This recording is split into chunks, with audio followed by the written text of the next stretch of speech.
such a fabulous event on blockchain.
That's off. Oh, no, that's on. Hello, testing, testing. You put the volume up a little bit. Hello, testing, testing, testing. 1, 2, 3. Testing, testing. Okay.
Hello, testing, testing.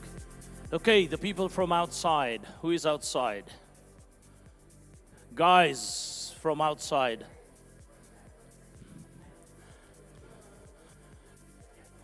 We are starting. We are starting. Guys, we are starting. We are starting. George?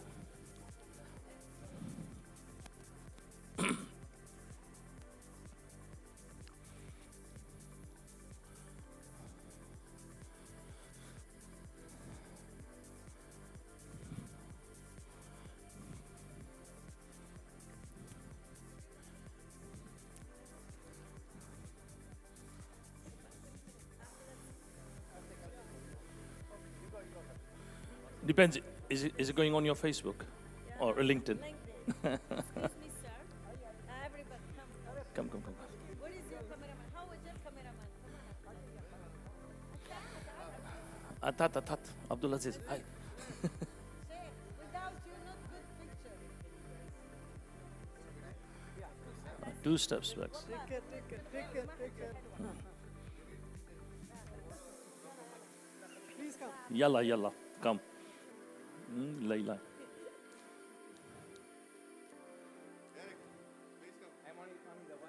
Wherever.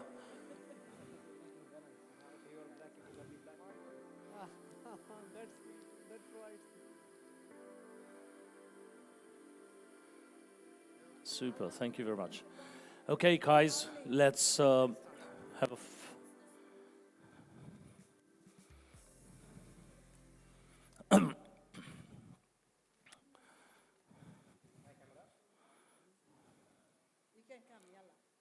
No. I'm taking one with him because we're going on stage. I'm grabbing him away. Okay, boss. And then we go on stage. All right, super. Come.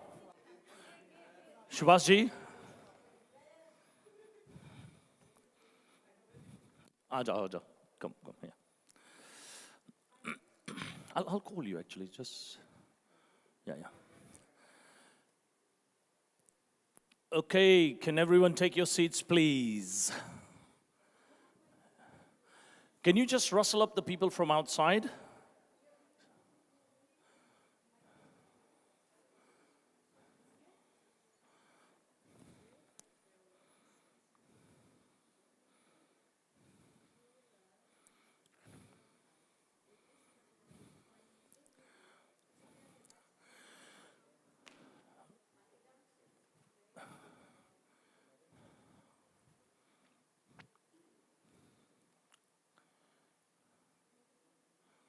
Okay. Anyone left outside? Yeah, I think George and Ishmael and all those guys are still out there, right? Yeah, I was just going to do that. 1 second. Yeah, okay. Andreas, who else is outside? Is George and Ishmael and those guys? I think I saw them. Norman, if you don't mind, try and come forwards a little bit. Integrate. That table over there, that lady doesn't bite. You'll be fine. Okay? Over there. If you sit there, keep her company. Start socializing. As I said, use these events. You must meet 4 to 5 people new that never met before, okay? Otherwise, it gets boring. Well done. Just settle in there. Ishmael, where are you guys sitting? Try and come forward as much. Fantastic. Fantastic. Okay, good morning, everybody. For those of you who were here yesterday, excuse me, my name is Mru Patel. I'm a serial entrepreneur, big disruptor, not shy of doing things that people don't like to do for the last 3-4 decades. I know I don't look that young, but there you go. Let's recap yesterday. So yesterday was more about, George and me, we started with this fireside chat, and then we had, thank you again, Robert, wherever Robert, oh, there you are. Robert, Luca, ex-PwC, and doing a lot of stuff in the crypto blockchain space as well, one of our main sponsors. So please give him a round of applause, because once again, without that, one of the main sponsors, we can't make that happen. And then we also talked about various disruptive things that are happening in the healthcare sector, and we will do more of that today, okay? Do you like, quick test, do you like interactive sessions more rather than stand up and slideware? Interactive more questions? There you go, interactives have it, well done. Okay, so what we'll do is we'll try and get that going that way, but first and foremost, I would like to bring to the stage Mr. Subhash Chandra Garg, but he's former Executive Director of the World Bank and also the former Finance Secretary of India. And we are also going to do some awards with him later on, so please hang around. And without further ado, Subhash, I welcome you to the stage, sir. Round of applause for Subhash.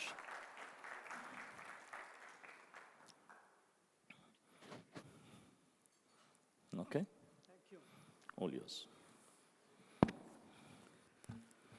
Good morning, everyone. It's really a big pleasure to be here. I should have been here yesterday, but this corona and some other issues held me back for a day.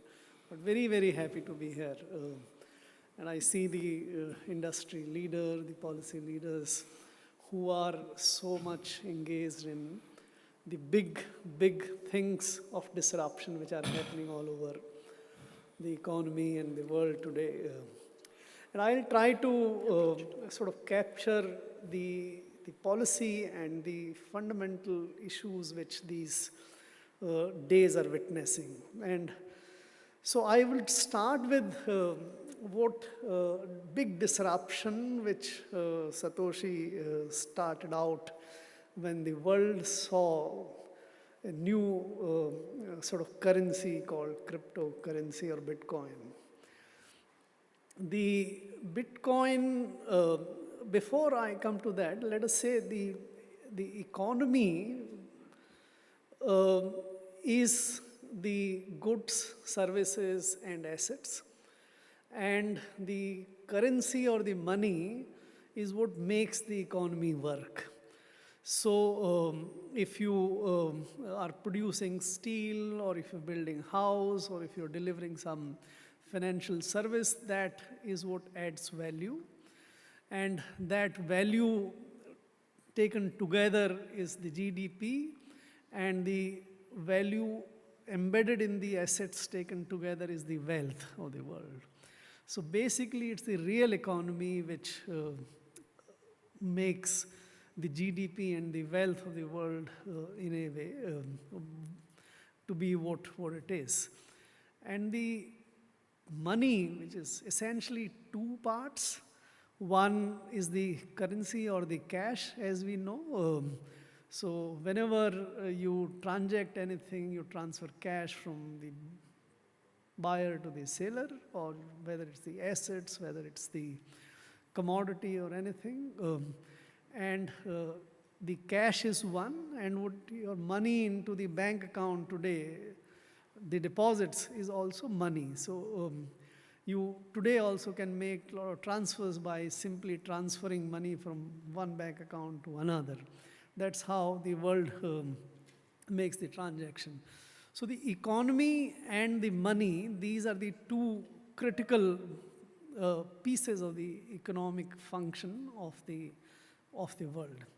So what Bitcoin did in a way was it brought a currency to do the function of currency and money, and it was meant to interact with the economy. So you buy goods, service, assets using that currency or that money.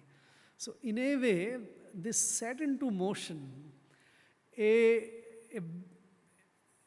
one of the, I think, if I can call the biggest disruption in the way the economies have evolved and functioned over so many. It started small, but it's gathering.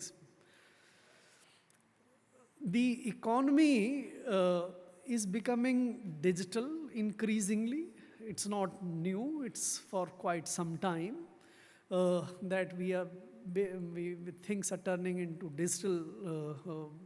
So today, your assets or your equity investments or your bond investment earlier, which were there in the physical certificates, today now are in dematerialized form, sort of stored somewhere in some dematerialized or centralized database company, so to say.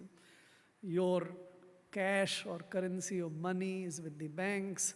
Banks keep them in their accounts, right? So that is the and when you transfer that money from one account to another, it takes place digitally today. So most of the payments today, as I said, are digital payments.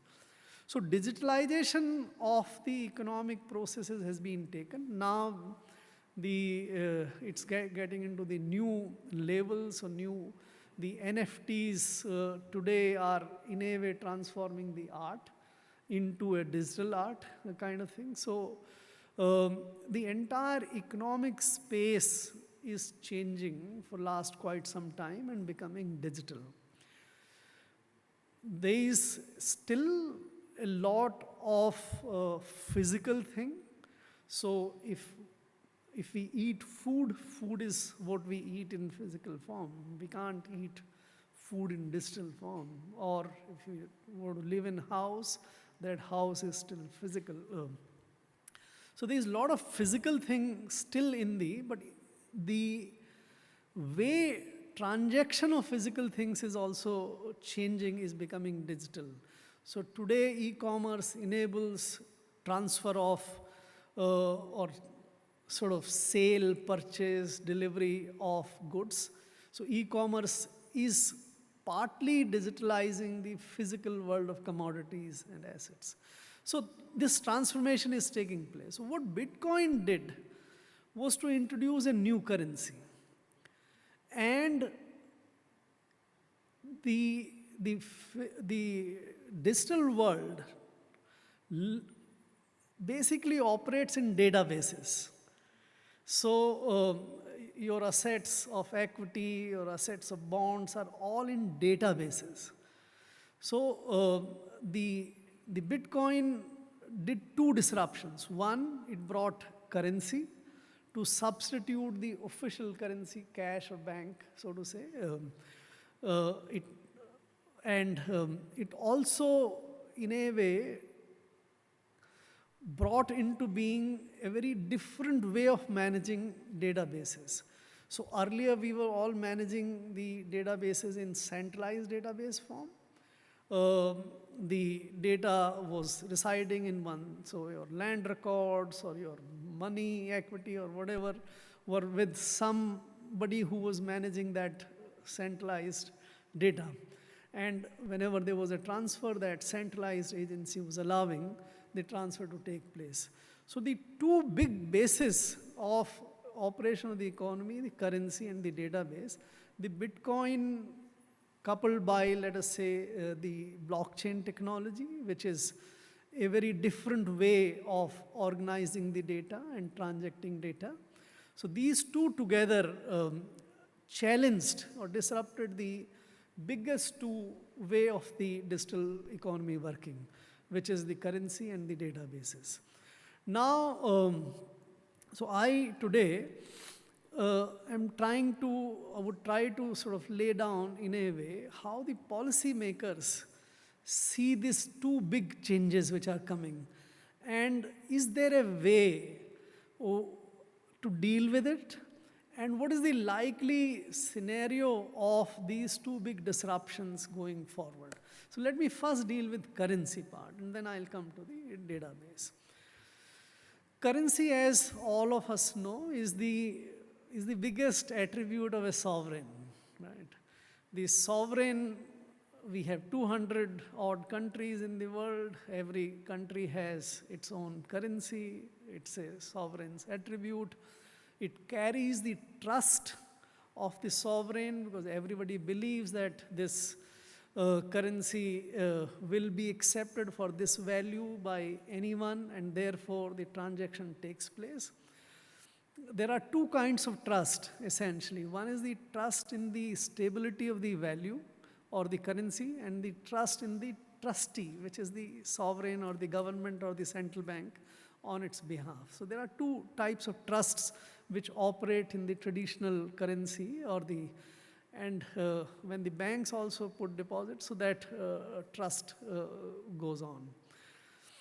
Over the years, some sovereigns had got, in a way, little greedy, and they started issuing, or the central banks started issuing currencies when that was not leading to investment and expansion in goods and services and assets. And any expansion in currency which is not accompanied by corresponding examination or expansion in the goods, services, and assets lead to inflation, because there are too much of money chasing too few or of goods, and that is what the inflation. So Satoshi, when he invented the Bitcoin, he in fact talked about this. He was trying to solve one of this problem. There is another problem also, which I'll come to that the sovereigns or the trustees may misuse their trust and therefore land you with worthless currency or inflation. And therefore, if we can eliminate the sovereign and currency is shared amongst the peer-to-peer people only, or everyone, and everyone knows how much is there, and it expands by way of a certain process and then gets limited to a certain level, it would not lead to inflation in goods and services, and the weaknesses of the trustees can also be taken care. So that was the one problem which he wanted to solve. By the way, world has also learned that the inflation was because of too much of issuance of the currency. Friedman talked about inflation being a monetary phenomenon anywhere, everywhere in the world, and the inflation targeting, etc. regime which we have seen in last 30, 40 years all over the world, in a way had solved the problem of inflation in most of the world. In fact, in my judgment today, in a greater part of the world, lack of inflation is a problem, not more of inflation. So Japan is trying to get 2% inflation for many years. Europe is also trying. Americans have also. So that is the, but in a way, still in the developing world, emerging markets, there is still a lot of problem of the inflation, and therefore what Satoshi set out to solve was also a problem of inflation and the lack of trust. The other problem which he set out to solve was that there are 200 currencies. They don't talk to each other very well. You don't have relative determination of value. And therefore, whenever transaction takes place between the residents of two different countries using two different currencies, there is a problem. World Bank has studied this for many years. Transfer of a $500 from one person sitting to his home country or her home country cost about 2% to 20% of the $500. So that is the kind of, because we have a very difficult system. There are banks on different sides. There is an investment bank in between. There is a messaging agency in between, SWIFT and others.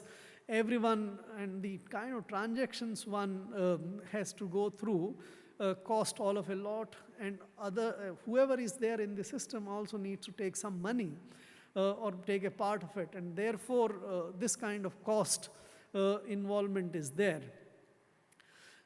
But if you come up with a solution where instantaneously the money can be transferred from one account to another account without much cost, then you solve the problem of the international transfers as well. So I think these are the two reasons why he invented the Bitcoin and used the decentralized database technology and gave to the world a new concept of currency, right?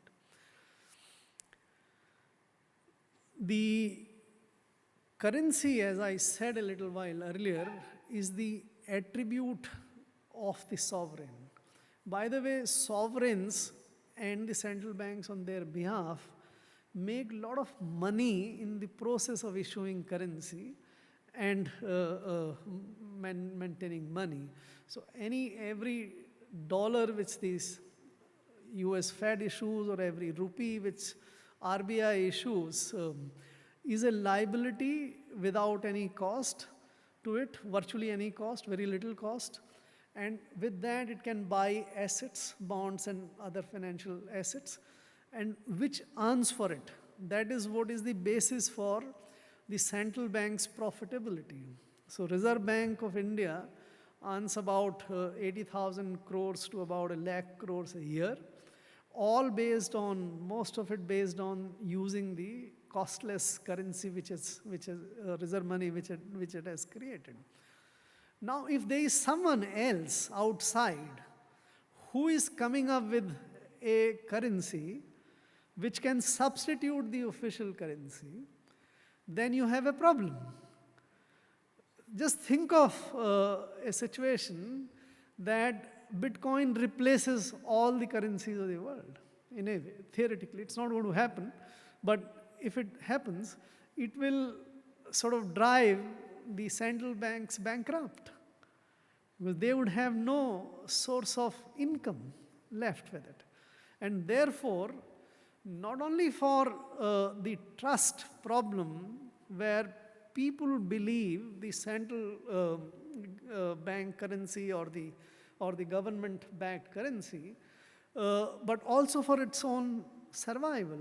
You can't allow the private cryptocurrencies to come and rule. That is what has led to what now the world is searching for, commonly known as central bank digital currency. Why is the central banks looking for a digital currency now? Because the digital currency which Bitcoin or Satoshi released has enormous advantages, right, over the physical money. So you can't transfer dollar notes so easily. You have to be in contact with each other. I'm not talking for a digital money which is there in bank accounts, and that bank accounts have the other kind of problems which I just spoke. But currency is very difficult thing to do. When you are next to each other, you can very easily do it. But when you are not next to each other, you can't transfer from my pocket to your pocket. Similarly, if it is a large payment, if I have to pay $1 million, I can't carry $1 million in my pocket. So, and transferring is impossible. So digital money or currency sort of sorts out this problem. In a jiffy, in digital payments or digital currency payments, you can transfer billions of dollars into millions of accounts by a simple one. So therefore, digital currency seems to be the currency of future. And the paper currency seems to be the currency of past. And I think it is inevitable. It's only a matter of time that physical currency is replaced by digital currency. The challenge is that can the central banks or the governments bring the digital currency of same or more efficiency than what bitcoins and other cryptocurrencies are doing. Right? That is the challenge where we are right now. You have all heard about retail CBDC, wholesale CBDC, etc., being sort of experimented in the world. In my judgment, that possibly may be a very costly experimentation going forward. So just think of retail. If I have to make $1, $5 payment to the taxiwala or to other, is it possible for me to sort of have a cryptocurrency based on decentralized ledger? Can my wallet be made of a decentralized database based system? It's going to be very difficult. This is already sort of documented. It requires enormous amount of computing power. It requires enormous amount of electrical energy to and data storages, etc. How can common man have that kind of ability? Maybe times may come. Today what we have in our smartphones, 30 years earlier, the biggest powers did not have that much kind of. So it might come, I don't know, but it looks very, very difficult. So there might be other technical solutions. For example, the securities today or the bonds, billions, trillions of the value of bonds are all sitting in centralized databases in a demat form. And you can easily sort of make transactions in that. Is it possible that currency can also be a dematerialized currency in the same way like the securities and bonds are, and then as easily transferable as those are? And then, so I think what the central banks and the governments would be doing going forward is to look at various technical options, technological choices, and maybe the private industry, the blockchain industry and others can also assist that. But what looks feasible to me and what looks most likely to me is that the central banks and the governments would evolve a very easy to use digital currency. And that on the private cryptocurrency side, I find the problem of the trust to be growing much and much bigger in times to come. Anybody who sells a good today has to accept some currency or money in payment. There are Teslas of the world who say that we will take payment in bitcoins. The second day they say, no, we will not. But very few of the sellers of goods and services have come on board to take payments. The function which the Bitcoin started to set out in 2008 of making payments using as currency has actually not materialized. It has developed as asset, which I'll talk about a little later, but it has not materialized as currency. In India, when we looked at the whole phenomenon in 2019, and I was chairman of that committee which recommended the bill to ban cryptocurrencies and encourage or lay the foundation of official digital currency. Our conclusion was that people will not trust private cryptocurrencies. It would be very difficult. Some solutions were coming like stable coins and other things, but those are very difficult to operate. We can discuss in question answer session that, but so my sense going forward on the currency side is that official digital currencies would evolve and come, and the non-official digital currencies or the cryptocurrencies will over the years die out and they will not survive. That's where my sense about currency is. Now let me come to the other disruption and then merge the asset part of the cryptocurrency. The other disruption was this decentralized technology versus the centralized technology, right? The way we have in last 5,000 years or 7,000 years of our existence, we have kept somebody as, or mostly the government, as the in charge or the trustee of the assets which we create and the databases. So earlier, when it was gold, there was some sort of decentralized because everybody trusted in gold. But other than that, every asset, whether it is so today, as I mentioned earlier, so land records or property records or equity records, everything is, somebody is at the end of it trying to sort of build centralized database and then allow you to do transactions. The decentralized database is a very different kind of system, and it has evolved one very big killer application, which I think will be decisive for which technology will move, which database technology will survive, and that is the smart contract technology, or smart contracts which you can build on the decentralized technologies, but not on centralized technology. I think people are trying to figure out how you can build some smart contracts on the centralized database system, but I think it is still not there.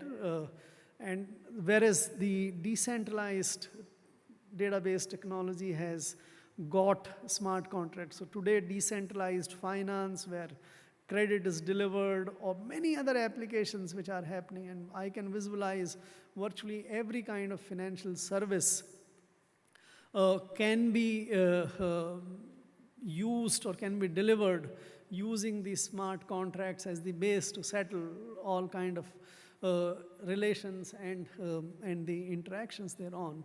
So the smart contract coupled by the decentralized databases, I think is the way to go forward. We have excellent applications coming up and building up on the decentralized databases. That segment is growing. The technology is growing very, very fast. The centralized database technology is already mature. That has its own pitfalls, but that is where today, in my judgment, about 90%, 95% of the assets are on the centralized database. Only about 3 to 5% assets are on the decentralized. But this is the space which is growing. And with these technological innovations, it is more likely to grow. So chances are, going forward, that the decentralized technologies will replace the centralized technology. They can be a good marriage between the two. They can be good aspects of centralized technologies joining forces. I was speaking to Lucas, executive director here, and he was explaining that how they are trying to do a lot of merger of those technologies. It can happen. That has also happened in the past, where the technology which is going out can evolve and merge with it. But if it doesn't happen, I see the blockchain as the technology of future, where most of our digital assets would be created, transacted, and all. So just to conclude my, and then we love to have the interactive session. So on cryptos, currencies, my sense is that digital cryptocurrencies or dematerialized currencies will evolve on the official side, and they will rule the roost going in times to come. Private cryptocurrencies will not survive. But the other disruptions, the blockchain or decentralized technology, I see as the future. And database technology is increasingly either becoming as versatile, if they can, or if not, then becoming sort of seeding the ground in times to come. The cryptocurrencies as assets is where it's different one. That is where it's assets, and it uses the blockchain technologies to do it. All crypto assets, whether these are NFTs or currencies or equities or coins or whatever, in times to come will see the future. I think increasingly the companies will evolve or convert their physical or other digital assets into decentralized or blockchain type of assets going forward. That's a huge future. I think we should welcome these changes. We should understand, in my judgment, the policy should evolve to take care of all these developments, create a supporting ecosystem for enabling these to move forward. And the world of tomorrow is certainly going to be a digital world where more than 60, 70, 80% value will reside in digital form, and the rest would also be. What happened to agriculture, which was in a way 90% of value before the industries came in, and today the agriculture is only about 5% to 7% of value in the world. The digital technologies will do to industrial technologies what industrial technologies did to agriculture. So the industrial world value I see getting reduced to only about 15-20% in times to come, and the digital world will have the real 75% to 80%. Thank you very much. Thank you, thank you. Just stay there 1 second. Thank you, Subhash ji. Isn't it amazing, and I'm going to ask him a question. Isn't it amazing, Executive Director, World Bank, ex-finance secretary, so he's like what we call in the blockchain space, hunter become gamekeeper, become hunter again. Would you have spoken like this when you were in the ministry, saying that, because we've been saying it for, well, at least 5 years publicly, I've been saying, 90% of what you've said, decentralization's way forward, if you put digital currencies, this is the benefits, all the things you've said now, would you have said, and do you think the government gets it? Because CBDC, fully agree, is a distraction, even though Chinese yuan and even the RBI's guys are trying to do this with their currency, UK, Switzerland, they're all doing it. Waste of time, waste of money, okay, they're doing it with Ripple, some of them. But do you think, inside, and I have a horrible way of saying it, which is there is a kind of like a government, central bank, retail bank, treasury cartel, for want of better words, who says, you know what, and we've got a panel on this, by the way, you know what, anything that says digital currency and Bitcoin and all that, put all these misconceptions out, muddy the waters whilst we figure it all out of ourselves. Do you think that's really happening? This is why. See, I think it's a very interesting question.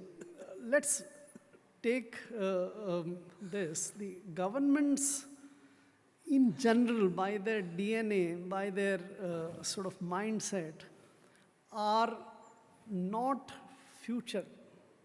I would say insecure. They're looking for their job protection as the well. Government is a social institution created by the existing set of players. There is a social contract between the bulk of the people today and the government that you would do these kind of common services for us. And that makes the government's precedent-based rather than forward-looking base. And that's the reason governments will always react in the way they are reacting. Don't go very far. Look at 15th, 16th, 17th centuries. How did the governments of the day dealt with the observation that sun is not, it's not that the sun revolves around the earth, and it is the earth which revolves around the sun? Or how did they deal with the antibiotics and other things in the past? Everything was thought that this is going to cause problems. Or why go very far? In India, we had, I will come to that, we still have that mindset.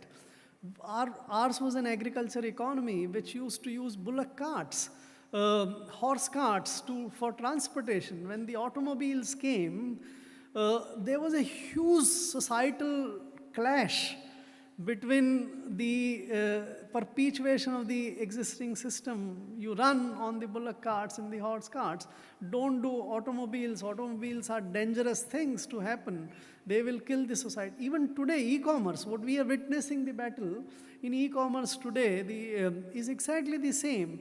There are 3 crores, 30 million small mom and pop stores in the country, which works on the digital, on the industrial system of distribution. That the goods will come, they will stock it to some extent, customer will come and they will sell it to them. Whereas the e-commerce allows the direct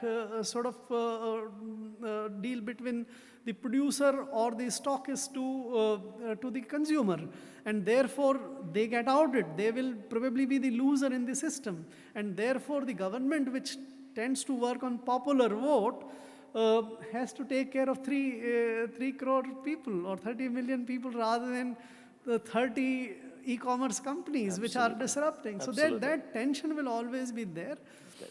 But believe me, the governments ultimately embrace the technology, the forward-looking. We always evolve. Some part may not evolve, but most of humanity evolves. That is what we need to do the conviction. Our technologists are finest technologists. They can think. They'll need to explain. They'll need to convert and there are some concerns which we need to also address. All these technologies tend to result into concentration of wealth into few people in comparison to the distribution of wealth and the income to all people. And therefore, how do we assure? Today is the big battle in the social media, some of the companies happening where they are, they command something like 35–40% of the NASDAQ value. Yep. So this is, how do we convince the people and the government that this new system will not be Insecurity. I think it comes to insecurity because they think they're going to lose their jobs and protections and pensions. It will Shivaji, could I lose. invite you to sit down? Have a seat. We'll do two questions from the public. I think that'd be great as well. Let me get this over here. Let's take it to the next intriguing part. Again, myself and lots of people out there who are in this business we talk about is, and you touched on it really well. Why do people go into printing money? Okay? To then create a government bond or some security where they can earn and capitalize on it to sustain the economy of the country. You've been there in the finance secretary role doing exactly that. But people coming from out in the decentralized currency market, we see that is happening. At the end of the day, someone's got to pay for it. And the sustainability of that is not there. Now, with CBDC, and what you said was, governments got to embrace it somehow to create a digital version of it to do a similar thing, but in the digital world.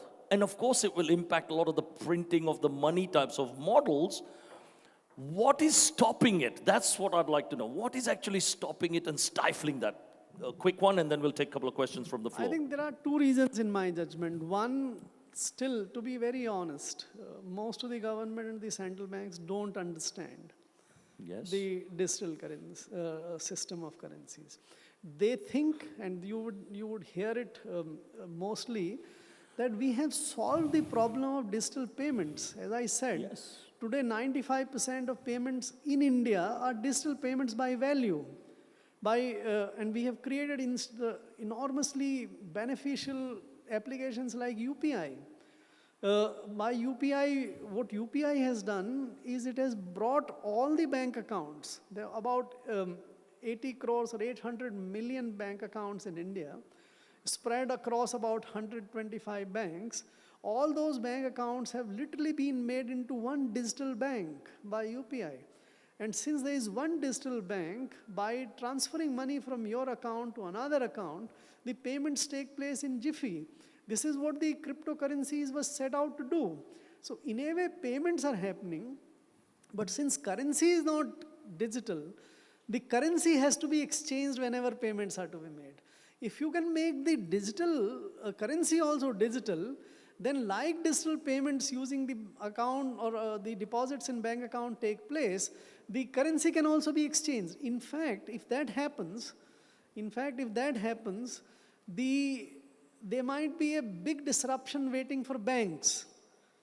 But it's happening. It's So happening. it's The hap- solution's there. So the solution, so my Yeah. understanding, one, the central banks and the governments don't fully understand. There is Or, always, or the question is, are they doing this? We don't want to understand it. no, I don't think so. I don't think. Solutions are there. They are open. In fact, as I mentioned, in 2019, the law we drafted was to lay down the foundation of digital rupee in India.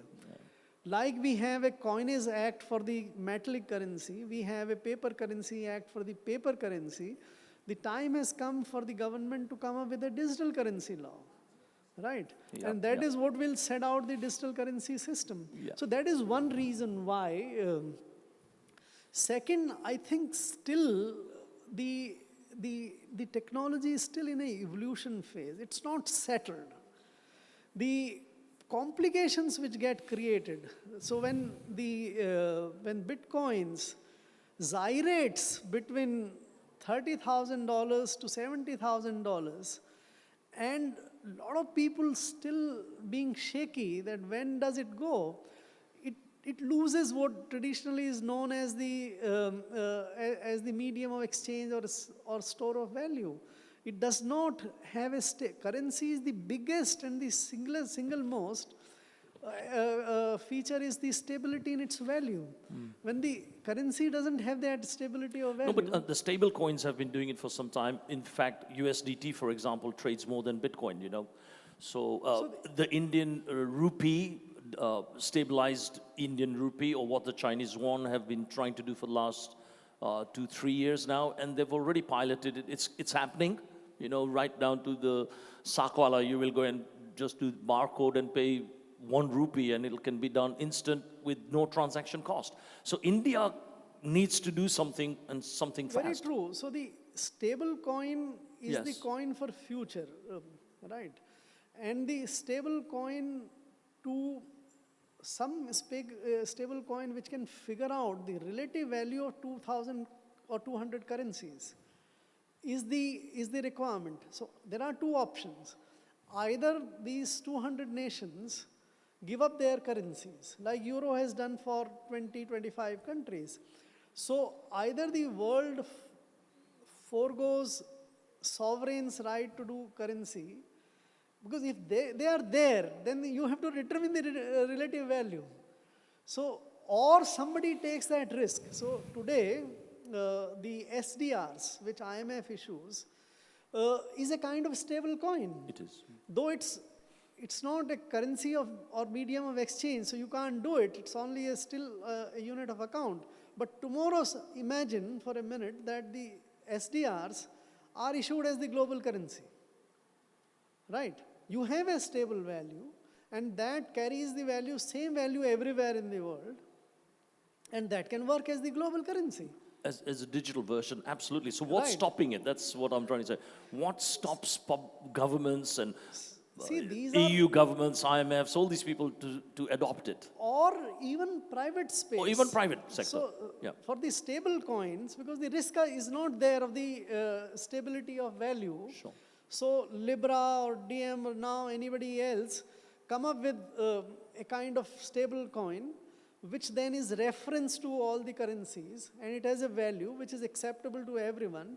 So it doesn't change the underlying currency. The dollar, renminbi still remains, but it becomes a currency of exchange, right? Absolutely, So stable coins is a possibility, right?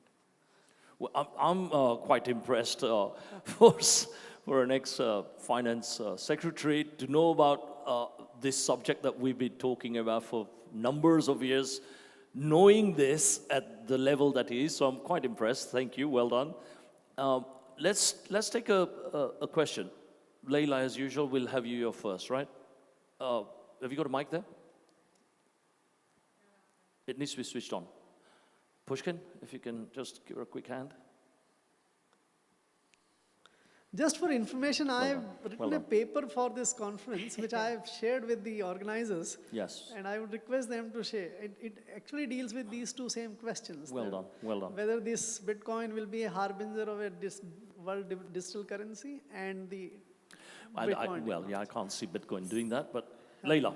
Sir, you rock it. You make it fantastic. You give us the details. If we read the books years and years, we don't reach to this conclusion. Thank you. Thank you. Thank you. First of all, you did talk about the blockchain's asset equities, how we decrease, increase, and evaluation on a business.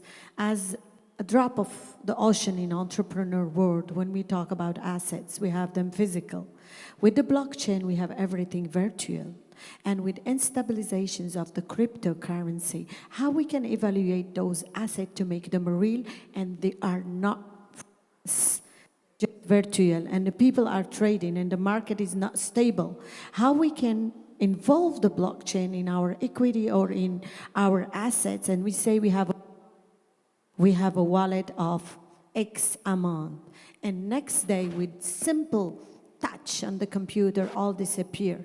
How you see as a big businessman, and you are involved also the economy strategy, and you know how to deal with that, how we can let that blockchain lead our life in a virtual, and we have to be in innovation, in digitalization. We have to follow the flow of the economy if today we want to be part of it, and we have to be, tomorrow it will be.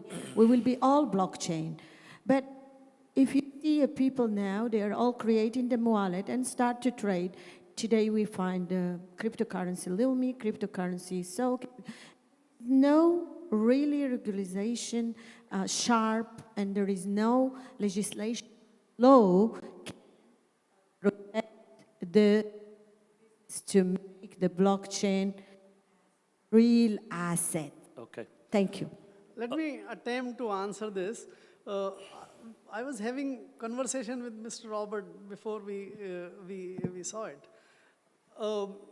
And it was very interesting. So what I was trying to communicate to him is that we have genes in our body, right?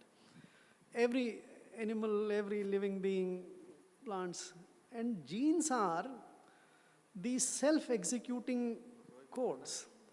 In which year, 30 years, 20 years, your eyes should turn this kind of color, or your hair should turn this kind of color, or in the early part, how your ears and others.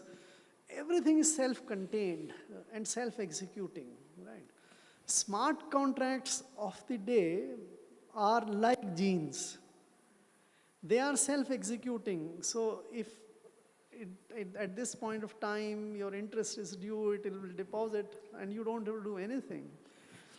It can evolve into such things where even dispute resolutions, what the government does, regulations, etc., can also be built as part of the smart contracts. So the smart contracts can literally evolve as what the genes do it in our systems. So I think the database technology has allowed you to retain or have many of your assets on the click of button. Today, I think most of us have our demat accounts where our equities, debt, etc. is all, or fixed deposits for that matter, are all there. Some of these things are in a little bit of more difficult. Some of these assets are not on that kind of issue. NFTs are not. The distributed ledger technologies perhaps is more robust, more versatile. It can bring many other assets and digitalize and put it into the click of way you were saying. So I think if we evolve the distributed ledger technologies, evolve the smart contracts, and the governments learn to sort of regulate or bring the laws for the new digital economy, I think your expectation, or your ambition, what you're looking for would be a reality soon. Yeah. Also, I think there's a misconception in what you just said, that blockchain and currencies. Blockchain does not mean currency, Exactly. and it's not virtual. Blockchain is not virtual, and we'll cover that in the next two sessions as well. Blockchain is a technology. It's just a technology. Don't think it's That's virtual or virtual currency doing this. Blockchain is not equal to currency, misconception, and blockchain is not a virtual world. Absolutely. So we'll cover that in the next two sessions as well. Okay, one more question, guys. Who has the longer hand, Mustafa or Sandeep? Mustafa. Help. Your Excellency, it was a wonderful explanation you gave. Normally we say that, money is the worst invention the human has ever made, but it is the best instrument to check a person. So, with this, see, every currency in the world has a basis of its economy and its convertibility. So that's where, the valuation of it goes up and down. But in this digital currency, what are the real basis of, if a country introduces, that's a different thing. It is attached with certain things. Like India is going to come out with a digital currency. China is already introducing this. But if an independent company or an organization or something comes out of blues, we don't know the origin, how we determine the basis of this, of the valuation? Thank you very much. I think the first point you made is an excellent way to remove the misconception. Money is fundamental to civilization. Money is fundamental, currency is fundamental to economy. Nothing will work if the money was not there, currency was not there. We wouldn't have grown to this global $100 trillion kind of economy if money was not there. If we had still been exchanging goats with sheep, goats with wheat or something, we would have been 100 million economy still in the world. So nothing. So money is the best invention. If you read this book, Sapiens, I think he has identified three key integrator of the world. One is the currency, another is religion, and third is the empire. We can have a debate about it, but the critical role which money has played in creation of this world is enormous. So anybody who says that money was the worst thing to have been created is something, either he is an escapist or he is a sadhu, right? Absolutely, So let us forget about that. The second part which you said about the digital currencies, central banks and others kind of thing coming out, that is the way currencies have evolved. As I tried to mention earlier, earlier it was metallic things which worked as currencies, the gold, silvers and all, and then the trusted, because paper currency has no value of its own. So it has to be controlled in terms of issues and otherwise, and therefore the sovereign. Next, these two currencies kind of thing were for the agriculture and the industrial world. Today's economy is becoming more and more the digital. So we need digital currency for digital economy, right? And therefore, central banks and the governments as the trusted institutions of people will create it. Private, I have doubts about the currency. I have enormous respect about their private ability to take on this blockchain, the distributed ledger technology, database management, creating a lot of value. Right, but currency I have doubts, so I don't think the private companies will serve. They might come up with stable coins backed by, so that's the only space where I see something coming. Yeah, stable coins is the way forward. Thank you, Mustafa. Yeah, stable coins is the way forward. It's already happening. There's at least 10 that are reasonably established, doing more business or more transactions, I should say, than what's happening through Bitcoin. 1 trillion plus a day. It's not small amounts when the US dollar trades something like 7 trillion a day. And we're just in the beginning of it, from 1 trillion to 7 trillion a day from dollars in digital currency, only in stablecoin. Forget about all the rest of it. So that's happening. One last question, quick fire question. Sandeep was there first. Quick fire, fast question.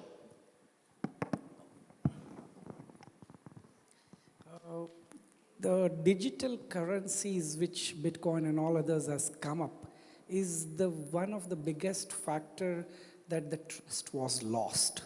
The trust was lost. Yes. The amount of money printing happening, the liquidity created for the world to live an extravagant life at a depth creation of next 30 years was one of the reasons this came up.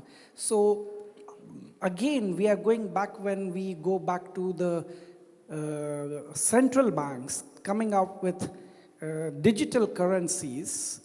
Where is the trust going to come if they keep on printing or rather creating same effect of digital currencies again. I think I would love to support Bitcoin and others than trust a digital currency of a government, because printing still takes time. In digital world, you will create much more. So how will we go back to trust a government of doing that? I think excellent, again, excellent question. absolutely. So, and we can't forget the real state of the world today. So after this corona hit, the US Fed has doubled its balance sheet. So it had $4 trillion of money created. Today it has $8 trillion of money, right?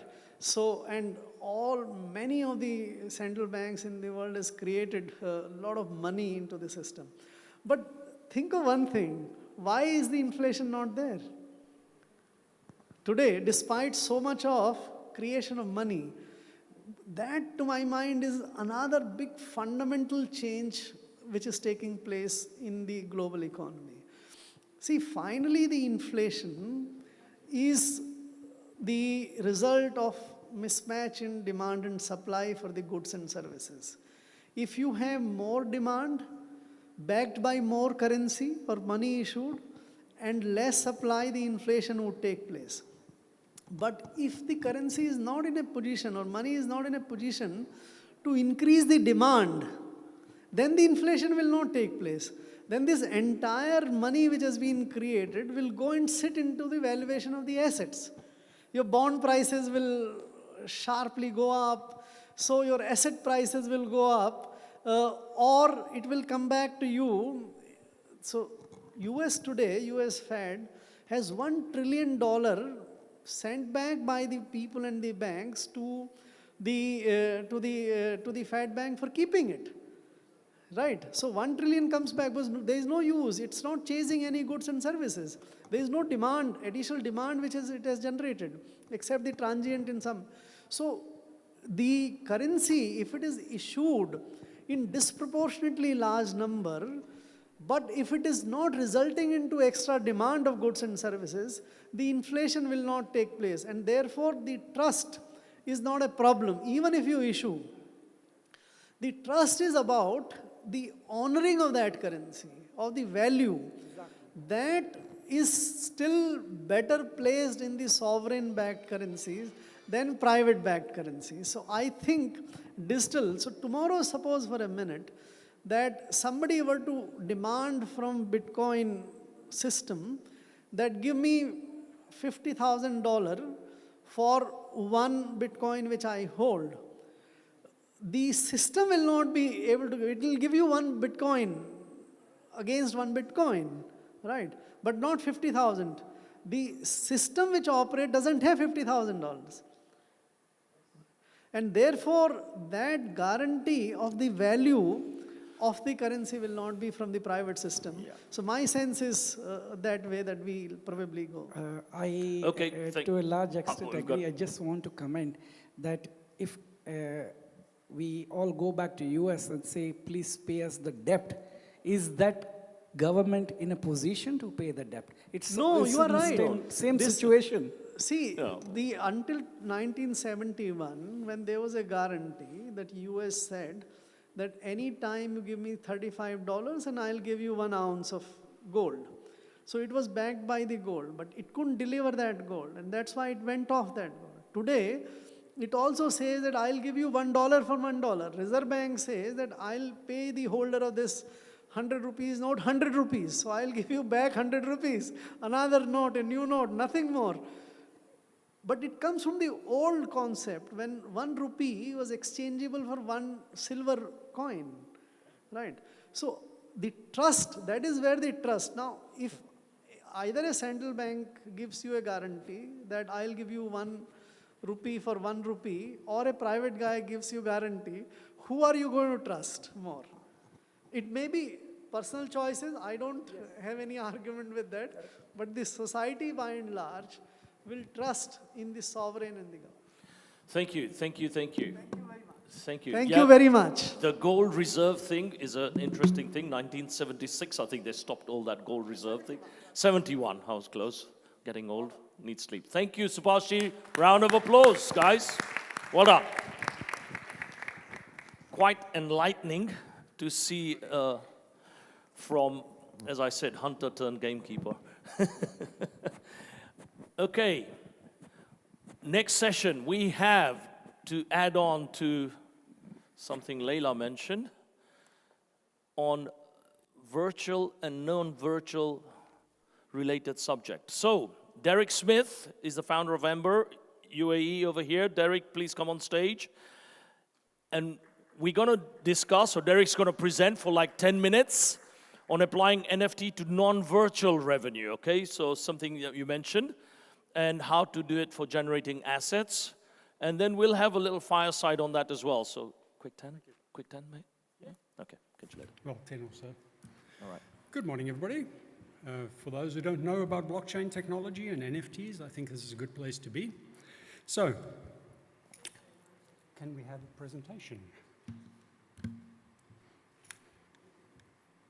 All right. So, I'm from a company called Amber. Let me just check how this thing works. Yes, there we go. Okay, so I'm the founder and CEO of Amber. We're an Abu Dhabi-based company at ADGM.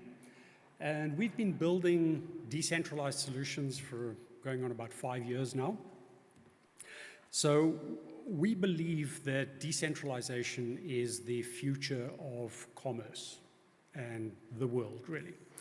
And we've been building a number of things. We spent the first couple of years building a decentralized telecommunications solution to take broadband into communities that are underserved around the world.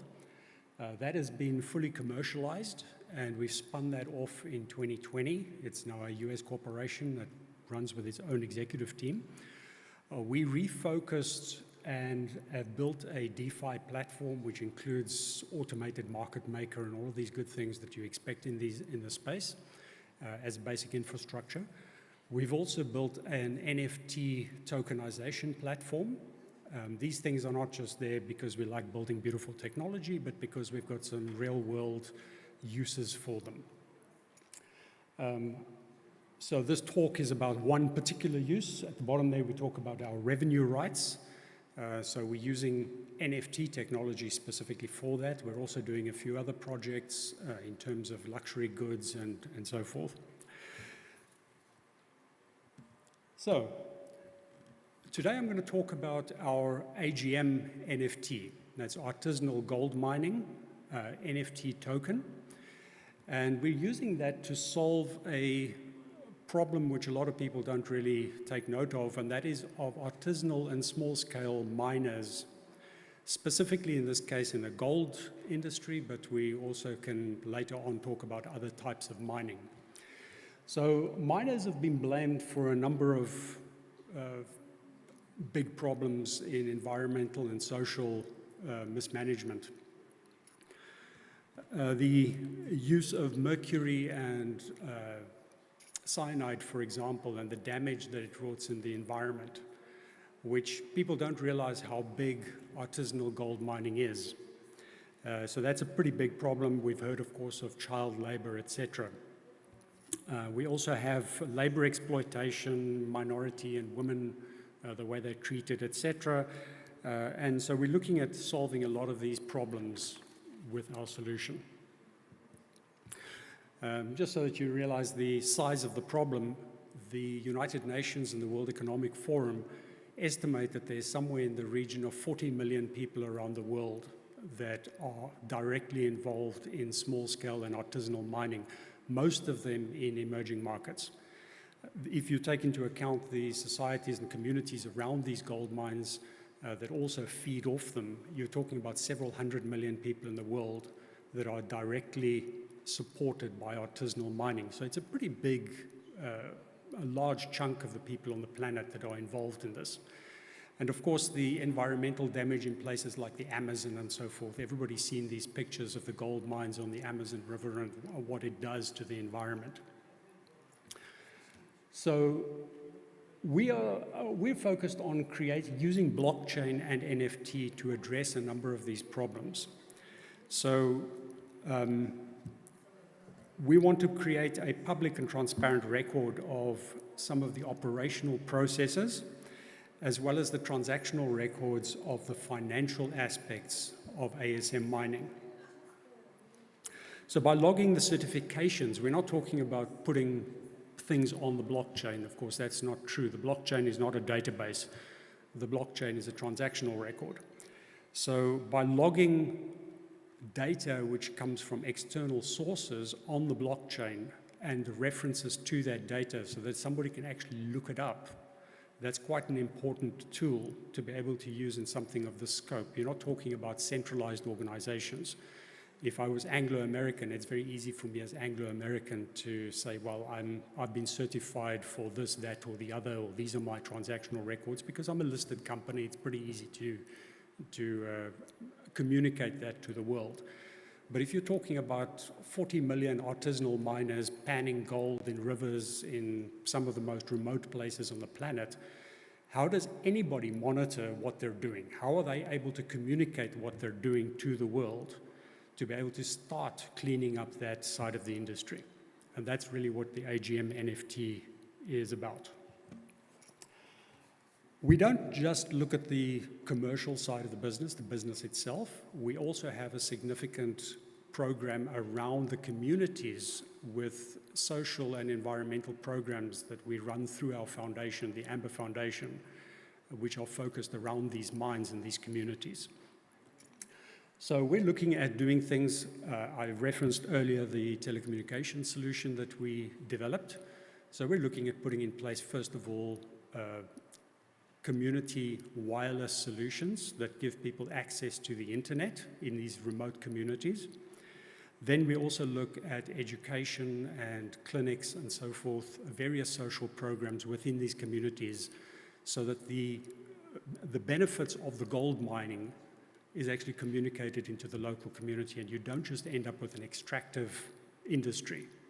And that's a big problem you've got in emerging markets, is things like gold mining are highly extractive. The capital leaves the country and it's gone, and you don't have anything staying behind in the upliftment and the improvement of these communities, especially in rural settings.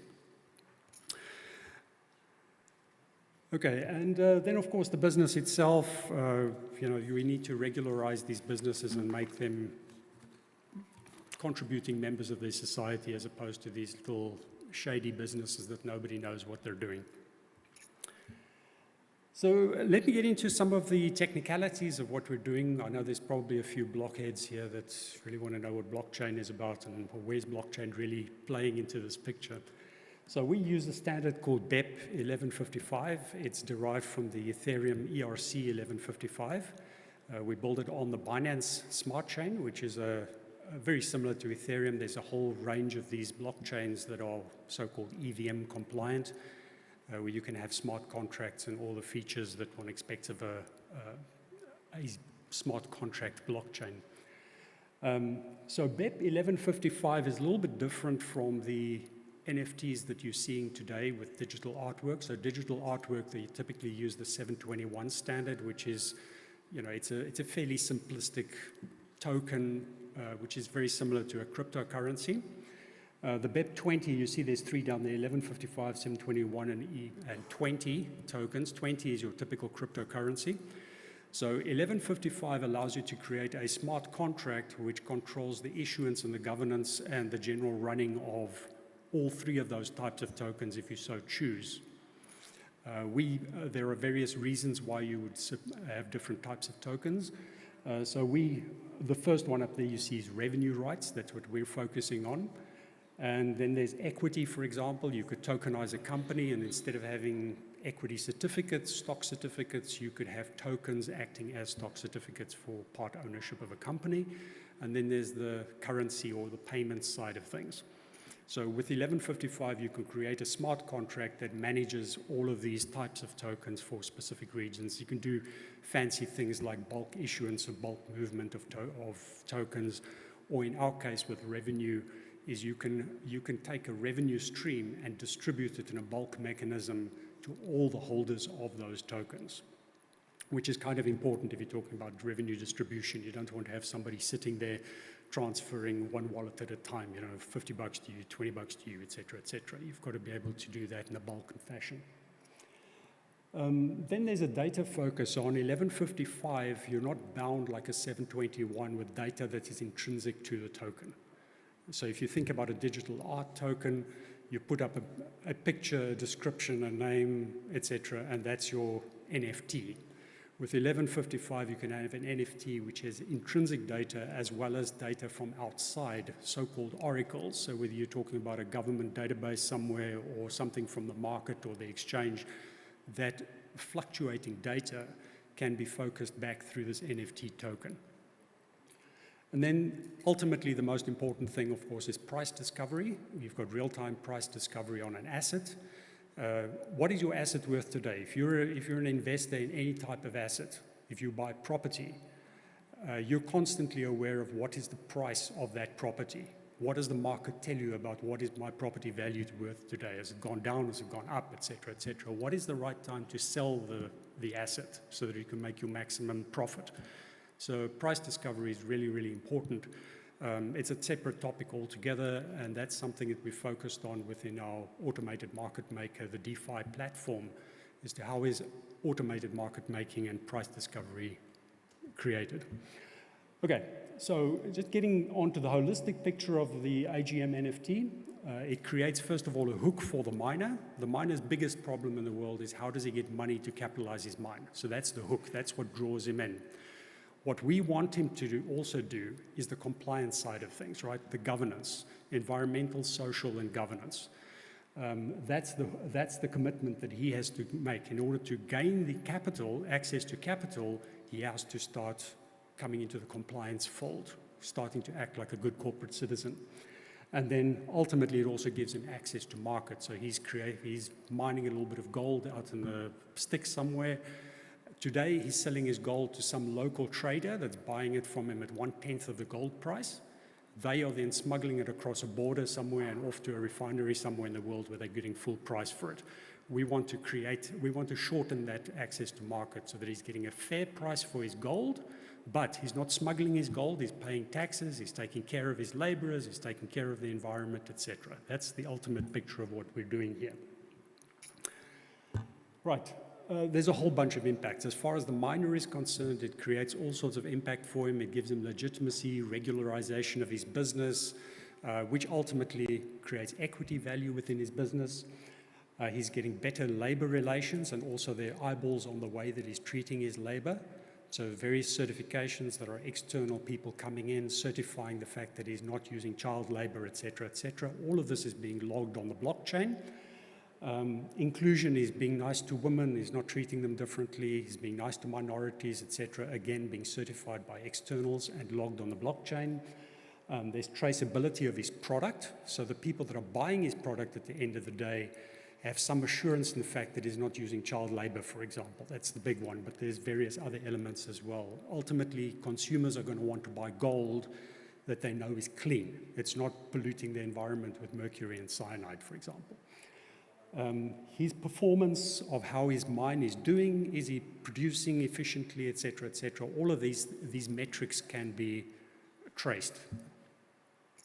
And then, of course, the big one for the rest of us is the environment, right? We don't want guys polluting the Amazon, tossing mercury into the oceans, and it finds its way into a fish that ends up on your plate.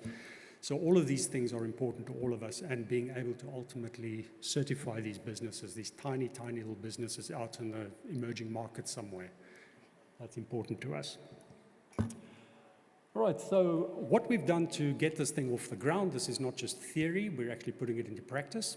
So we've taken 3 blocks of a mine in Madagascar, a mining property, and we said, okay, let's use this as the first pilot project to prove that the platform works. And then when that works, we'll open it up to a wider audience, first in Madagascar, potentially later in other countries. So we've taken this project, we've already done a first round NFT sale, and the proceeds of that NFT sale have been used to start the preparation work for the mine. So we've built an all-weather road out to the mine. It's far away from the capital city, so being able to get there and back in all seasons of the year is important. And then we've stripped off the overburden, so the overburden gets stored to one side, and that's used later for the rehabilitation of the mine, which artisanal miner doesn't really worry about rehabilitation because it's not part of his gig, right? The next round, we'll then procure all the equipment for the mine, and then after that, we start with formal mining. So let me just, a couple of gratuitous pictures. Oh, sorry, that went too fast. Let's go back. A couple of little pictures. It's going too fast, sorry. Never mind. Final thing, of course, is we've made sure that we have the backing of both the national government and the communities around us. So in Madagascar, we've got some various MOUs that have been signed with federal government, the national government, as well as with the 5 mayors of the surrounding communes within the Mananjari district where we are. This is very important because if we don't have the buy-in both of national government and of these local communities around, you know, the mine ultimately becomes a self-standing extractive unit. So we're really, really important for us to have the buy-in of all these communities. So we've already gotten to that point. So thank you. Let's get on. Thank you, Derek. Thank you. We've got time for one question. Who wants to ask a question? Whilst someone thinks, I will ask you something. So I kind of like lost it in the number of slides over there. What are you actually NFTing? Right, so what we've taken is the rights of the mine, and this is, by the way, so the mine is the NFT? Not the mine, the revenue from the mine. So imagine this. How can you do revenue? Okay, well, because that's fungible, that's not... Okay, because the supply chain is under control. So what we do is we say, right, the mine itself as an equity investment is a very difficult investment for anybody from outside because these tend to be emerging or frontier markets where you're not sure about the governance, etc. So if I ask you to invest in a company in Madagascar, it's a headache for you, right? But I still don't see... No, the so investment itself, I get, SPVs I get, which bit of that is the NFT? Very simple. Okay, all the gold that is produced from the mine is aggregated by the platform, it's tracked, and it's moved to the refinery. And so the refinery would be in Dubai, for example. Yes. So the refinery is where the gold gets sold. Yes. That money that is made from the gold gets turned into a stable coin, USDT. Yes. And that USDT is distributed to the holders of the tokens. So which bit is the NFT? The NFT is the rights, right? It's the rights to the revenue. So even the mine owner itself retains some of the NFTs so that they get their portion of the revenues. Okay, so it's the rights that is the NFT. Correct. The investor gets some of the NFTs, so he's getting his returns. Correct. So the revenue stream is what is captured, and you're investing in the revenue stream, not in the mine. No, got you, because it was kind of like lost in the noise, I think. Sure. All right. Any questions, ladies and gentlemen, or we move on to the next panel? All right. Round of applause, Derek. Thank you very much.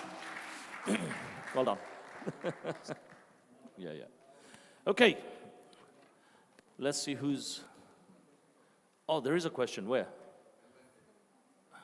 Who? Who's got the microphone? Where's the question? Ellen. Apparently Ellen had a question.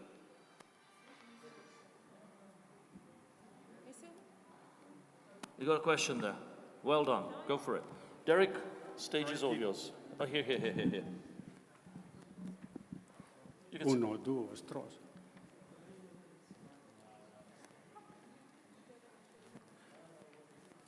Are we doing it, or have we gone shy or something?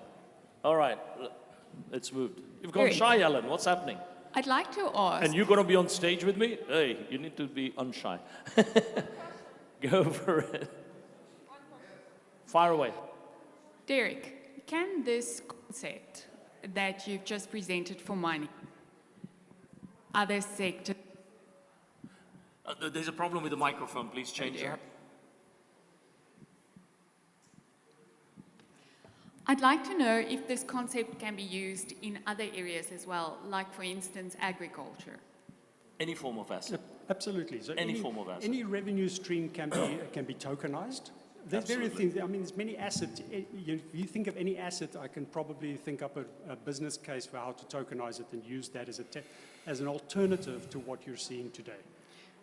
So what you're saying is you could possibly use NFTs and access to market through blockchain technology for smaller artisanal agri-tech guys. Absolutely. That's in fact the next target for us beyond mining, because agriculture and mining are your two largest contributors to emerging market economies. So those are the two low-hanging fruit for us that we're attracting. And so one could possibly address sustainability and sustainability practices through incentivization through NFTs for agri-tech? Absolutely. So that's what we do, is we say of the NFTs that we've issued, 15% goes into ESG purposes, and that funds the ESG purposes around the mine. So that in perpetuity, the revenue of that mine, 15% goes into social governance and environmental projects surrounding the mine. And we can do the same thing for farming, is you can say, well, are there pieces that the farmer is responsible for, or are there pieces that are external parties taking care of it? And you just issue them some of those tokens, and you know that there's in perpetuity, there's a piece of the revenue stream will go into that. Thank you, thank you, thank you.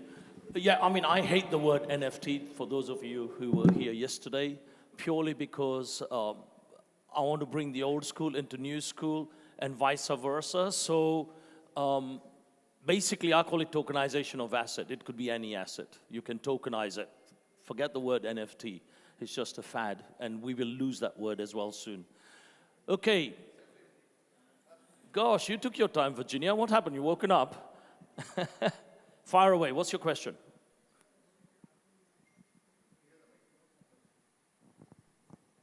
Well, I wanted to figure out how to word my question properly. It's actually two quick questions. Put the mic closer, please. Yeah, one of them is, are you sure that this NFT would this NFT be considered a security from the standpoint of taxation? And the other question is, if it's linked to the revenue, and say it's the revenue from the facility in Abu Dhabi,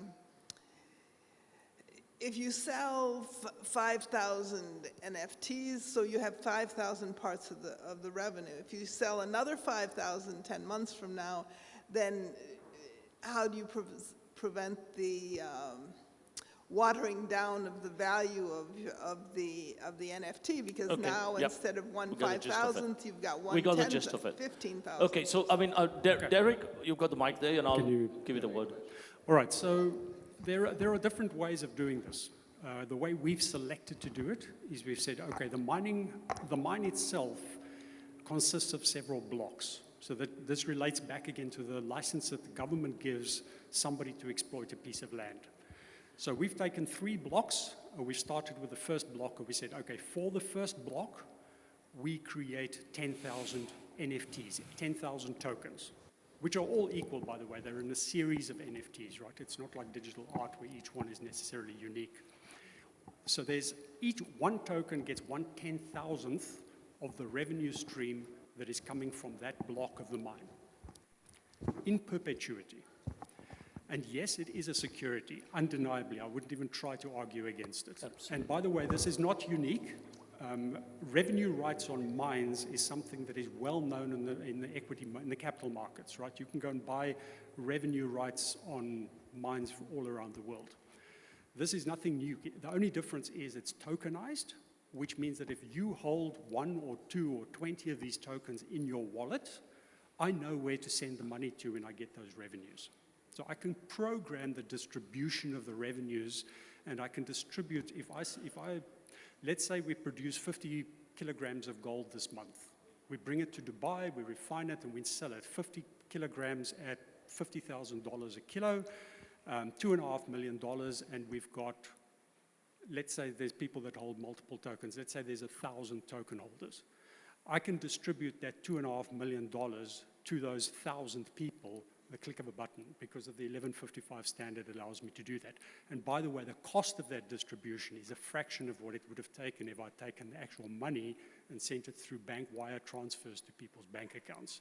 And the efficiency is a very big part of what this brings with it. Super, thank you, Derek.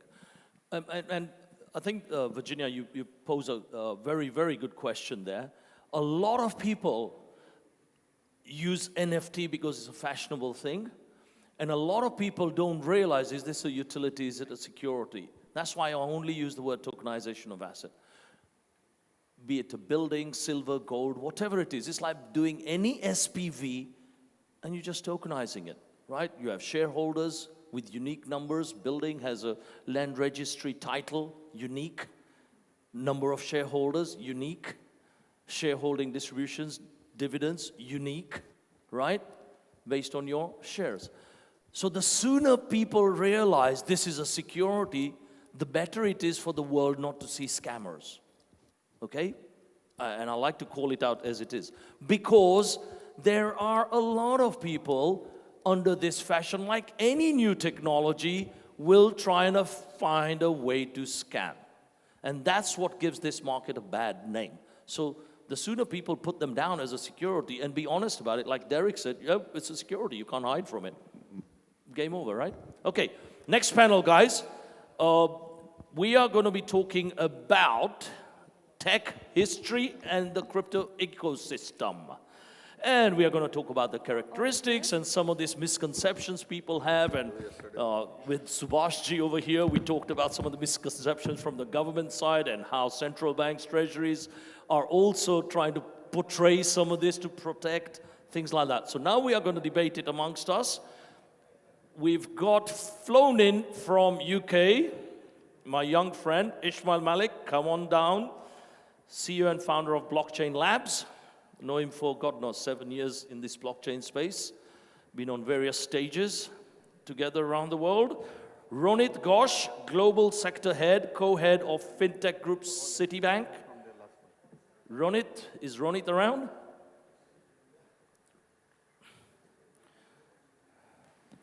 He's around? And Robert, let's have you down again. Robert, CEO of Luca. Put your hands together for all of these gentlemen, please. Thank you.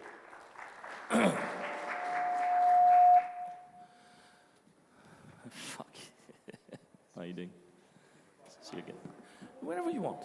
Where would you like to be? Let's have 3 more mics, please, guys.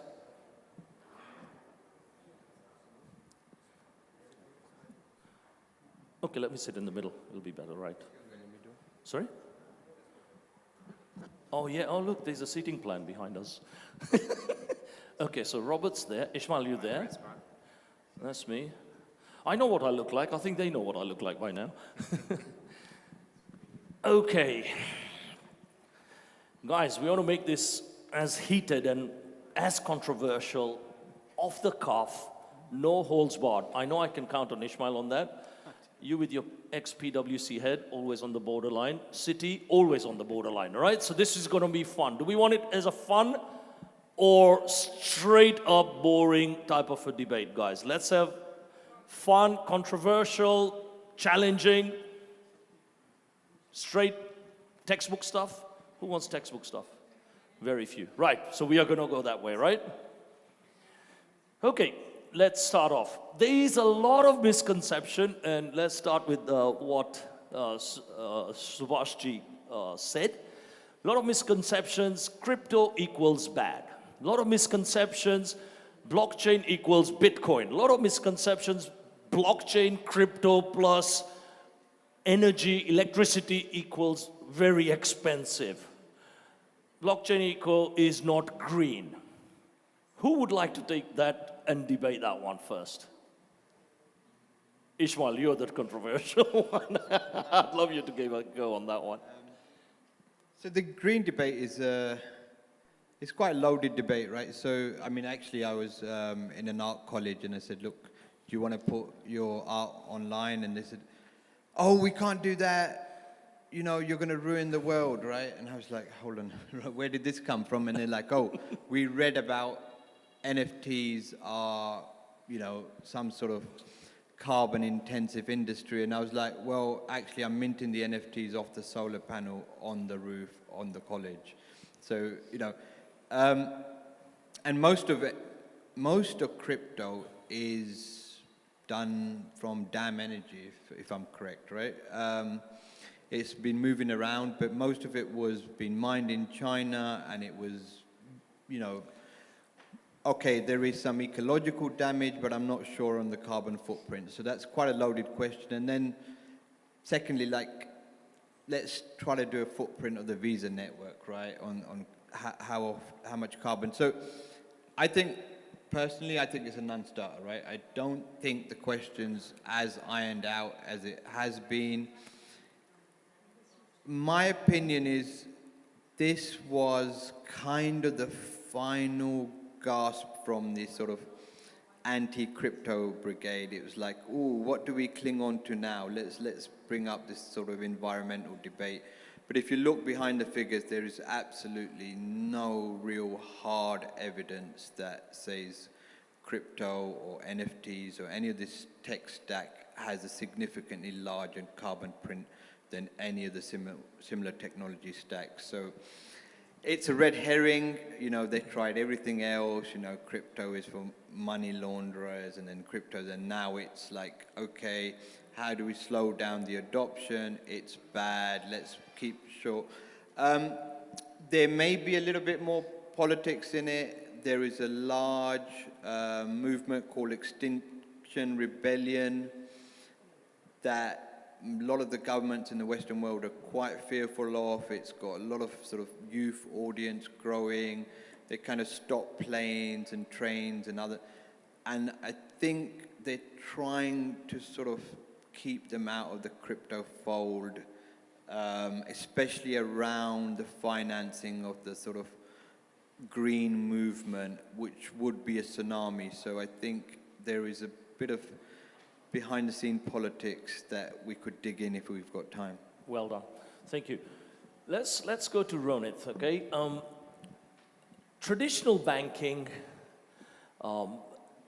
has come a long way, okay? Bankers, and you being in City, do they see that there is now limited, what I call footprint on the high street for traditional retail type of banking for sure, where, you know, the days of the ATMs, the days of going there with your passbook, or the days of the checkbook, the days of, doing transactional with retail bank accounts and sending money, receiving money are over, with so many neobanks coming on board, okay?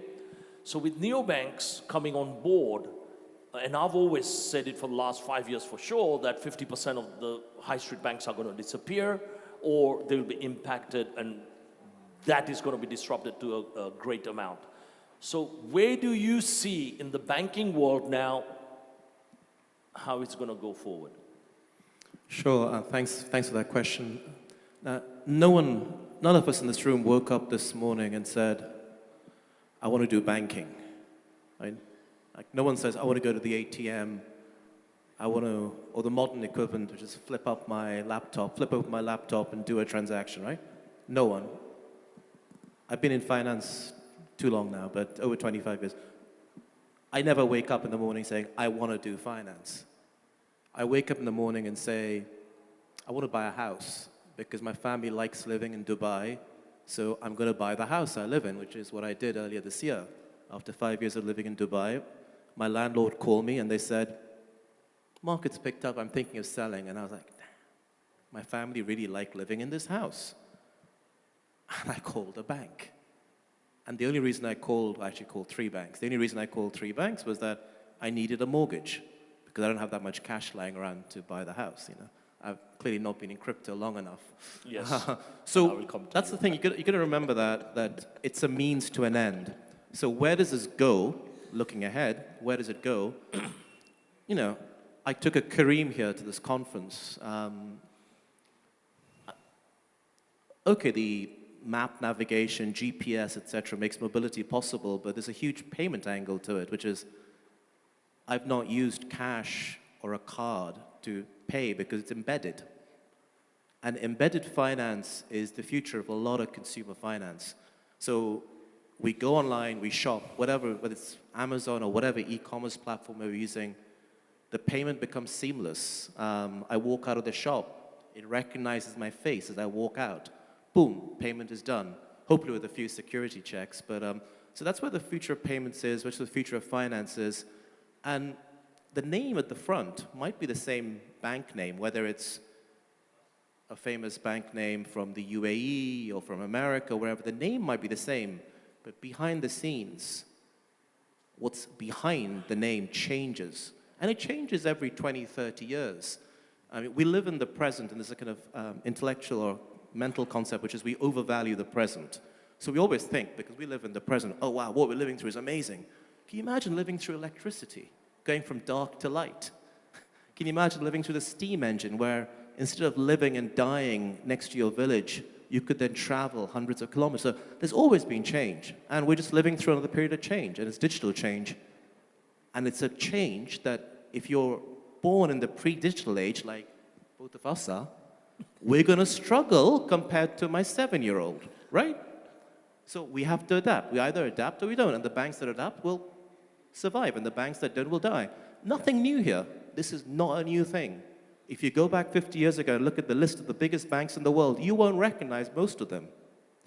Even 30 years ago, like if I did a poll, what are the 10 biggest banks in the world 40 years ago? Pretty sure most people in this room would not know the name, because they'd be mainly Japanese, but that's another story.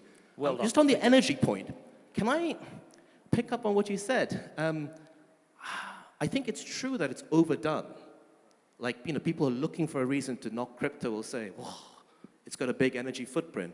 But we shouldn't underestimate the potential challenge this poses. And I'm coming at it not as an anti-crypto person, because there's one element of kind of anti-crypto, which is, it's whatever. We just don't like it, it's new, right? And a lot of banks will be in that, and a lot of governments and central banks.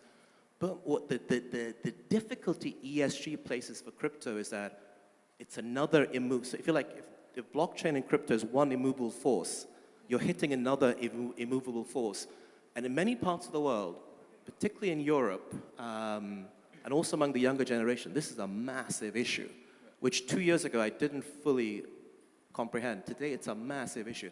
A lot of people will not, particularly on proof of work, blockchain, will not engage. And so this may be a big opportunity for proof of stake, but I'll just leave it at that. It's already happening. I mean, I think I want to bring Robert into the same this. argument, though, applies to anything that uses Anything electricity. that uses, absolutely. I mean, are we going to stop using computers, or are we going to turn all the lights off? No, but the question is the use case, right? Like, the more energy is used by air conditioning in the US, where I guess you're from, right? But we need air conditioning. We're going to not be able to live in Texas or in Dubai, right? So now you've got to make the case of, if this uses as much energy as air conditioning, what do I get out of it? So, I mean, how do we create energy in a way that supports ESG objectives? Absolutely agree. That makes sense. Crypto is just one of every. I mean, who working remotely or living remotely in the last year wasn't using electricity or a computer? Yeah, but the question is, all like, the same arguments. what's the value we're getting from it? Crypto. So in a way, it's done crypto a favor. It's pushed crypto towards ESG. So they've shot themselves in the foot. We've suddenly now got a renewable grid growing around crypto. So it's brought crypto 5 years forward, right? Much forward, a lot so, forward. So, you know, I've just launched a project, NFT Solar, and we just got a niche for doing NFTs minting via solar. So I would not have done that had it not been for this ESG backlash, right? I mean, the surplus of energy in Canada, look at all the mining operations that are setting up in Canada because of that. You know, there's a number of other compounds that with comparing any proof of work versus proof of stake, and there's thousands of different protocols that are there. So you can't stereotype crypto and say that it's against ESG or that it abuses any energy objectives. And there's lots of cryptos now that use a fraction. I mean, everyone thinks crypto equals Bitcoin. Bitcoin is not used for fractions. There are so many other medium types of cryptos which takes a fraction of the energy. 75,000, if you see Solana just now, 75,000 transactions per second. Unheard of. This is Visa level transactions. How much energy, how much XYZ does it use? It's not Visa level transactions. 75,000. Go check out Solana. That's why it's gone 20x in 6 months. So Solana's been a great story, but come on, it's not Visa. I think, you know, we need to accept it. Even when I was there, internet.com days, we were saying, who's going to buy these things on eBay, well, actually eBay didn't exist at the time. Who's going to buy online? And we want to look and feel and touch what we buy. And I remember talking to the Toys R Us, Woolworths, and all these people saying, oh, yeah, it'll never happen. We want to go there and take our little Johnny there and sit on a car. Look at them, they disappeared. So it is happening, and it's happening faster, as Ishmael just said. You know, it is not all energy driven, and transaction speeds and all of that is coming up big time. I would like to hear from you, Robert, on some of the use cases, because you're more into practical consultancy work and doing some real life projects, some use cases.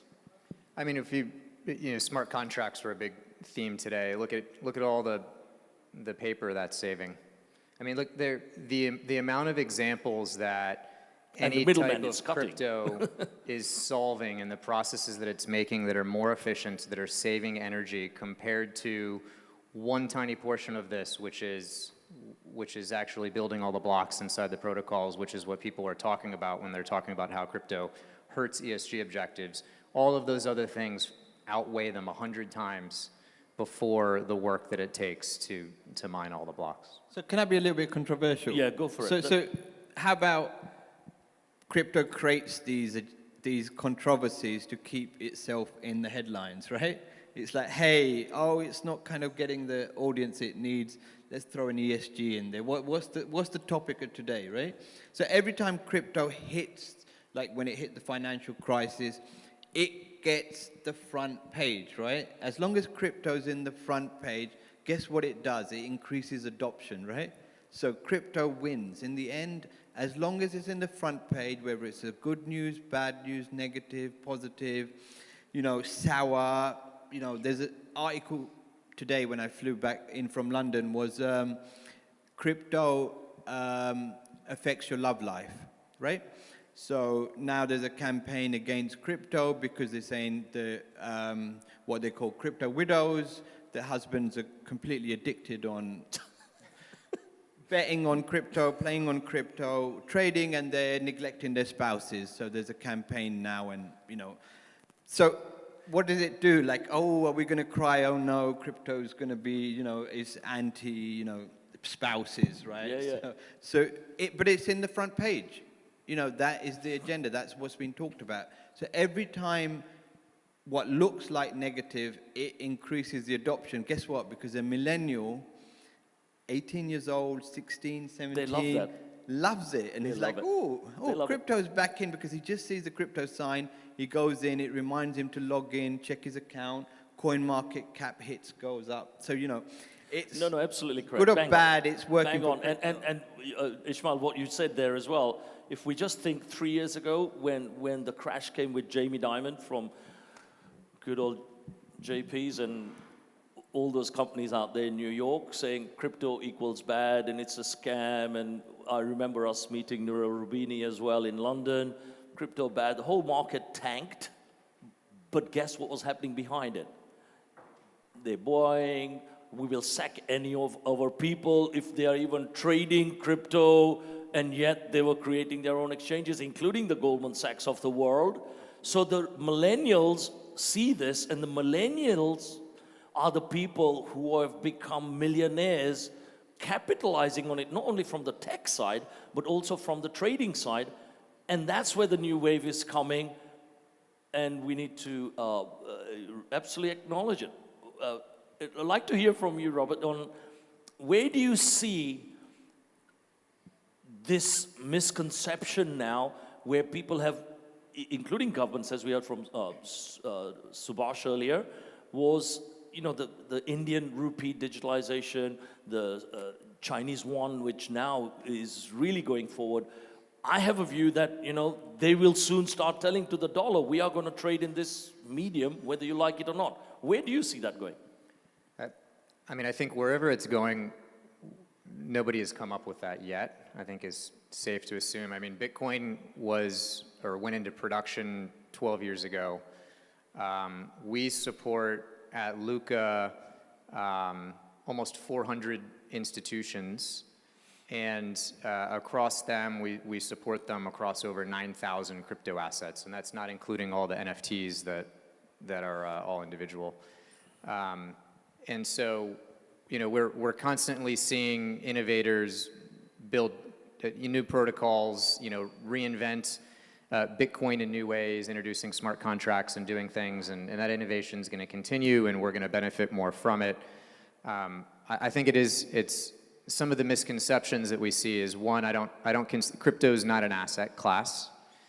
It's technology. I know you mentioned that a couple times, and it's technology that can be applied to any asset, just like the NFT example with the mining that's out there, and we will see people continue to apply it towards asset after asset. And what's most interesting to me is that when we do that and we facilitate exchanging these assets for one another in fractional quantities without borders, it's really what it's doing is it's giving accessibility to traders that they didn't have before. And that accessibility is creating liquidity in asset classes that are traditionally not liquid, like real estate. And that's really the very exciting thing. I mean, that's why I joined Luca. When I heard about this, I started doing research on it. And I think that's what people kind of miss. I think they focus typically a bit too much on the protocol, on the blockchain, and they don't focus just on what people are doing around the world as an organization, as a global organization. And that's really the thing that's most impactful about all of this. No, absolutely, bang on. Ronit, I'd like to ask you, from the banking perspective, you know, this thing's been happening for those of us who've been really in there 8-10 years solid, okay? The banks have already started seeing all these neobanks popping up, doing hundreds and hundreds of millions of dollars of transactions all the time, okay? Actually, how many of you guys have an electronic wallet in the audience? You see more than 50%, okay? How many of you guys actually went into your bank in the last 12 months? 5-10%, okay? How many of you think going there, and I know Ronit gave an example of mortgages is one-off, but that is a one-off. You don't do that once a year, okay, for example. How many of you think there's a place for banking rather than banks for doing the day-to-day stuff rather than loans and mortgages and things like that? More roles for banking, right? Well done. Now, where do you think banks with this movement is going to go? Do you think they are agile enough? And the mortgage example, by the way, you gave, there are so many people doing peer-to-peer loans as well, and peer-to-peer even mortgages now based on crypto assets. So that's already happening as well. Do you think the banks are going to be agile enough to adopt some of this stuff, or embrace it to some way, or come up with something else? Who knows? Yeah, I mean, the short answer, it's a pretty short answer. No. Meaning they're not agile enough? No, they're not agile. It's not a debate. Yeah. Let's move on. Sorry, I'm being flippant. But more seriously, I'd take you back to my earlier answer, which is, and you've answered it yourself by saying, we need banking, not banks. I mean, you'll find no one outside maybe even in the C-suite of a bank. I mean, no one thinks you need banks. You need banking. And just as I said, if you go back 50 years or 100 years ago, the names might be the same, but what's behind is fundamentally changed. Now, take a historical perspective. I mean, the title of this panel is about tech history. And think about the banking history. Like, how we've had banking ever since civilization, recorded civilization started. Recorded civilization, at least today we think, started about roughly 5,000 years ago in the Near East, Mesopotamia, Iraq, modern-day Iraq. The first piece of writing, it wasn't a love poem, it was a contract. It was an IOU, it was a debt contract, which is, you could say, an early form of money. So the oldest piece of writing was money. Where was money stored? Who did banking? You did it in a temple, or the equivalent of a temple. You move forward, governments or centralized power in some societies would basically issue tokens, which began to be called coins, about 600 BC, what's Anatolia today, Lydia. And form factors of what's money constantly have changed. What we consider banks, the word bank, where does it come from? It's an Italian word for bench. Money lenders, bankers would be sitting on benches in Renaissance Florence, Renaissance Venice. That's how banking began in modern Europe. The 90-day bill, which is a very standard banking instrument today, it took 90 days to go from Venice to London on horseback, et cetera, et cetera. The reason I'm giving this history lesson is not because, well, I did study history, but the other reason is banking constantly changes. Most modern banks in, let's say, in Europe, which is like where the oldest banks are, really grew up with industrialization. They funded industrialization. Or if they were retail banks, they were mortgage lenders, they were community banks. They weren't banks. They were actually a backlash to banks. They were the excluded. They were in England, where we grew up, I guess, 19th century England. Ordinary people didn't have access to banks. The big banks didn't want to deal with them because big banks dealt with rich people. So they created what became building societies or credit unions in the US. Banking always changes. Now we're in a digital age. We've been in an information age. So the digital age will create, whether it's crypto, whether it's neobanks, it'll create digitally native companies. Now the banks will try to respond to that by saying, I'm going to have my own digital bank. Like a lot of you said you had digital wallets, but whose digital wallet are you using? I use a big tech company's digital wallet. I stopped using my physical wallet because of the pandemic. It's hot here, right? So I go out my shorts. I put trousers on today to come on stage. I don't carry a wallet. I carry a phone. And that phone company's wallet is what I use. So this could be interesting. I totally agree with the premise that we're in a digital age, an information age, but will it be crypto? I have an open mind. Full disclosure, I own quite a few coins, but will it be crypto? Could it actually be the irony of ironies that we're all sitting here talking about decentralization, but we end up with really centralized companies? These big tech companies are way bigger than any bank. The bank I worked for, the JP Morgan you mentioned, and actually, will we all end up being sort of digital serfs to these big tech companies or CBDCs and governments? Yeah, because decentralized banks is already happening. You know, I've done one 3 years ago.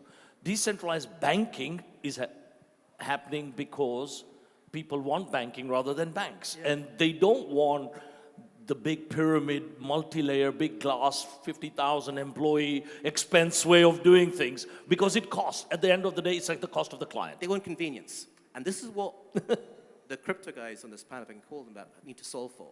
Because if big tech gives me convenience, I will use big tech as a consumer. Absolutely. Not big bank or crypto. Absolutely. Whoever makes our life simple will win. And that's what's happening with quite a lot of the, when I don't want to call out advertising free for companies and wallets.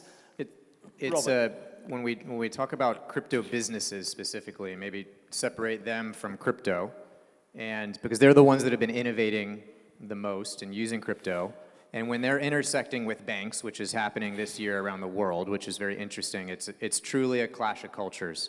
And why are they not agile, for example? Why are they so slow? What I'm trying to say. It's because they're managing risk, really, in my opinion, right? And they have to do that, right? There's capital requirements, there's licenses, there's all kinds of governance over it that's making sure that they're doing things responsibly, and that when they're offering a loan, that they have an ability to actually service that and do the right thing, and they're not going to default, and that the borrower is not going to default, and so on.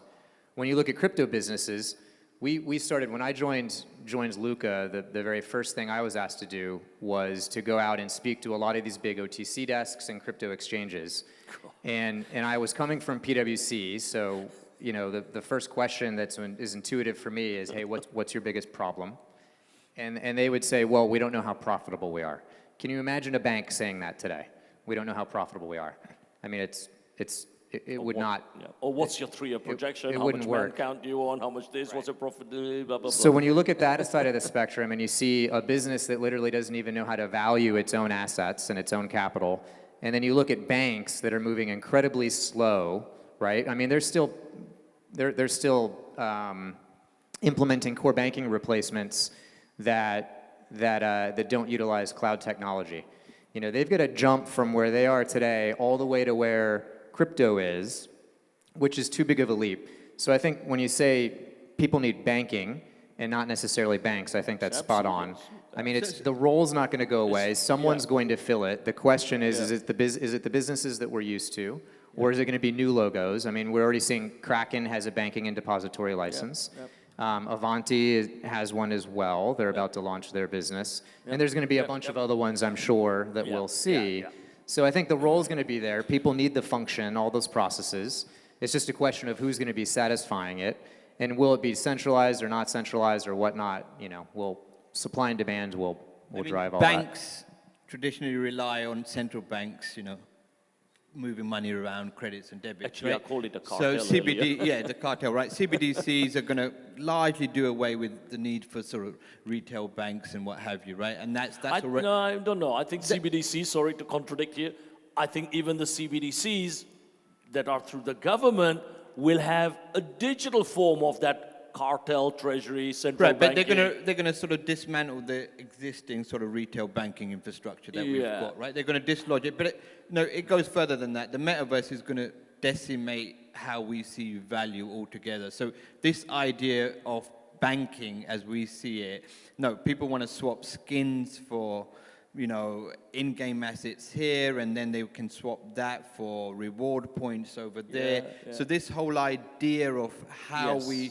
swap and translate value is completely alien for a generation growing up, right? Absolutely. But it's happening, right? If I offer my kid money, he says, I don't want money, I want a skin, or I want some V-Bucks, or I want something else, right? So the banking may remain for asset management, you know, transfer. So all these legacy sort of industries that are managing money, managing debt. But for a millennial generation growing up, or, you know, the generation, you know, following the millennials, you know, the idea of a bank or even the word bank has no relevance to them, right? No. So, you know, we're entering. So when Zuckerberg moves and says the metaverse, there is a lot behind that, which says, hey guys, we are finally got the tech stack to move away from how we look at value, right? So the disruption is going to be 10x bigger than we're predicting, because we're kind of preaching to ourselves. We're kind of finding a place for an ancient institution that And I see that this side really of 5 years, by the way. I see this side of 5 years. Completely agree with you. But it's a question of transferring value, storing value, managing value. 100% agree with you. But the key thing I'm trying to say is, don't think of the bank as something that's existed for 5,000 years. It changes, and this is the problem of, we always think there's today and there's been the last 5,000 years. No. I mean, in the 1960s and 1980s, we thought we were reinventing banking. In the 1830s, we were reinventing banking when an ordinary person could get credit in that first industrial urban area. That was revolutionary. We've got to stop thinking that we're the first revolutionaries. But I 100% agree with you that we don't need for it to be a bank. Yeah. Okay. We are running over. So one question. Who's going to have the quick question? You've had a question before. Sorry. Anyone else? One question. New face. Just give out your name. Microphones. Where's the microphones? Microphone at the back over there. Microphone at the back. Today would be nice. Thank you. Super. Just to announce your name, please. Good morning, Bilal. Hi. I've got a question for Mr. Robert. So basically, you guys were talking about banking, and we all know that banking basically have existed for such a long time to build trust into years and centuries. The government have a lot of support and power into it. How can we assure today to make people trust cryptocurrency and blockchain and other currencies other than banks? Good question.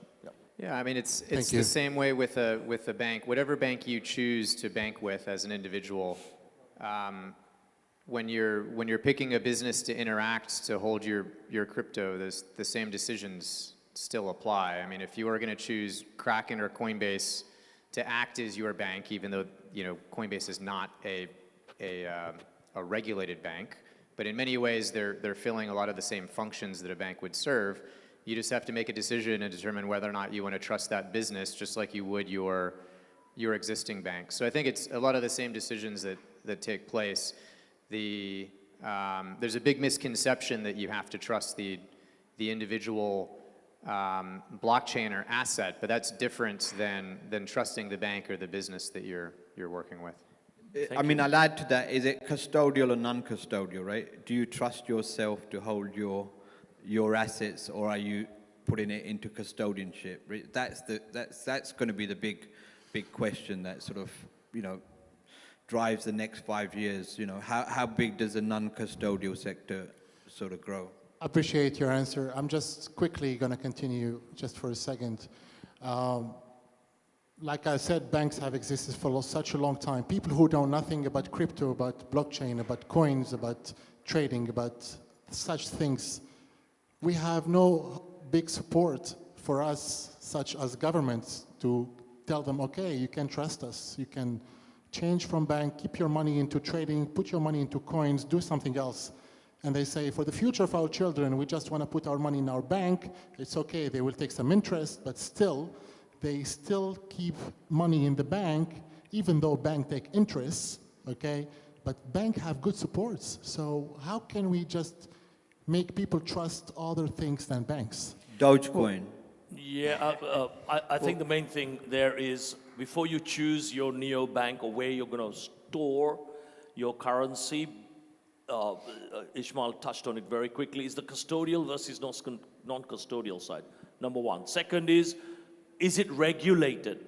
Okay, meaning do they follow any form of regulations for EMI, wallet regulations, exchange regulations, and where are they regulated as well, and how is it managed in terms of governance of who makes the decisions to pass money around, where it's held. Third, fourth thing is, do they have any form of insurance? A lot of people now look for whoever has got that money, be it on an exchange type of a wallet, how much is it insured? So, even the Lloyds of London insure some of these crypto exchanges now, especially after the Mt. Gox scenario. And the classic, when I was there with Tim Draper and he took this thing out and says, I know who I can trust with my money. And he goes like this. It's only him. So it's the custodial, non-custodial debate comes in. Well, and look at Venezuela, look at El Salvador, look at Brazil, right? Those are examples of where what you just described, that trust does not exist, and people are looking for alternatives. And many of your individuals there don't have bank accounts because they don't have that trust. And absolutely, you go to Coinbase, they're insured. If they have a breach and Bitcoin is stolen from Coinbase, insurance is going to play a big role in making sure that the individual that is holding their Bitcoin at Coinbase is covered, it isn't affected by it. Other exchanges around the world, you don't have that same benefit, and so you should absolutely make sure that you're aware of that when you are keeping if you are investing in crypto. Make sure that you look at where you're keeping it and if they're insured, if they're regulated, because many of them are not. And you shouldn't necessarily blindly trust them. Yeah, and Binance is the classic just now. A lot of people pulling out of it for many reasons, some of it, or most of it political. But at the end of the day, it's like there's only X amount of money that's going to be held in their facility, and the rest is on cold storage somewhere else, backed up somewhere else, whatever. But they give you the choice as well. Do you want to keep your own, or do you want to keep it here, right? And they have their insurance to go with it. You've got to accept that, crypto, 1 minute. Crypto is the land of risk capital, right? 80% of that capital, especially in the retail sector, is people who want to, put a level of risk on some level of funds. So that's why that cute dog looks very attractive, right? It's like, I want to put 500 on this cute dog. It may, balloon, it may not, but risk capital, because how many flat screen TVs are you going to buy before it gets a little bit boring, right? How much consumption are you going to do of hard goods before it's like, okay, I'm bored of this, right? So it's like, okay, I can put 25% of my risk capital in here because I don't want to buy any more hard goods. There is a deconsumption going on between buying more and more fast fashion junk, that there is a sea change in how people are consuming, and one of that consumption methods is, hey, I like to see things on my Blockfolio, I like to see cute pictures, and this is an acceptable form of consumption. Right? Thank you. Okay, round of applause for our panel, guys. Hope that was good. Thank you, guys. So, do we have the video for Vinod just now? Ellen. Okay, so we're going to skip that now. Okay. Thank you, guys. Yeah, just leave it here. Thank you, buddy. Okay, for our next session, and then we're going to do lunch, right? Okay. I'd like to invite Alan Way from LBank Global Layout and Target. Alan, where is Alan? He was the shy one who didn't ask the question, by the way. Guys, come on, Alan. Round of applause for Alan. Well done.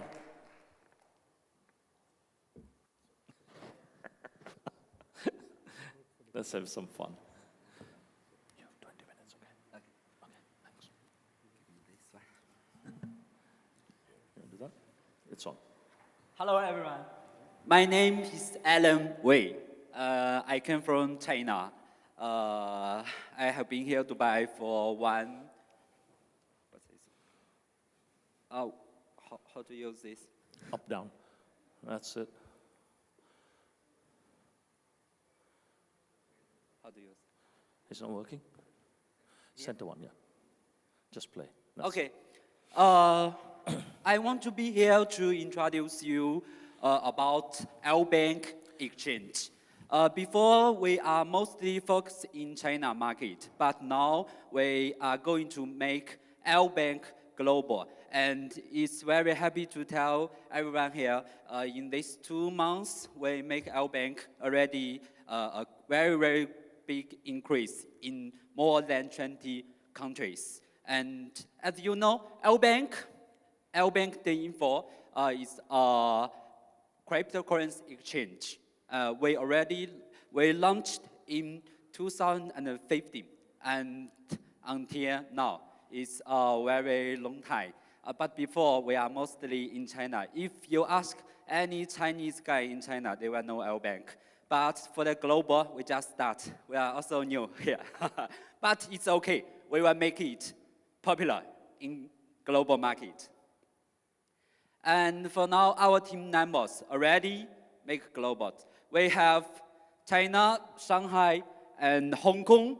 And now I also set an office in Dubai, and also have a partner in India, Turkey, Canada, USA, Russia, Nigeria, and Indonesia, Australia, Philippines. Like part of our teams, the customer service teams is in Philippines. And for me, I come here to Dubai because Dubai is so international city. And in here, Dubai, I find my partner in Nigeria, in Indonesia. It's very, I get a lot here in Dubai. And this is our milestone. We registered in Virgin Islands in 2015. And in fact, our website is launched at 2016. And until now, we already have more than 6 million users in our bank.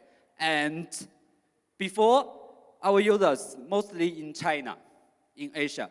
But now, there's a very big increase in global market, especially in the country I said in the last page.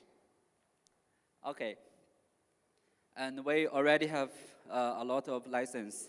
We are also going to make a lot of license in many countries, but it depends on the market. And this is some data about LBank. Now the daily trading value is already $1 billion US. And you can check LBank in CoinGecko, in CoinMarketCap, and we are now around 20 ranking in CoinGecko, CoinMarketCap caps. And for now, the daily active users is more than 100,000 and it's a very, very big increase. As I know, our date increased very fast in Vietnam, in Philippines. That's about the GameFi project. And also increased very fast in India because of our contract futures. And also increased very fast in Indonesia, in Nigeria, because we set a lot of budget to do marketing there and make a very good ROI in this market. And this is our users now in global. And for me now, the very important marketing is there is some countries, they have a very big increasing about crypto trading. We all know that, like Vietnam and Philippines and Brazil and Turkey, very, very fast increase. And, okay. Before this month, we do an event in Nigeria because our marketing in Nigeria is very good. And this is our event before in Asians, Vietnam, Philippines, Korean. I have been to many countries to do our global marketing for LBank. And now, I think the next half year, the next 6 months, I will only be here in Dubai for our global connection. And maybe you don't know me before, but I think and I believe you all know me in the next few months because I will be everywhere, any conference and any event about cryptocurrency. Okay. And what we are doing here is also looking for partner. We are looking for partner because we are going to make LBank global. We find local partner in any country. If it's okay, we do marketing there. We find the local partner. Like we find our partner in Nigeria, in Indonesia, at here, Dubai, because they travel here, Dubai, and we think it's great to cooperate together, and we make it. The marketing data is very good now. That's what I'm doing here too, looking for our partner in any country who can cooperate with us to make LBank global. And I think I already introduced you to try LBank. This is the app. Thank you.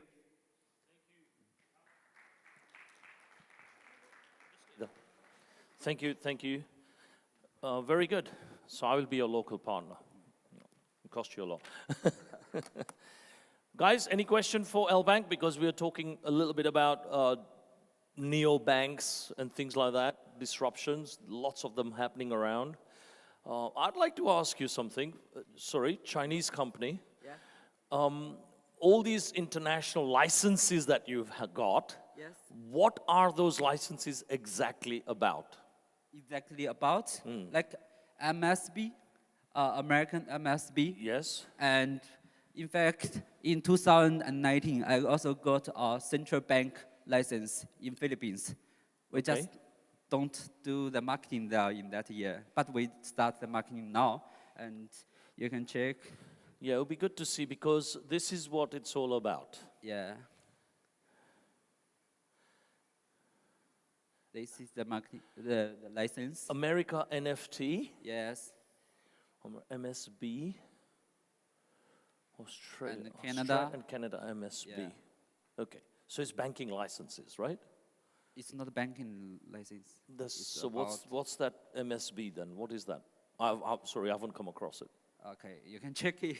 Okay, all right. In fact, I don't really Is it a full banking license in terms of you can do loans and credits as well? Or it's just e-banking? E-bank. Only e-banking, right? Yeah. So you do payments, remittances, and things like that? Yes. Okay, all right, fantastic. Round of applause. Thank you. Thank you. Any questions? Sorry, any questions? No, I think we are all hungry, right? Who's not hungry? We are all hungry. Let's try and get back in 40 minutes. Is that okay? Is that long enough? 40 minutes? So time now is 1:05, 1:45, maximum. So I'll come wrapping you around 20 to 2. All right? Thank you very much. You've been extremely patient. See you back in 40 minutes. Well done.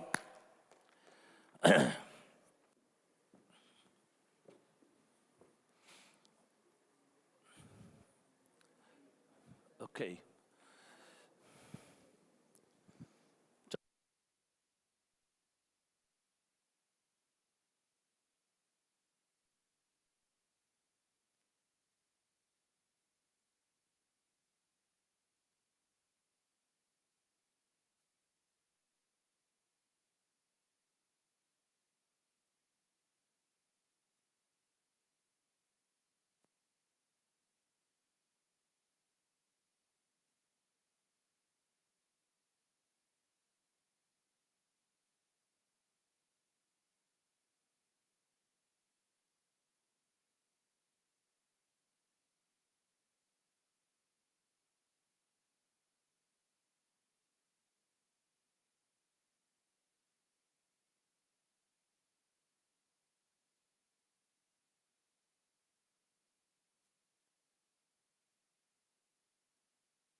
Because it's exactly 4:45 to, yeah, no. Okay, guys, we need to come in, rally some people in, rally some people in.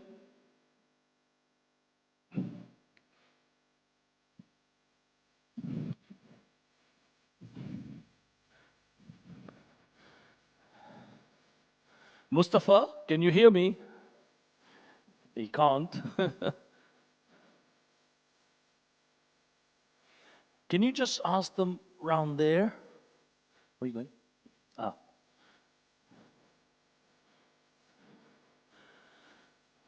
Sandeep, please, can you just ask Mustafa and Table and a few others to start rolling in, please? Hmm? Without? Let's start with them.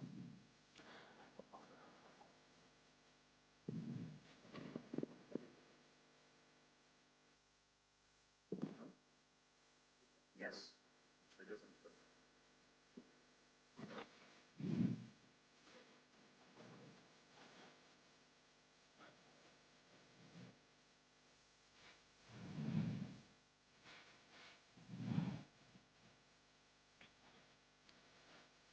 Okay. Where's Pushkin? Pushkin, are we ready to roll? Are we ready to roll there? Video, streaming, everything on?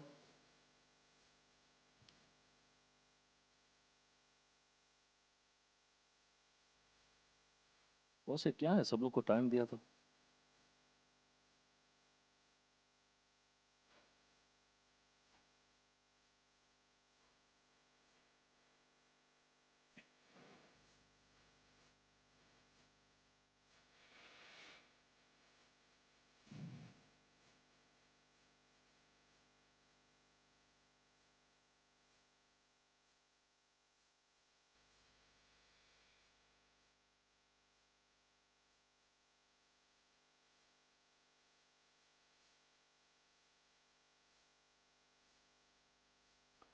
Pushkin, are we ready to roll? क्या told you 10 minutes.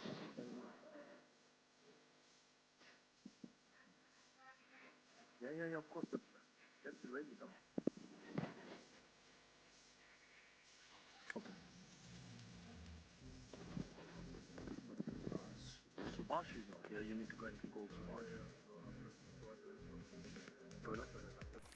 Okay, guys, thank you for getting back on time. Thank you very much. Well done. So our next speaker, unfortunately, due to health reasons, couldn't make the flight, but he's a very important speaker. So he is, I would call, the visionary and the help and the support for Pushkin at Vertex. And he's helped him a lot to say, why don't we do this event? And supported him tremendously. That's why we did this event as such, okay? So the gentleman I'm speaking about is Mr. Vinod Kashyap. And Vinod has taken time out, especially even with the health-related issues, to record his session and send it over to us. So let's act that he was here, and with a great round of applause, Mr. Vinod. Thank you. Good morning, everyone. Afternoon. First of all, I would like to say thank you to Vertex Events who have organized this 2 days international conference on blockchain. In fact, they deserve a big congratulations for organizing this conference after the lockdown time. We are still grappling to come out with the COVID situation. Thank you, Vertex, for organizing such a fabulous event on blockchain. Now, please allow me to share my screen.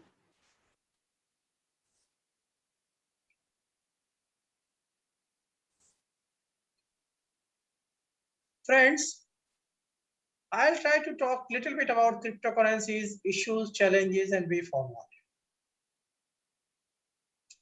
See, I am a chartered accountant or an accounting professional. I am not a tech guy like most of the speakers are over here. In fact, I wanted to make a presentation on issues and challenges relating to accounting professional, but then I thought there will be mostly, say, technology people. So I tried to include some of the challenges which are relating to technology area. That also I've tried to incorporate in my presentation. Now, my presentation of say about 30 minutes, I'll briefly talk about the background of cryptocurrencies, then issues and challenges that cryptocurrencies are facing today, and then we'll discuss about way forward, how to resolve these issues, and in the end, if there is some time, we'll have Q&A session. Let's start with the background or preamble.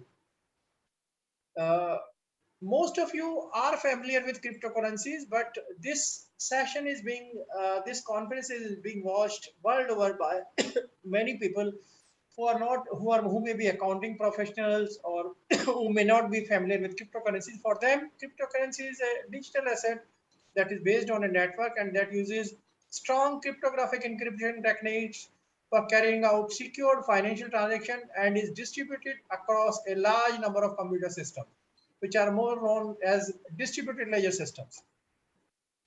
Now, cryptocurrency is not a new term. In fact, the white paper on Bitcoin, a peer-to-peer electronic cash system, was released way back in 2008. So we, almost a decade has passed since the inception of cryptocurrencies. Now, today, cryptocurrency is not a new term. In fact, on a lighter side, I saw this banner in one of the auto rickshaw while traveling in New Delhi. Auto rickshaws are like three-wheelers. I saw some sort of a cab with three-wheelers. So there I saw this. We accept cryptocurrency. So cryptocurrency, Bitcoin, blockchain, they are no more technology terms. I mean, it is being understood by most of the educated people, most of the people who are, say, technology savvy, internet savvy. If we talk about global crypto adoption, Statista has released a data which says Nigeria is leading the world in crypto adoption. Nigeria has about 32% of people who are using cryptocurrency today. Then second comes the Vietnam. Third is Philippines. In fact, reliance on remittance and prevalence of peer-to-peer phone payment have led to steep rise in cryptocurrency adoption in Nigeria. India comes with say 9% users, then comes China and US. If we talk about absolute numbers, then there are say about 300 plus million crypto users worldwide. And in fact, in case of absolute numbers, India leads the world. India has got about say 100 million cryptocurrency users. US is number 2 with 27 million users, and Nigeria comes number 3 with 13 million users. Then comes Vietnam and UK. Now, in this slide, you can see crypto users over a period of time along with the internet users comparable chart and the prediction made by LBank research team. We are in 2000, this was released in 2020. Now you can see the forecast which they have made for say 2021, which is say about 500 users only, 500 million users, sorry. Now, after having a little background of cryptocurrencies, let us discuss about issues and challenges in cryptocurrencies. I have tried to identify 5 major issues and challenges which are there for cryptocurrencies today from the published research papers and from the conferences where I have participated earlier.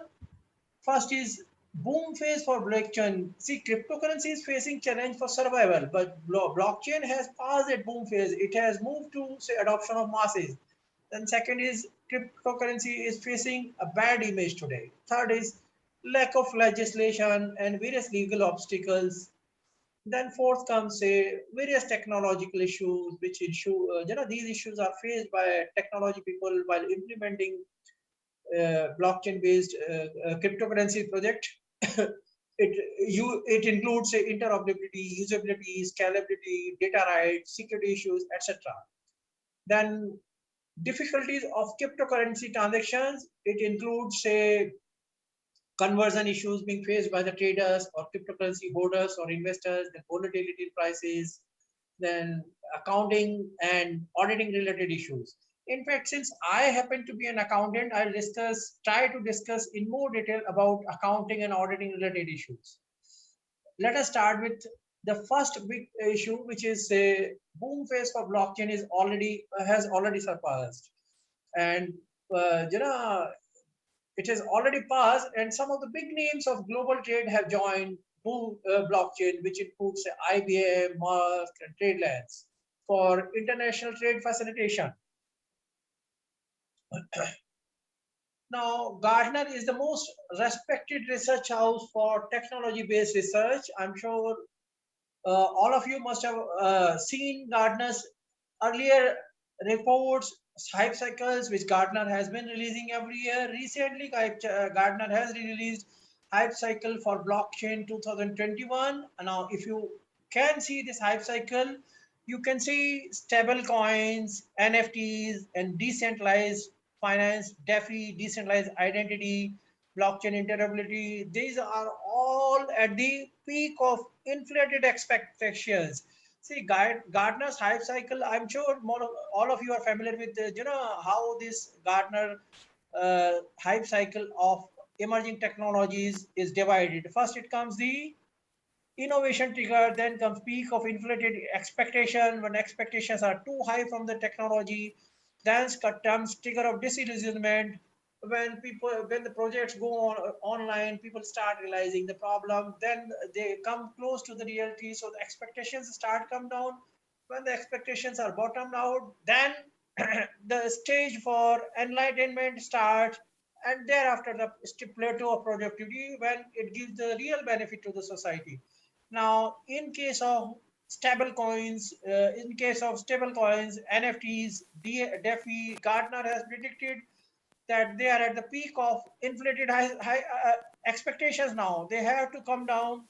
It has to bottom out. Thereafter, it will start giving the benefit to the society. Second biggest issue which cryptocurrency is facing today is about the image. It lacks a credible image. Though more than a decade has passed since the inception of cryptocurrency, but it is still facing a PR issue. For many people, rather I would say for the general masses, cryptocurrency means a new technology for adage frauds. And these issues have hindered the growth of cryptocurrency since inception, and it will continue to do so in coming future. This is what various research houses are predicting, including Gartner.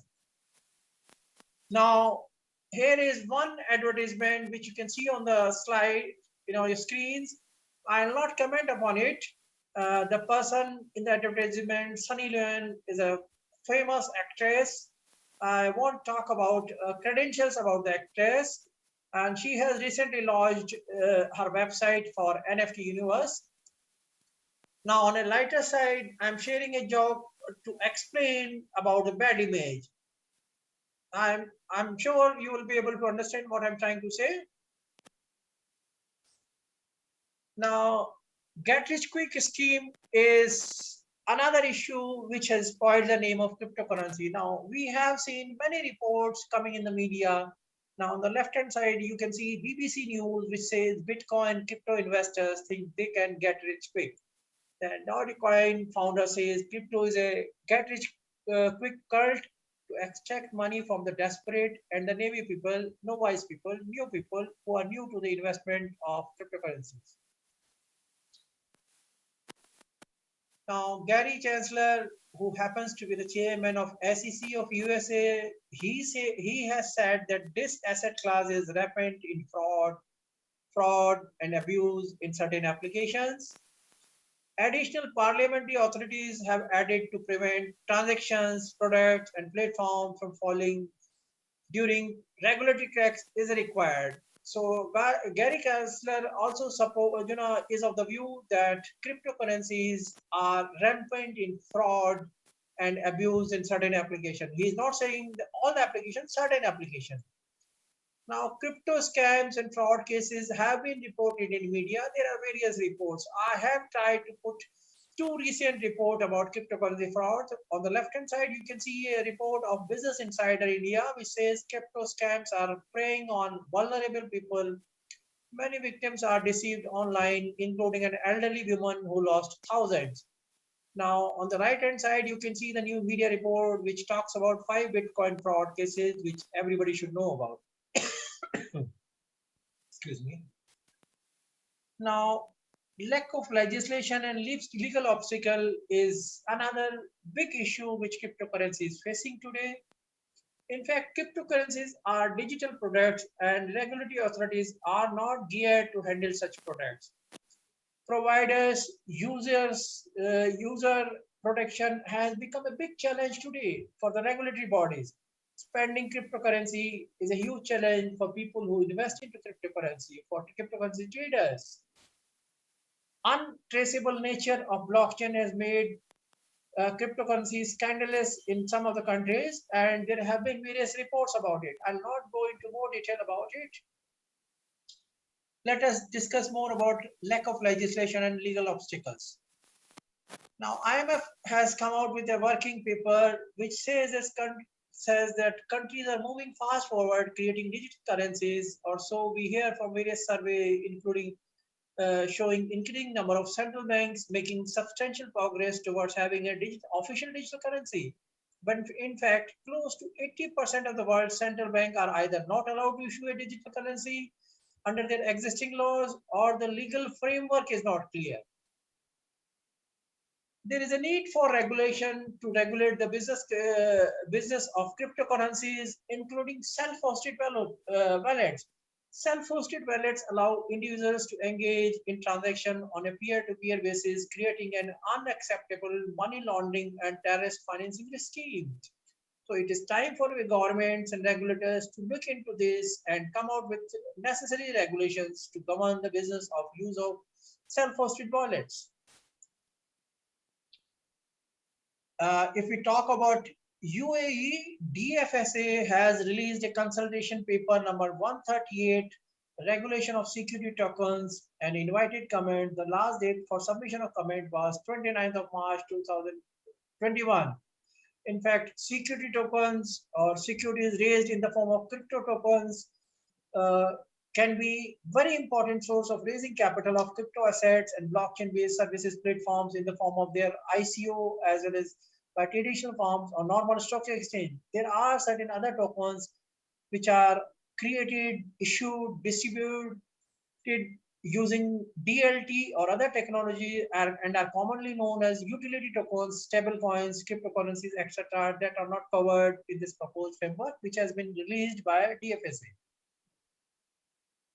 Now, another issue which is related with the legal obstacle is crypto assets inheritance. Now here, key points which one need to note is that cryptocurrency represents a peer-to-peer version of electronic cash. Cryptocurrency is a mere piece of computer code only. And to access your crypto funds or to transfer them from one person to another person, what you need to know is one is the public address, second is the private keys. So what has happened is and here I should mention that there are countries which have come out with adequate laws which prohibits the use of online information other than by the creator himself,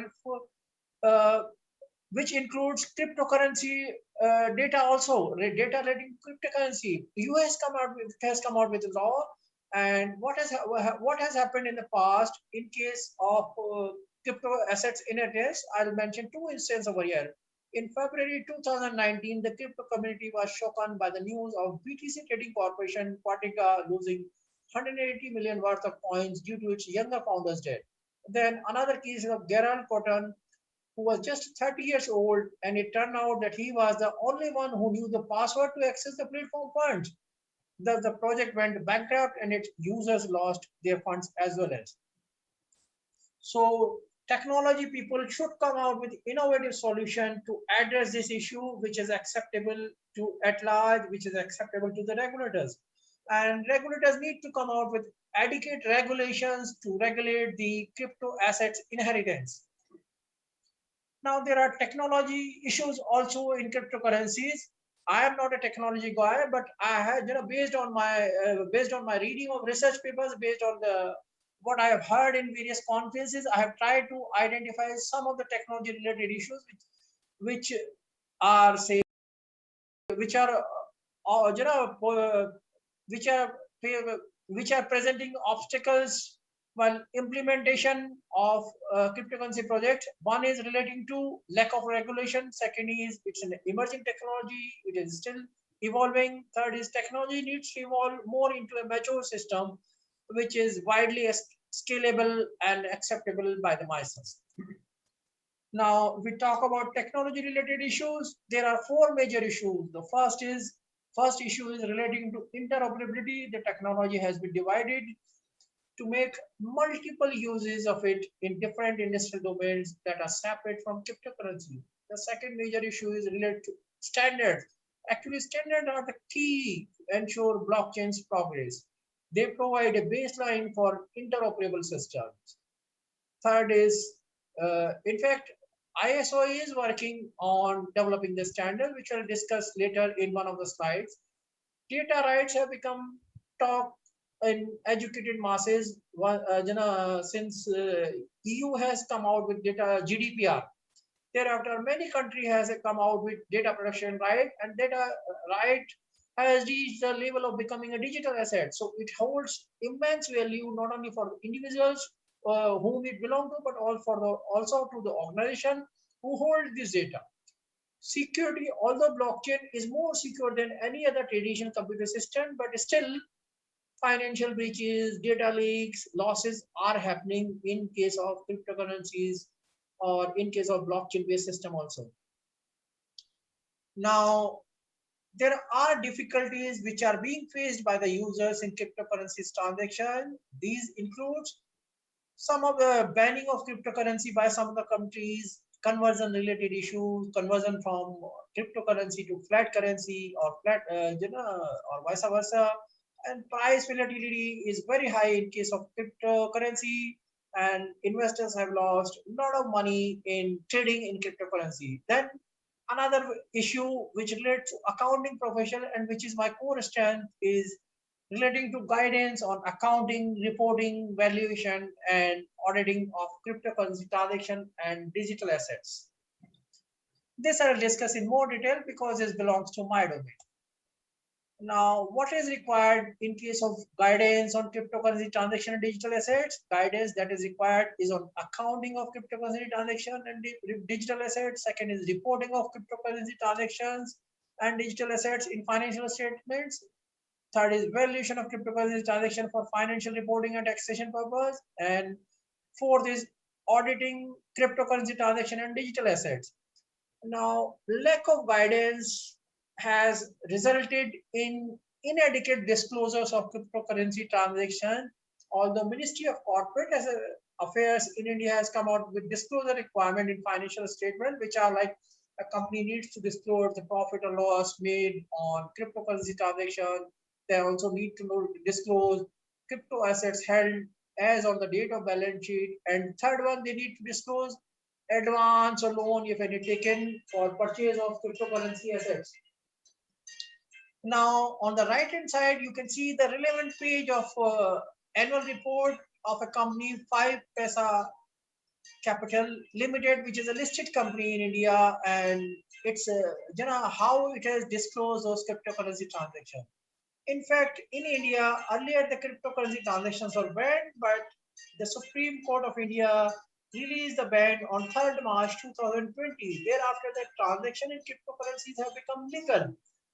So individuals and companies were allowed to do transactions in cryptocurrencies, and there is a guess that a lot of company has entered into cryptocurrency transaction. But when a company enters into cryptocurrency transaction, they need to disclose it appropriately in their financial statement. Now, lack of guidance means companies have not been able to disclose it appropriately in their financial statement.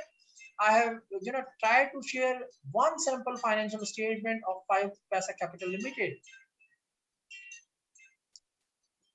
Now, the most prominent newspaper, business newspaper of India, the Economic Times, has come out with this news recently. confusion prevails our method to tax cryptocurrency gains. There are various methods to tax cryptocurrency gains which are available today, which includes a FIFO method, first in, first out, LIFO method, last in, first out, or what could we say, average cost method, or weighted average cost method. Which method should be adopted? So this is for the accounting bodies to come out with necessary guidance. Now, here I would like to say that, see, I am talking about India because I come from India, but if we talk about UAE, UAE doesn't have its own accounting body, and most of the accounting professionals who are working in UAE, they are either members of the accounting body of India or accounting body of Pakistan, and both these accounting bodies are yet to come out with any guidance on accounting, reporting, valuation, or auditing of cryptocurrency transactions. Now, recently, in past, Quality Council of India, under the aegis of Ministry of Commerce and Industry, had organized a webinar on financial services industry. I was privileged and honored to be one of the speakers of this webinar, and where I had shared few thoughts on cryptocurrencies and the issues which the adoption of cryptocurrency is facing in India. And Quality Council of India identified one of the issues which was discussed by me during my talk on cryptocurrency as the biggest challenge for the growth of financial sector services in India, which is slow adoption of technology by accounting professionals. Now, the way forward means we need to resolve these issues. Technology guys, regulators, and other people need to come forward and come out with some innovative solutions to address these problems. Now, governments need to come out with necessary regulation to regulate the business of cryptocurrencies and digital assets. And these regulations to support the growth of cryptocurrencies. Second is, international standards on blockchain needs to be developed. Then ISO has set up a technical committee which is called Technical Committee TC307, Blockchain and Distributed Ledger Technologies. It has already developed 4 standards, and there are 11 standards under development. Then one of the issue which cryptocurrencies is our blockchain are facing today is interoperability issue. ISO TC307 has set up a separate working group which is SG7, which is handling interoperability of blockchain and distributed ledger system. Then accounting bodies need to come out with guidance on accounting, reporting, valuation, auditing of cryptocurrency transactions and digital assets. Apart from the guidance, accounting bodies also need to revise auditing standards to recognize the use of emerging technologies, including blockchain technology for collection of audit evidence. In fact, North America, or if I talk specifically about accounting body, AICPA US has amended AUC 500, which is on audit evidence, to recognize the use of emerging technologies in collection of audit evidence. This was all about my talk on cryptocurrencies, issues, challenges, and way forward. I would have preferred to come there in person and share my thoughts in conference, but due to my health condition, my doctors had advised me not to travel, not to undertake international travel. So that's why I'm recording my session, and this recorded version will be played during conference. Now, in case you have any questions, what we can do is I'll share my email address. You can share your question. I'll try to answer your question and queries. And you need to give me a reasonable time of say 24 hours to answer to your questions and queries. Thank you. And now here is my email address. Please note it down. And in case you have any questions or queries, please share your question and queries on my email address. Thank you. Thank you, Vinod. Hope you get well very, very soon. So on the 10th and 11th, we look forward to seeing you over here live. So once again, we have the next panel. I'm going to have a break. I know you're bored with me, right? Yes? Okay, so the next session is all about healthcare innovation. And Ruchi is going to moderate that. Is Ruchi in the house? Oh, well done. Ruchi Dana, partner of Dana Group. Oh, welcome, Ruchi. Then we have my good friend Raza Sadiq and Siddiqui Ali. Oh, sorry. Dr. Rada Siddiqui. Dr. Raza Siddiqui, sorry. Dr. Raza Siddiqui is about to check me for the health from the RAC Hospital. Welcome him. Round of applause for Mr. Raza, Dr. Raza. Take a seat. Take a seat. Welcome. Sorry. Oh, yes. We're doing that. This guy is mine. So, okay. Hello. Siddiqui, welcome. Welcome. Hello. And finally,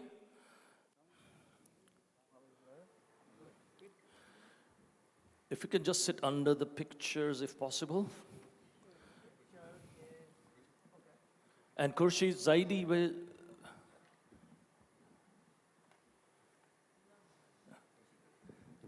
Okay. You're going to moderate this session? Yeah. Well done. Thank you. Thank you. And hi, how are you? Nice to meet you. All yours. So we have 25, 30 minutes, okay, Rishi? Thank you so much for the introduction, and I'm really pleased to be here. It's one of the first completely physical events that I've been to recently. So thank you, Mr. Pushkin, for arranging this. And it's a pleasure that we have a very, very diverse panel here. We have people from the healthcare background. We have people from hospitals as well as pharma. And I'm a doctor myself, so that would be interesting as well. So let's just start off with a brief round of introductions. I'll start off with my introduction first. So I'm Dr. Ruchi Dana. I'm a medical doctor and a Stanford MBA. So we have a family business here, and we're a family of doctors. And in terms of healthcare, we make a number of investments, mainly into deep tech and digital healthcare startups. And apart from that, we also have a hospital in India, in Jaipur. It's a heart and multi-specialty hospital. But since we're a family of doctors, healthcare is something that we understand. We are able to do the due diligence, so it really helps us quite a lot. And we can also do pilots at our hospital, so that again is like an extended benefit. So let's go on to Dr. Raza. Could you please introduce yourself? Yeah.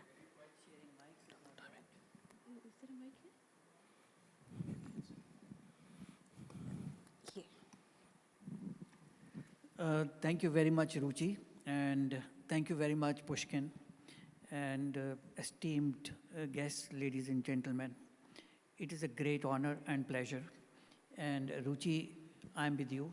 This is Pushkin, the first event I'm attending during the last 2 years. And we coming from healthcare have to be especially more careful. And we also have to play a role model because the disease is far from over and it is not going to leave us any sooner. I'm not trying to be pessimistic. I'm trying to be realistic. So we have to live life, which is very important, but we have to live life with the new rules and precautions. So thank you very much for giving me this opportunity. My name is Dr. Raza Siddiqui. I have been into healthcare for a very long time. I don't want to say that. And it is more than 3 decades. And I have been part of pharma industry. And for more than 25 years, I am in the senior leadership role of healthcare, running major healthcare institutions. I have the privilege and honor and blessings of Almighty Allah that He gave me many opportunities. And one of the big opportunities was to set up Indraprastha Apollo Hospital, Delhi, which is the flagship hospital of Apollo Hospitals Group. I set it up and played a key role in making it one of the best hospitals in the region, but also, alhamdulillah, with the grace of God, I hold a world record of making that hospital financially viable in first year of operations. I'm also a fashion designer, strange things, because I believe in following my passion. And from pharma industry, after spending 10 years, I moved into full-time fashion industry, into designing. And for 8 years I was there. But then I realized that it is my hobby, it is not my passion. So passion is healthcare. I came back to passion, set up Apollo Hospitals, was sent to UAE in 1998, and set up Belhol Hospital here. From 2004, I'm associated with His Highness, the ruler of Ras Al Khaimah. And Allah gave me opportunity, He gave me opportunity to set up a RAC hospital, one of the best hospitals in the region, which is a destination for advanced tertiary care, not only for the people of the region, but internationally. Today, patients from 15 countries come into Ras Al Khaimah for advanced care. I also got the opportunity to set up RAC Medical School, which is one of the best medical schools in the region, and we have close to 2,000 students. It is such a pleasure and honor to share a platform with you, Ruchi. I admire you a lot, professional, personal respect, and thank you very much, and looking forward to a meaningful discussion. Thank you so much, Dr. Raza. So I actually had the opportunity to visit RAC Hospital, and Dr. Raza showed us around. It's a really nice hospital, very, very well done, and there were like new wings that were under construction at that moment. I'm sure they must be developed by then. So it was a really, really nice hospital, and the way that he has managed, and then the suites, they're really luxurious. So that's, again, something that a lot of people look up to. So congratulations, Dr. Raza, for setting up from scratch. Thank you very much. Thank God has been kind. We have to be grateful to God for giving us all these opportunities and pay back in terms of providing best care to people, passionately. That's the key. So it is all blessings of Almighty God Allah. Thank you, thank you. So Dr. Siddiqui, we can just briefly go about your introduction. Do you have a mic with you? Good evening, Assalamu alaikum. My name is Asif Ali Siddiqui. I have over the 20-year experience in global healthcare sector. We have a pharmaceutical company, marketing, distribution, and since last 6 years, we are developing the health tech platform. It's a native app and SaaS, which is able to, with a vision to create a digital ecosystem, centralized ecosystem, where all the stakeholders can be the part of it globally. We try to solve the many challenges which the healthcare is facing together. We can understand how important tech is, not better than today, because we all are going through the situation, pandemic, which world has faced, I think, and we understand now how the tech can play the greater role. So since last 6 years, we are in the technology of healthcare tech, and looking forward to discuss more, sharing more with it. Thank you so much, Richie, for, and we are looking forward to discuss more on how we came with the solution, what are the challenges the healthcare is facing. We'll talk more as discussion goes. Thank you. Thank you so much, Dr. Siddiqui. It's really good that you're on the tech side of healthcare. I'm really passionate about it and would love to know more about what you're working on. Thank you so much. Mr. Khurshid, would love to get a brief introduction about yourself. Sure, thank you, Dr. Ruchi. Thank you, Mr. Pushkin and Vertex for giving us the opportunity. In fact, it's a very relevant session when we talk of blockchain and the crypto. Mainly people go into the more professional and let's say more on the trading side. But a very important element over here is the healthcare innovation, wherein we see the complete ecosystem. We are talking not only of the pharmaceutical drugs, we're talking right from the research till the supply chain, logistic, till it reaches to the hands of the patient. So it's a very pertinent issue. I think it's very right and relevant moment to have a good informative discussion, and our seniors from the industry, people like Dr. Raza are around. So I'm sure we'll have a very meaningful discussion today. Myself, we are Pharma Solutions, so we are into the in-licensing, distribution, and marketing across the Gulf and the Middle East area. And we are more into the critical size of the business, which means the oncology, cancer support, HIV products and all, and which are more, let's say, critical in nature for the emergency cases. So how we adapt to the technology, that also we can touch base upon in today's discussions. Thank you. Thank you so much, Mr. Khurshid. I think it will be a very, very interesting discussion with all of us. So, Dr. Raza, let's start off with you. So I'd just like to know a little bit more about how the past couple of years have been for your industry and your business. Thank you very much. This has been one of the most challenging periods of not only us, but everybody's part of life.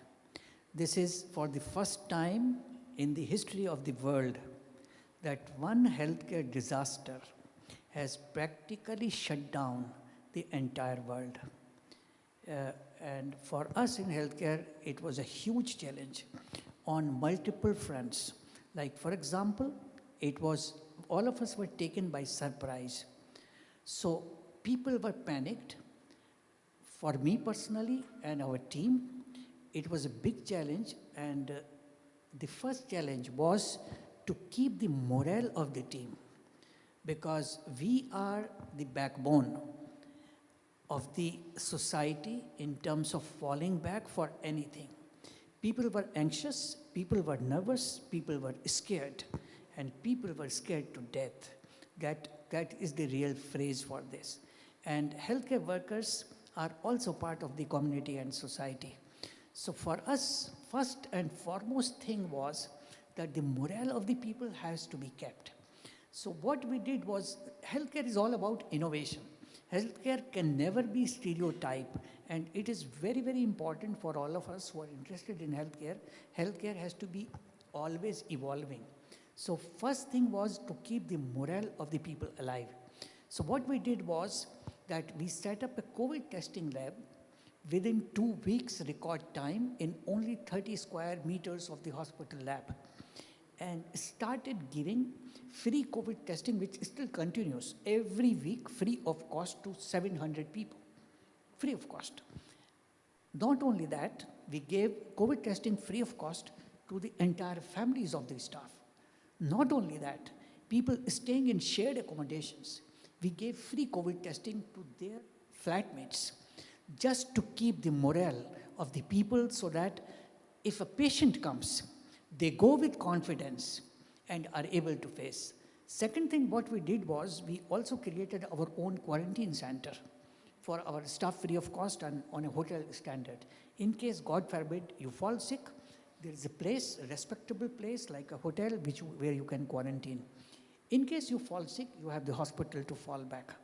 So it was a big challenge for the entire healthcare industry in the region. I'm giving you some examples how we have tackled. If you see, first time that public-private in this country, as a role model, we came together.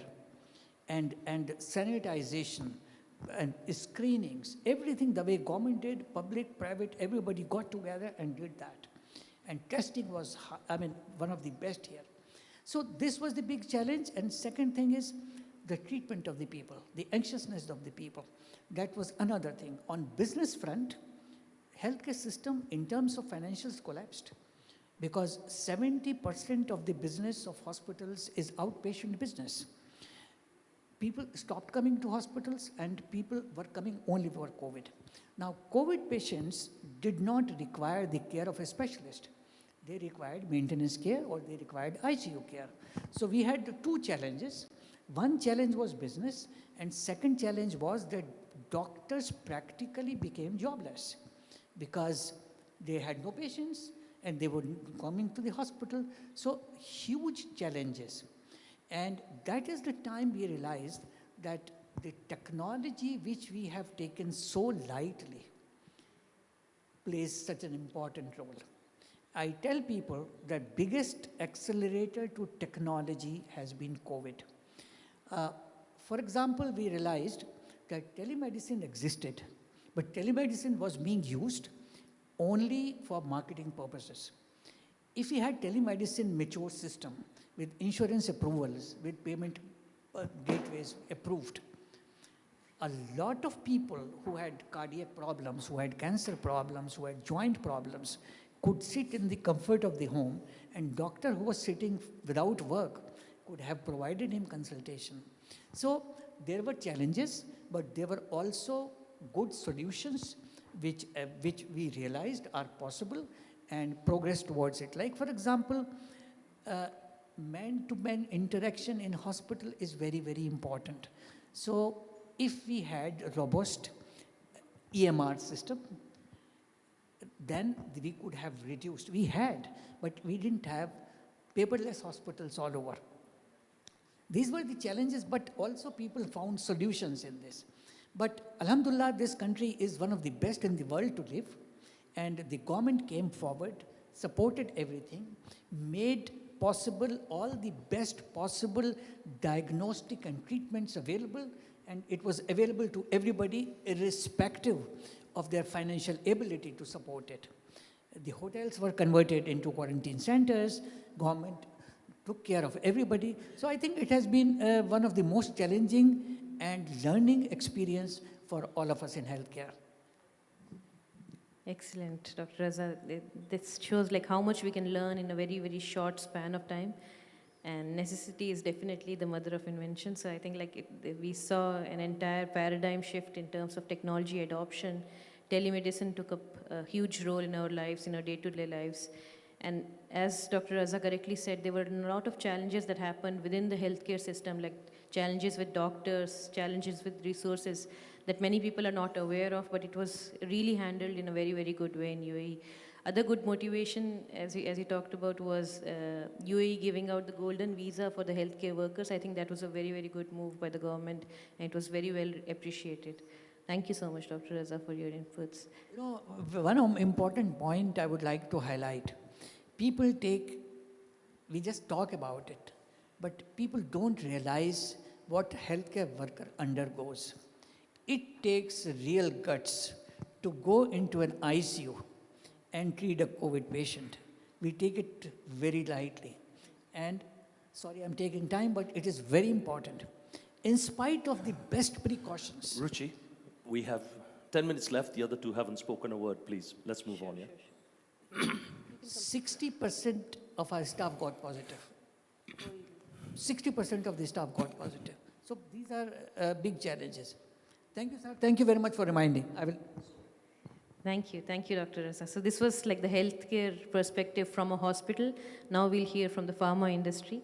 So Dr. Siddiqui, what were your views about how technology has affected you in the last couple of years? What were the challenges that you saw in your industry, and what are you working on? Well, I will go directly to the tech side because today we are talking about the tech. So let's talk about how the health tech can solve the key issues that we have in the healthcare sector. Yeah, the challenges. I've noticed the issue, the challenges. The challenges number one that we have today is access of your own medical record. It's your medical record. You go to one doctor, to another doctor, in other places, you don't have record. We all learned from the day one that your health is wealth. Unfortunately, we least care about our own health. So data accessibility of your own medical record is a key issue. You have to repeat the same information visiting the different doctor, different places, just waste of the time. You have to repeat the same test just because you don't have the test report. This is another challenge. According to the WHO, by 2030, you have more than the 13 million doctor shortage. It means that, number one, they have the less time to diagnose. Number two, they have the more burden in the healthcare sector. Number three, your cost is going to increase. You have another challenge is compliance, big issue. Doctor give you the prescription, but if you don't comply, you're not going to get well. So it's a big challenge today is the compliance itself, the patient compliance, a big issue. More than $280 billion expenses per annum in the USA, just on the compliance. And more than, if I'm not wrong, 200 million people die because of non-compliant issues. That's the big challenges. If you go furthermore, we have aging population going to reach 1.5 billion in 2050.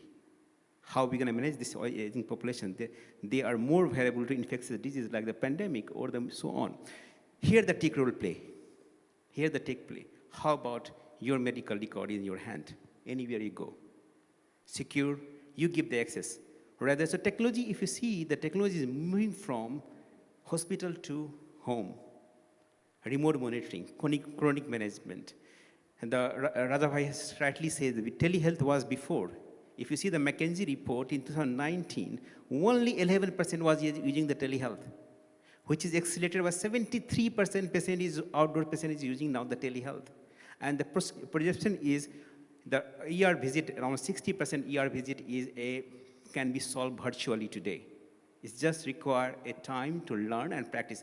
We can understand now how the virtual can play the better. So here the technology is going to play a role. A, reduce your cost. B, increase your accessibility, not only on your record, but also in the healthcare providers. Today you are sitting here, you can have the second opinion from the doctor from the India or USA. You don't need to fly anymore. You can have virtually. That's the technology going to play the role. And again, then the help to the doctors. AI has coming very strongly in the healthcare sector. Early detection of your disease. Managing your hospital as well. How you can utilize base of the AI system and machine learning to manage your ICU operation theater, ICU patient. If you see the room occupied in the hospital is very high, how you can manage all these things? Cost, these all are the machine learning and the AI can play. We go on and you can see that how the AI is playing in the healthcare sector. So we came with the idea, how about we have a single platform? We have many things, single platform that integrate all the stakeholders together, which include the doctor, patient, laboratory, lifestyle, everything, and patient-centric. That give a accessibility to the patient of your data. Centralized, you go anywhere in the world, you have the access. This is number one. Number two, how can we fix the, shift the disease management from acute to the prevention? That's what we have to think about it. Not like I have a headache, I have to go to the pharmacy. How can I prevent the headache before the headache came? And that can be only built if you have the community who are more conscious about the healthcare. There is no other way, right? Unfortunately, this community doesn't exist today, nowhere. So what we can do is we can create the virtual community. Yeah, we have a community for social, Facebook. We have a community for LinkedIn, professional. We have a community for politics. Why not the healthcare, which is more important in our life? There is not a single healthcare community. We came with the idea we will have the one platform which also create the community, healthcare community. That lead you to understand the mental health, which we all are going through, right? So when we have a community, healthcare community, which will talk about healthcare, conscious, mental health, which is a big issue today in our society. So think about how the technology can play the bigger role. So all the solutions, we came with the one idea, and this is called the health interface. It's a very simple, we call high to health, and we believe that this is the future. We are going through the future, this is the future. It's a $1 trillion market. When you talk about the digital health, it's not a small thing. It's a very, very big market. You just require to put all together. Thank you so much. If you have the further, we will definitely share more idea about it. Thank you. Thank you, Dr. Siddiqui. I think that was very insightful. One of the best applications of blockchain in healthcare is data. And till now, a lot of focus has been on data on the part of the hospital workers, like the EHR, EMR records and all. But till now, like nobody has been able to actually authorize the patients or like the normal public to get hold of that data. And the reason for that is definitely privacy and security. Yeah. So that's where there could be a very, very good application. We patented it in the USA. Our patent is filed, and this is something very important. Like in the financial world, if you're able to keep your thing in your hand, why not the healthcare data? This is also the money, right? So you can secure today, in the technology came in a way that you can secure your data highly encrypted and put in your hand of the patient. And whenever it's required to the doctor, you give the access to the doctor your health record. And you can revoke the data as well, like, okay, access for the 2 hours, 3 hours, or the 1 month, and you can revoke it if you don't like to have this doctor, your family doctor, to have your data. So this is something that technology has given us that leverage today to build this kind of, things. Exactly. In fact, I had invested into a company in the UK. It's actually it's using blockchain for genetic data. So if you talk about like the genetic mapping of human beings, the cost has reduced quite significantly, and eventually like the entire human population will be genetically mapped. So it's really important to have individuals own their data, and blockchain could be a very, very good way of people to actually own their data and sell it off as tokens or anything for the clinical research organizations, pharma companies and all. So that's an interesting company to look at. Thank you so much, Dr. Siddiqui. It was a really pleasure speaking to you and learning more about what you're up to.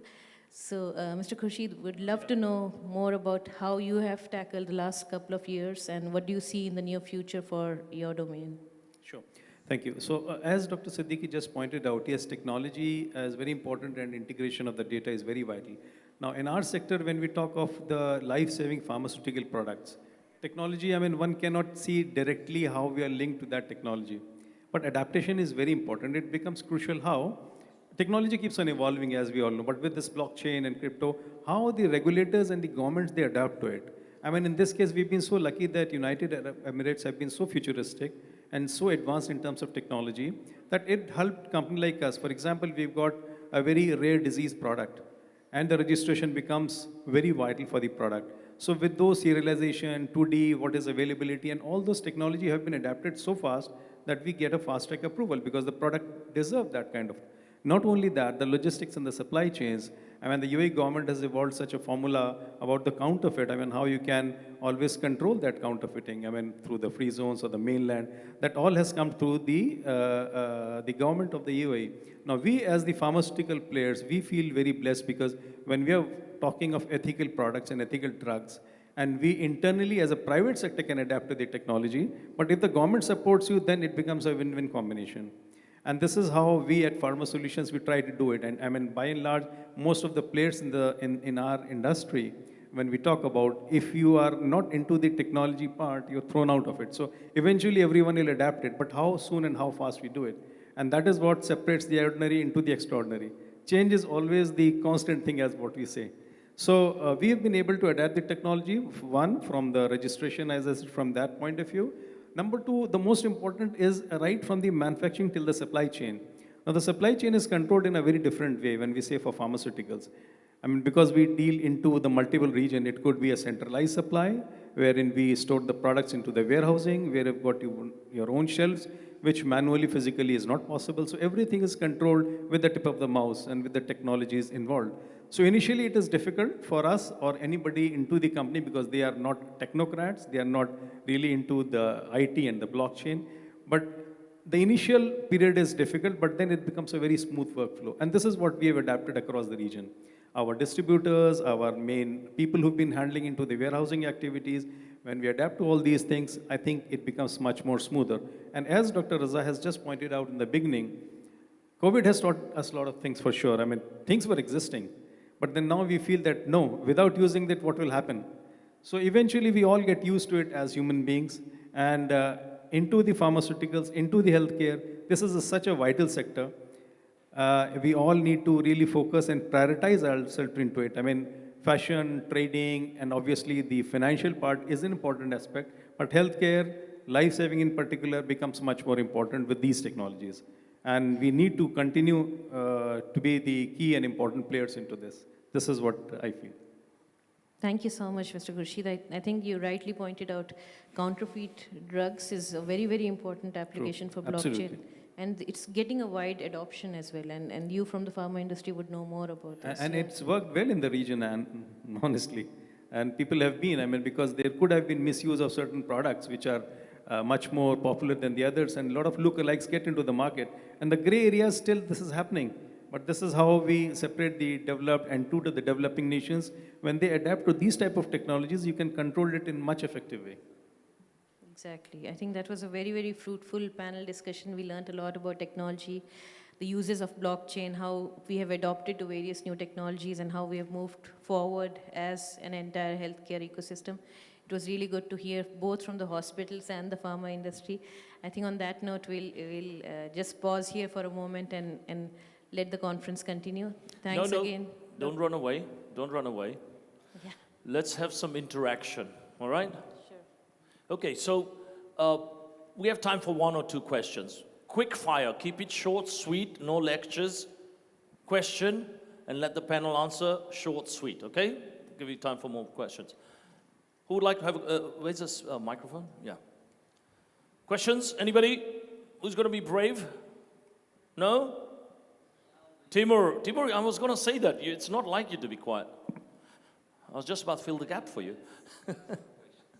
Hi, everyone. Thank you very much to all of you. The panel is great. It is important, the healthcare sector, the development. The question is basically nowadays, I mean, today we are at the blockchain Dubai. By the way, thank you. Really enjoying 2 days of the conference. So how does I mean, each of you can answer just basically, have you upgraded, or how do you move forward with the new technologies, blockchain, smart contracts? Do you do anything about it within the healthcare sector, personally, or as the company, or the entities you're had at the moment? Yeah. Okay, thank you. Is it clear? Because my English. I will translate your English. All right. Thanks a lot, buddy. Okay, Yeah, so the question is, to whilst we are in the spirit of blockchain and innovation. I mean, let's not just keep it to blockchain. Let's keep it to any form of innovation in the healthcare industry. I know Siddiqui covered some from his side specifically. You did as well. But let's have a quick joint one from the hospital side. What is technology-based preventative care or remote care that the hospitals are doing? And we've already heard it from that side, but you might take a step into, this is where I might be going in the next 5-10 years in terms of healthcare. And go crazy on DNA-based analysis, whatever, I know the subject, so go anywhere, okay? Don't want to give you the word. Thank you. That's what I wanted to ask, exactly. Thank you, Timur. Sure, I think that was a very interesting question. I'll start off with my opinions on this. So we would love to stay in touch with the new technological advancements that are happening. So we, even though our hospital is like, it's a tertiary care hospital, it's not a very, very high standard because it's in India and it's mainly for a goodwill purpose. So even though we don't have a lot of advancements in the healthcare, like hospital ourselves, but we do invest into technology startups. So one of the startups that's adopting blockchain is a genetic and a microbiome testing company that's actually putting this data on a blockchain, and individuals can then own their data and eventually sell it to clinical research organizations, pharma companies, for tokens or for cash. So that's like a forward-looking thing. Apart from that, in terms of hospitals, there's a lot of scope for remote patient monitoring, especially given the onset of preventive healthcare. Recently, I was on an all doctors panel, and all the doctors were saying that suddenly the patients are so much more adherent to the medications that we give because there's a lot of focus on preventive healthcare. So one of the new technologies that we invested in is edge computing, and it's a low battery hardware company that does edge computing. So basically, edge computing is analyzing the data at the edge. Instead of like getting the data on the cloud and then analyzing it with AI and ML, edge computing is analyzing the data at the sensors, at the tertiary level itself. So it would be like an IoT thing in which like the data can be analyzed. Because you can collect a lot of data, but the important thing is how to use that data, how to make meaningful information get out of that data. So these are the two interesting things that we recently worked on. I think we'll hear from Dr. Siddiqui as well. Yeah, well, I will go with a more advanced future because present we real all vision, know. technology, so, innovation. Yeah, so think about like AR, VR, you all know the surgical, they are using AR, VR. Think about that the virtual, you are doing the virtual, the video call. The doctor sitting with you as a hologram. That's going to be happen. Yes. Virtual consultancy. Wireless technology going to change the healthcare behavior, the way you are thinking. You can't even think about it. We all are surrounded by the wireless. Right? The technology is changing. When I'm talking that this atmosphere is changing, I'm breathing is changing. I'm having some kind of sleep, my atmosphere is changing. Think of recording all this wireless through technology. You don't need any device anymore to capture all these vitals. That's gonna be the technology. It's coming up very soon. You don't need any more device, wearable device, where your pulse or your ECG or anything can. This technology will become soon that you don't need any devices anymore. Your atmosphere, this is going to be capture all your vitals, where you're moving. Think about the mapping of whole your childhood to today where you are. And in one click will give you how many times you go to the hospital, what kind of diseases. And that predict you where we're going to reach. Think about you are the chronic patient and you are having a carbohydrate and give you, look, do some exercise, otherwise your sugar level is going to be. This is something coming. This is already there practically. AI is already there. So the technology, healthcare is going to be yes, but there is some questions in the healthcare, especially in the AI. The transparency is a key issue. That the doctor believe that the black box is not going to be the solution. They need some kind of the explanations, how it happened, where the technology is coming. That is why the machine learning, deep machine learning, these are playing the major role. I believe this era is going the healthcare technology era. It's not this is one of the major big impact or the positive impact has given the COVID to the healthcare sector. That the technology regulator, they have accepted it before telehealth. I don't think that many regulator has accepted. The insurance company, they feel that they can save the huge amount of cost in the outdoors patient by virtually. They are negotiating with the hospital, look, I'm going to pay you the virtual consultancy, 50% cost than your clinic visit. And they're saving the cost. So this is coming up very strongly. Thank you. Thank you. Just to, last thing, it's not even a question. The thing is that what makes me surprised, with all this innovation, technologies, implementations, the new machines and everything we have now and we're trying to implement within the healthcare sector, but we still, when it comes to education, our kids have to study for 5, 7, 15 years in order for them to become a doctor. And none of the new things which are implemented now or even in future are now being recorded, and kids are studying with them. So when they go out from the universities with the degree, they don't really know how to operate with all these new technologies and the machines. This is what surprises me, and then obviously it comes down to people within the healthcare sector, educational, who can actually advise that now you can, I mean, yes, you do. Being a doctor is like, that's why it's PhD, right? It's a philosopher. So he takes into consideration his experience, not only the knowledge, before he goes into details. So that's what I think they need to study less and have more practice. That's it. Thank you very much. Thank you, Timur. Okay. Thank you. Ladies and gentlemen, let's give the panel, and Ruchi, thank you for moderating that, a great round of applause, please. Thank you. Well done. Thank you, thank you, thank you. Thank you. Okay, we're going to do some awards now, very quickly, before we go to a really nice, heated debate type of panels, which is what we love, all right? So we're going to do something very controversial. I'd like to invite, where's Pushkin? Pushkin, we need you here. His Excellency, my friend Abdullah, please join us over here. Okay? And before you run away, please come on stage. Actually, the panel from the last one, Dr. Raza Siddiqui,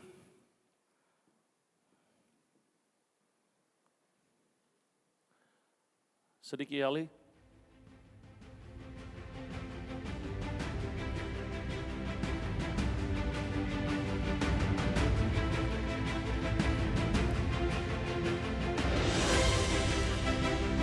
Khurshid. Oh yeah, I just saw you, sorry. Ellen Wei.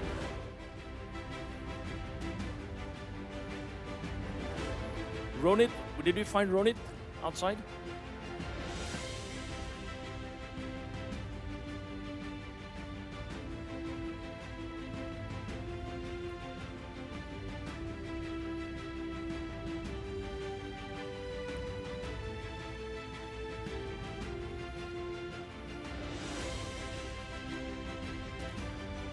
Derek Smith. Derek. Where's Derek? I saw him earlier. Are they all outside? They're going to miss it. Do you want to run out and just rustle some of these guys up? Okay, Mohammed Salim. Mohammed, I saw him earlier as well. Well done, Mohammed. Salim. Timur. And this is nothing to do with your question, by the way. Come on down. He walks in just for the award. Sergey.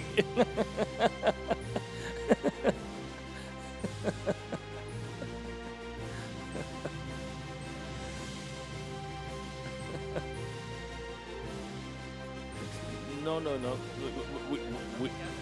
It looks good on the camera. Yeah. Sorry? No, wait. Oh, now it's...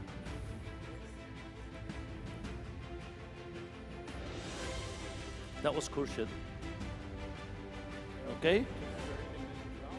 And now we've got Ellen Wei. Ellen Wei. Yep. Make sure the name's there, right?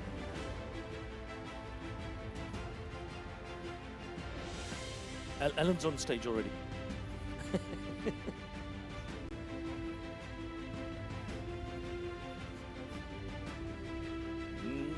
here. You're not advertising. No one's advertising here. Okay, then we have Mohammed Salim. And we have Timur. I don't think you've got the names on that. I don't think you would. Just check. That's okay. Without the names. Actually, he knows.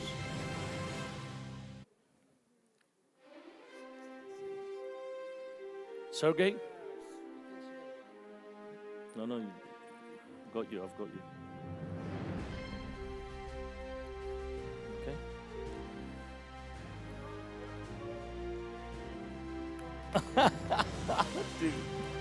Difficult. All right. Mohammed Salim?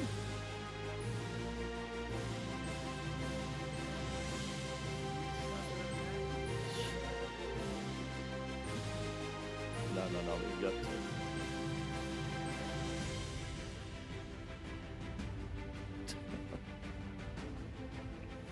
We've done ours yesterday. Okay, Mohammed Salim.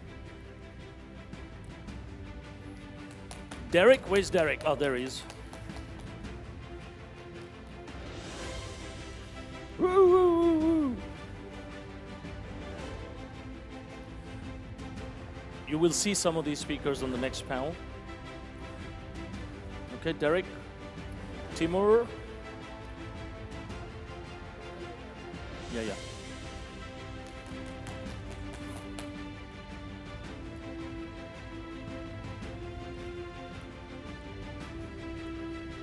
We'll do that. Don't run away. All the award winners, please stay around because we're going to do a group shot and then we'll do the big applauses to bring the house floor down. All right? That's when we do the full collection, blah, blah, blah, and bring this roof down. Okay, don't run away. All the award winners, please come back. Timur, we keep the best for the last. Ishmael, where's Ishmael Malik? Is he outside? Ah, I thought you went back to sleep.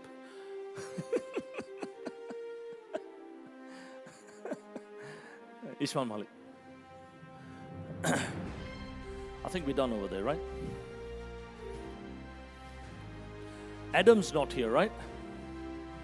Adam Jerry is not here, right? Okay, Aslam will pick up the trophy for Adam Jerry. Aslam Khan.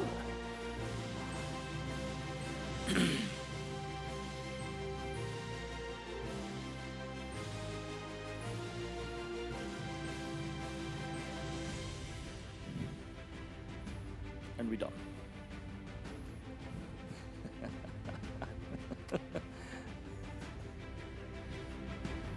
Have you met him, right? Very good friend.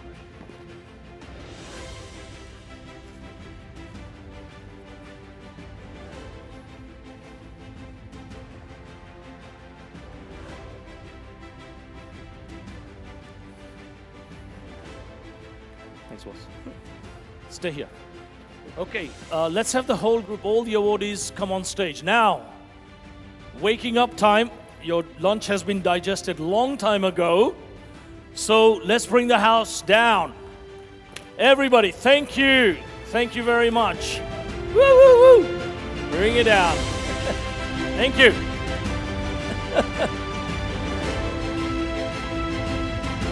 All the awardees, please. One group photo.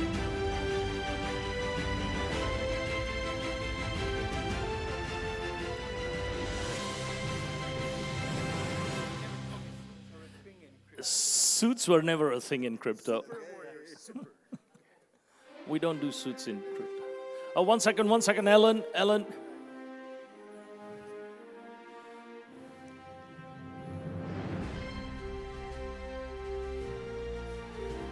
Actually, this is a big one compared to yesterday, right? Yeah.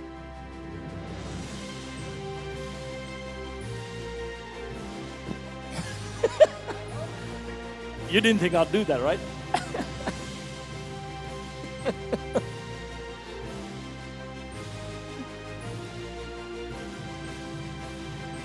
You want me to go there? George, where is George? Oh no, George had his yesterday. Oh, just come down without a trophy. Actually, pull one from there, George, and come on down.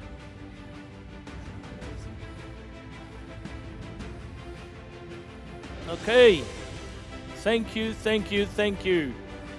Oh, Georgie. Hey, look at my trophy.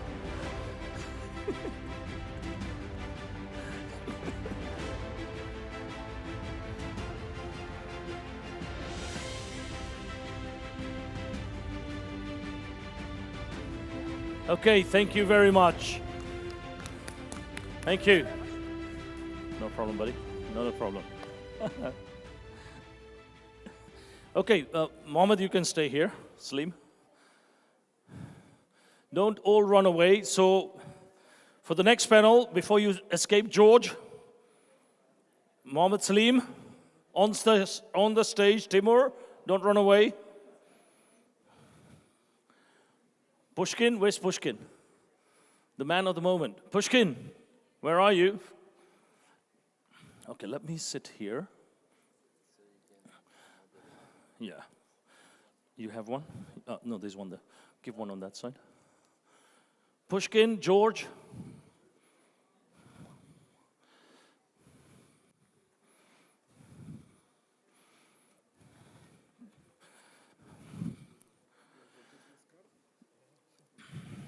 Oh, yeah. I've got mine.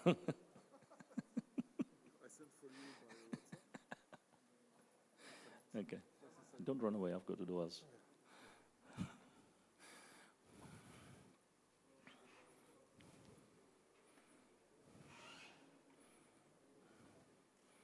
Okay. Is Pushkin on the stage? I'll see you in a bit, yeah? Where's Pushkin? Where's Pushkin disappeared to already? Where is he? No, he needs to be in here. Georgie, can you go and drill out Pushkin from outside? Tell him he's on. Timur, Adam. Adam's not here, right? I didn't see Adam. Aslam, do you want to join on behalf? Okay, I'll handle it. I'll handle that. Okay, Pushkin. We're missing Pushkin. He shied off. Test 1, 2. Pushkin has shied off.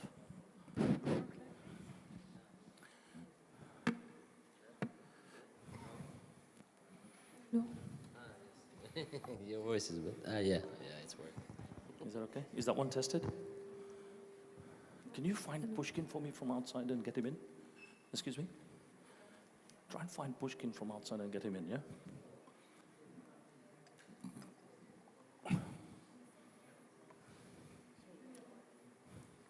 Thank you.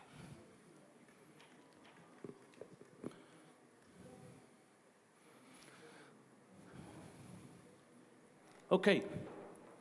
Whilst Pushkin is coming, so this panel, thank you, Your Excellency, Abdullah, thank you. I'll ping you, yes. Okay. Whilst Pushkin is coming, we'll just do a few seconds introduction. So this panel, I took the liberty to say in blockchain space and in the world, if you want to grow, you will always have competition, but there's always a way to embrace your competitors and collaborate. We in the blockchain space, we collaborate a lot because if anyone tells you everybody's competition, you will never grow, you will never succeed, and the chances of you failing is even higher. So I said, let's use a use case of bringing some competitors together in one panel, and in that, let's debate a way of collaborating to help each other. So the subject in mind is all about Expo 2020, and we're counting 20, 30 events just in the next month, right? 43, right? 43. Oh my God, they keep going up. Now, there's only X amount of speakers, there's only Y amount of sponsors, and Z amount of spectators who go around to these, right? And those are the three key ingredients for making events successful. So how do you collaborate and find a way that this is the market size? how everybody can have a win-win, okay? So that's the subject. With that, let's start just quick intros and then we'll start the panel. I am, this is what I do.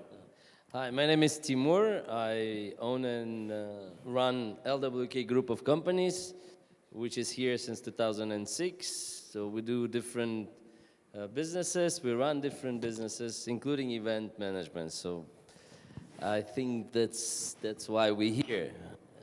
That's it. Thank you. Applause. Hi, everyone. Good evening. My name is Mohammed Salim. I'm the founder and CEO of WeMeets, which is a virtual events platform. And I'm also the founder of World Blockchain Summit of TRESCON. So I also founded TRESCON in 2016. And last year during pandemic, I moved my role to build WeMeets, which is a virtual events platform. So I play both sides, from the event side and also from the software side now. So we were the first blockchain event in Dubai in 2017. And this year we're hosting the 5th edition of the World Blockchain Summit in October on the 13th and 14th. That'll be at the same place. Thank you. On the 13th and 14th. 13th and 14th of October. Write those dates down. Expo. Expo time, yeah. George? Yes, my name is George Sebastião from Portugal and Canada. I've been here for about 25 years. I've helped about 40 or so blockchain projects over the years. I also am the co-founder of several organizations. One is called GBO, founded in London and Oslo, called Global Blockchain Organization, which is part of ADO, Alternative Development. And it's really trying to promote usage of blockchain and use cases, whether they happen to be in private industry or government. I'm also the co-founder of something called EcoX. EcoX stands for Ecosystem Connections, which is an event that we held weekly in Dubai for the last two years and a half, and we get somewhere between 40 to sometimes up to 150 people. We don't charge for the event, and we get people to come and promote their ideas in blockchain and to simply establish connections. One of the things that is very important about Dubai, there's periods of the year where there's lots of events, and then people come to visit the city. So there's people already here, people come from outside, and they want to meet each other and get to establish relationships. So that's what we've been doing for quite some time. Thank you. And I'm also involved as a partner in the DCS summit that's going to be happening in December.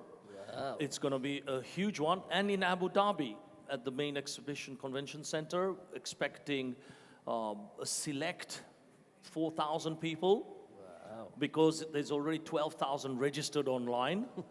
So we thought we'd get away from the October-November noise.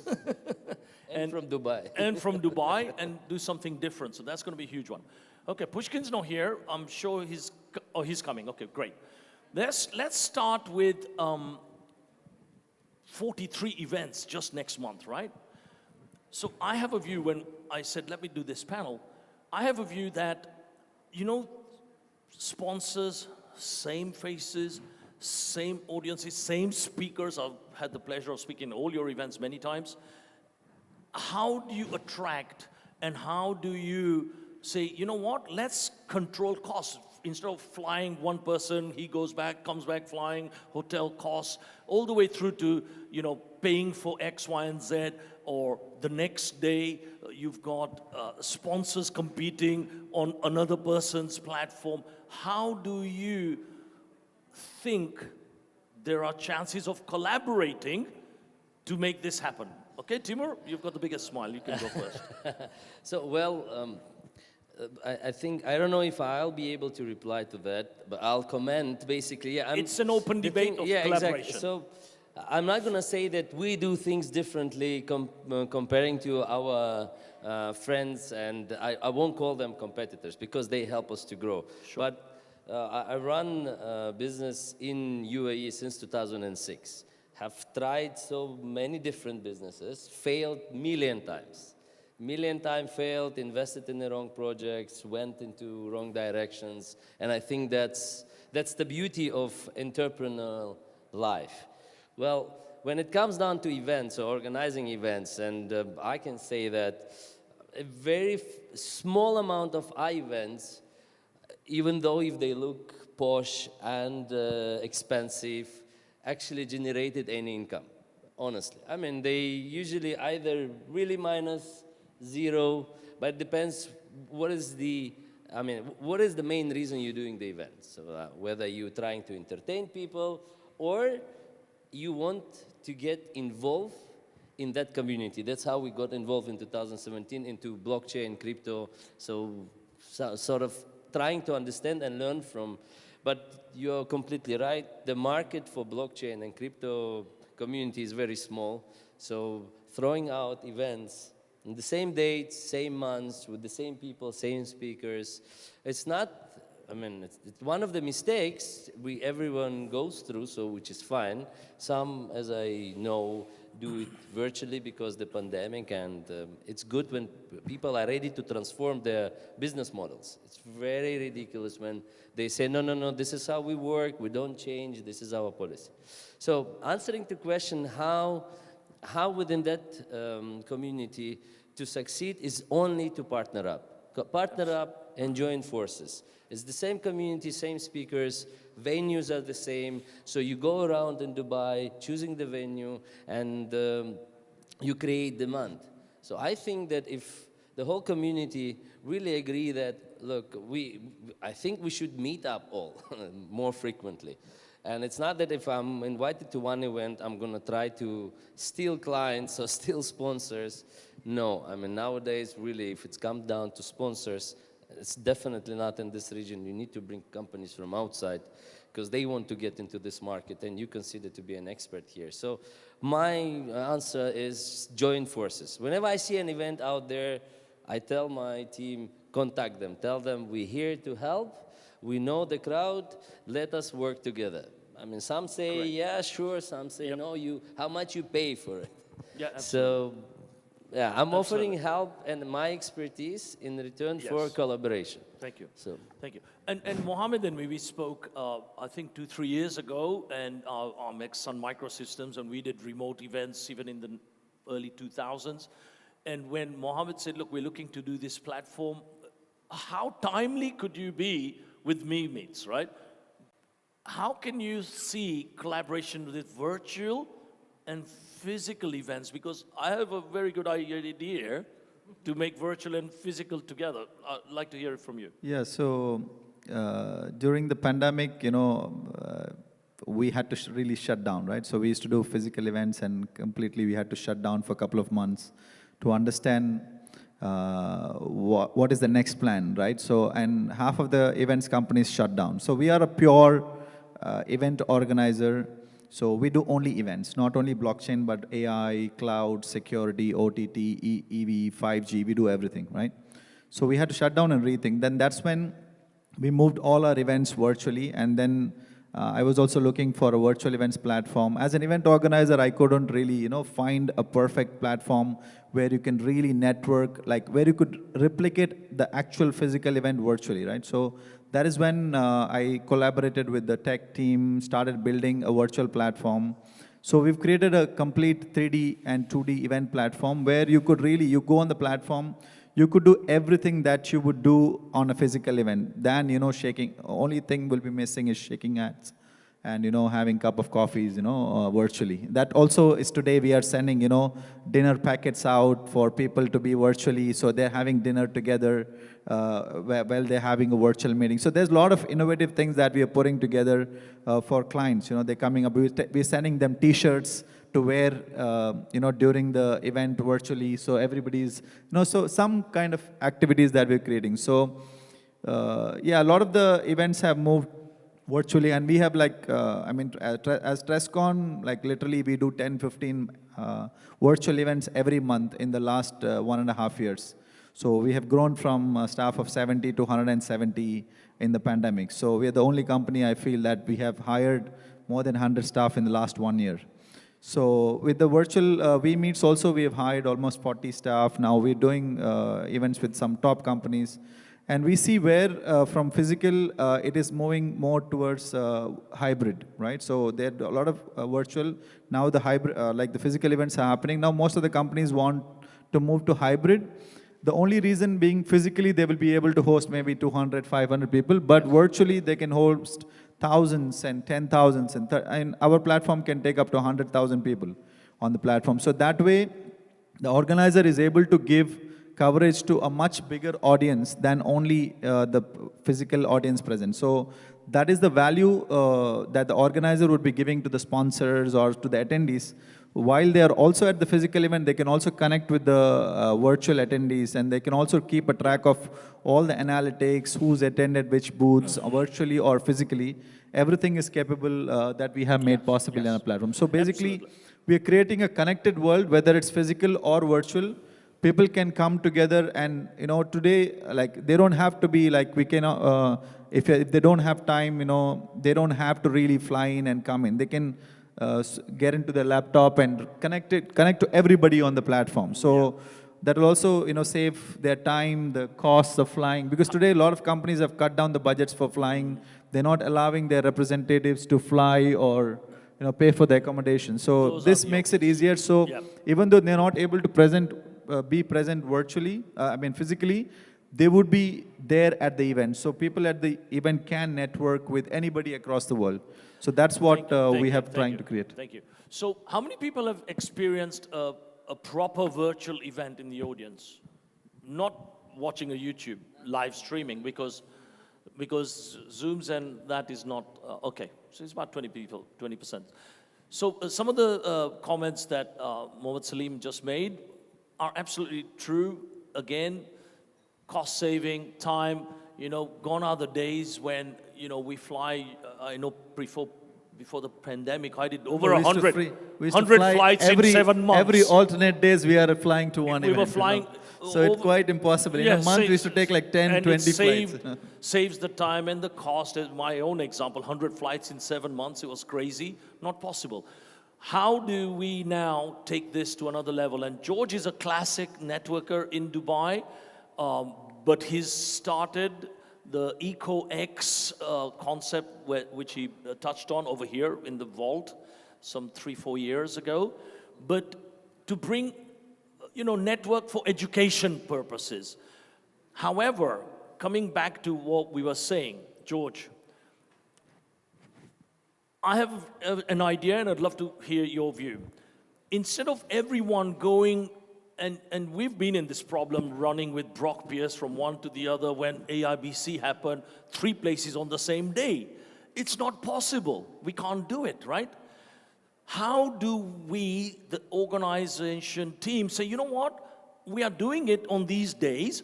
I will have it in West Wing, C Wing, D Wing, whatever, and try and find a way to share a lot of the cost. Sponsorships are own things anyway, but the audience, even, it's good for the audience to say, hang on, I like this session, I will go there, and they don't have to run around in taxis or drive or get stuck in traffic, because Expo 2020 is going to be a nightmare in terms of traffic.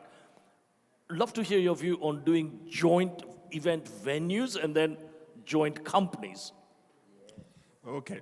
First, we are not an event company. No, but you're not, but you do events. Hello, EcoX is an event. Yes. But we are a community building organization that through events. Thank you. EcoX is not for profit, So they want to build connection and build businesses. So stop running away.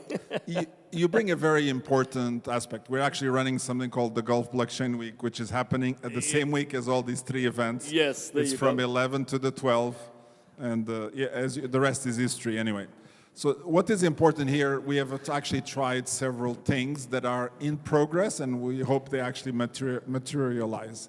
One is this concept that we called the black or the whale pass. And the idea is to have a pass that allow you to go through all these events simultaneously and then share the revenues across the various events. Yeah, like the blockchain week. Yes, happens correct. in Or even I would Singapore. call it blockchain month is probably correct. I remember us talking about because it's about 43 events. We have talked to Bruce Porter in Washington, D.C. to establish that.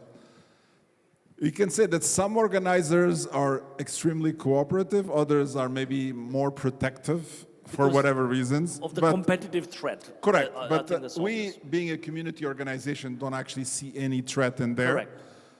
As is the question of how to equitably share the participation that comes from that. The other thing that you mentioned is since these events are actually happening within a very short period of time, it's actually quite good savings for the events organizers as well. Because, for example, if you have some top speaker like Novogratz or Michael Turpin or Brock Pierce, first they're going to come in their own airplane anyway, so you don't have to really kind of pay for that part. But they, of course, they want the suite upstairs Suite here. and all that. Upstairs, the suite costs about 20,000 dirhams a night, so it's not really 2 floors. You get the picture. Yeah, no, so the absolutely. idea is if the guy is going to come for... And in Brock's case, he had 2 suites at the same time, 2 different hotels. SLS. And SLS, sorry. SLS. Yeah. So this is what I'm trying to say. So this is there actually must be a way of doing it. When you bring these very top special people and they come for a longer period of time, you actually save on costs because the guy is not going to go back and forth every 2 or 3 days. Yes. So he will be speaking at various events. So then what becomes important is not as much this important person to come and speak, is what is the content that is going to make that is unique, so it makes one event different from the other. The other one is also what is different in the format. We have tried this in several events. I'll just give you 1 or 2 examples to address. One is the traditional, okay, you do the 15-minute speech. The other one is the panel like we have here. But there's other formats that are also been very successful, what we call like combat formats or discussion formats, where you have 2 people face-to-face. One example we did in the UK was Nouriel Rabini against, for example, Tone Vez. That was the most So fun. basically 2 opposing points. One guy is pro-BTC, the other one is against 100%. And these guys debate face-to-face these ideas. And the idea, what this does, it makes the value and the content of the event to the attendees something unique that they can take with them. And entertaining. Entertaining. So at the end of the day, that also means the people that come to the event have the capability to benefit from that. The ones that could not fly in, I think most of the events going forward are going to be some form of hybrid events. So people come here, like today. This event is being streamed on YouTube. You could not make it. Guess what? No problem. You can get to still benefit. Okay, you don't get the handshake, but if you had the vMeets platform, you get the virtual handshake. Or the virtual bag to collect all the goods. No one-to-one video as well, right? And Correct, things like that. yes. So you have Also the video video with the chat, booths. you could Yeah, all collect that. brochures. So this makes a everything. very unique You have an event bag. experience. I've seen some examples where they even have gone to 3D worlds. Yes. But I think we're not quite ready of that because of the bandwidth, not because the technology is not here. I think once Starlink is fully operational, I think this will be kind 6G. of... I think when 6G comes, those things will... I mean, we tried to do Zoom things over here. JW Marriott Marquis, their flagship hotel, and you can't get enough bandwidth just to do even a live Zoom call. Yeah. So it just says it all. And this is Dubai. Not the blockchain ready center. yet. We're not ready yet. 6G, Technology yes, 6G, I think that could be No, possible. but just look at the numbers. This hotel has got something like 4,000 rooms. The hotel is full of people.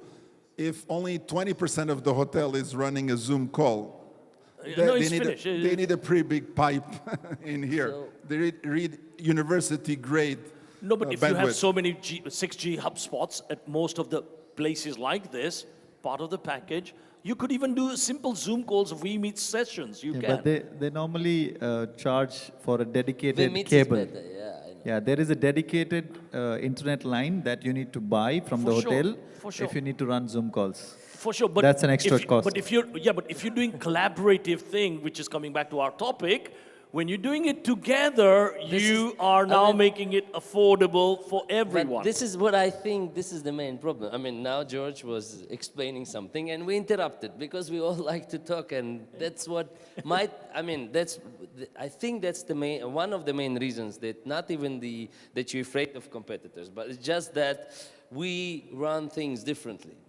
But I think that even now, like for example, if we have George Sebastian with us as educational part, Then we have VMeets to run hybrid events, to allow the technology to add people who can't travel. And I know there are plenty of people who doesn't want to travel these days. So then we have entertainment part, we have Mru with the influencers and connections. If we create that board of, I don't know, event organizers, we join forces once a month, we sit down at the round table, we discuss what events we want to do. If it's blockchain week, let's do blockchain week. Let's understand the cost, let's choose the venue, so then we don't create demand running around in Dubai, approaching every hotel, trying to find the best place, because then we say, we bringing you the crowd. So you want us to bring the crowd to your hotel, then, I mean, depends on the price. So if we meet once a month, I'm happy to meet. Even once a month is enough. Yeah, once a month. Because in the early days, just like when we do collaborations, gosh, I was at Siemens, IBM, we did collaborations. How did we do open source collaborations? So even if this industry does some collaborations, the first two will be tough, but then after that, everybody benefits. How did standards happen? How is crypto standards happening? How is blockchain standards and regs happening? All whole through thing collaboration. can be on blockchain. And the same with in events, same in smart any business. By the way, same in any business, right? Yeah, any 100%. business.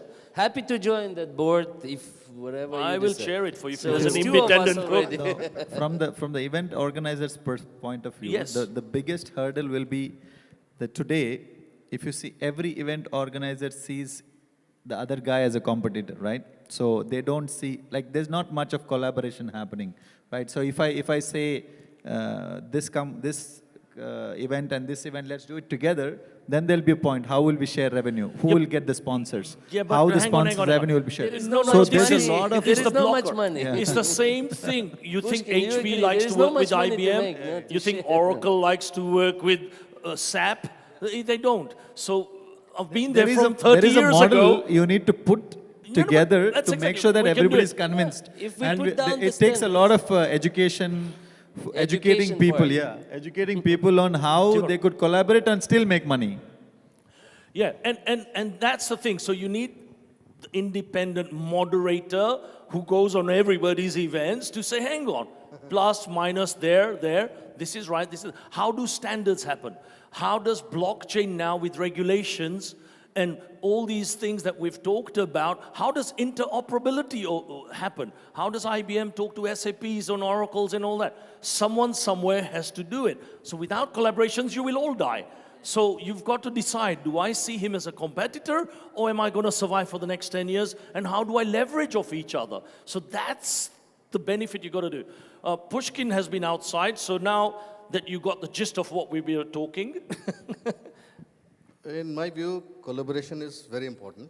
As I heard George yesterday saying that in October only we have 40 blockchain events. 43 now. 43. So they keep going up. They keep going up all the time. So if you don't have collaboration, these events will like 50% will go. Yeah, and we will were close or next year they will not able to do it. So collaboration is very important. At the same time, competition is also necessary, but healthy. Yes, but we were talking about before you To came. improve the quality of events, quality of speakers, Absolutely. competition is very, very important. Of course. But it has to be healthy. Yeah, and we were talking about, it'd be great to hear your view as well. You know, a share of venues. George and me, we talked about this thing as well, and he's mentioned this whale passes now. Yes. You know, where you have a blockchain month. And with that one pass, you can share a revenue between all the event organizers. So, you know, be it an event attendee to the VIP, it's shared somehow, so the costs are shared.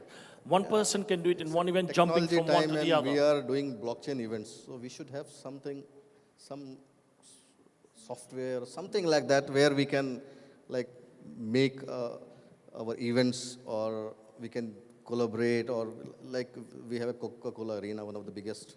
So we all can collaborate there. We can do book for a month, for a week. Every day one person can do. So some expo type of thing, if we can do because it. you see, Timur had an idea as well about that, to say maybe start once a month and then build from there, just like how George and me, he mentioned the GBO Correct, like thing that happened in London. And, you know, prepare for to one, do anything, you've got to next come year. together. we could prepare for next year, like 1 year, start now. Yeah. So slowly. Okay, so you're up for it. Definitely. You're up for it. You're up for it. You're up for it. You're up for it. Collaboration is very important. There you go. Definitely. So we've started something. Now, why is this different? I'm now going to put it to the floor. It could be any business. If you think you guys are going to survive doing it on your own, you will fail. Even the big guys, you know, I named them already. Everybody's collaborating. Say we do so no lots matter of, what business you're in. We do lots of cultural events. So in cultural events, we collaborated. Like in 1 year before, we inform each other, this year we have this events.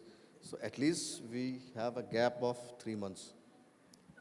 So 3 months we don't do any similar event. Yeah, like, so but basically the event committee, whatever, I mean, Correct. whether it's blockchain events or whatever Any events, I mean, it's not our main business as well. Of course. But I just, you are completely right that it can be done in every business. Yeah. You're right that whoever didn't Any want business. to collaborate with us years back, when pandemic started, they are the first one to send an email. Let's join forces, let's collaborate. They didn't want when we came and said, they were too big for us to collaborate.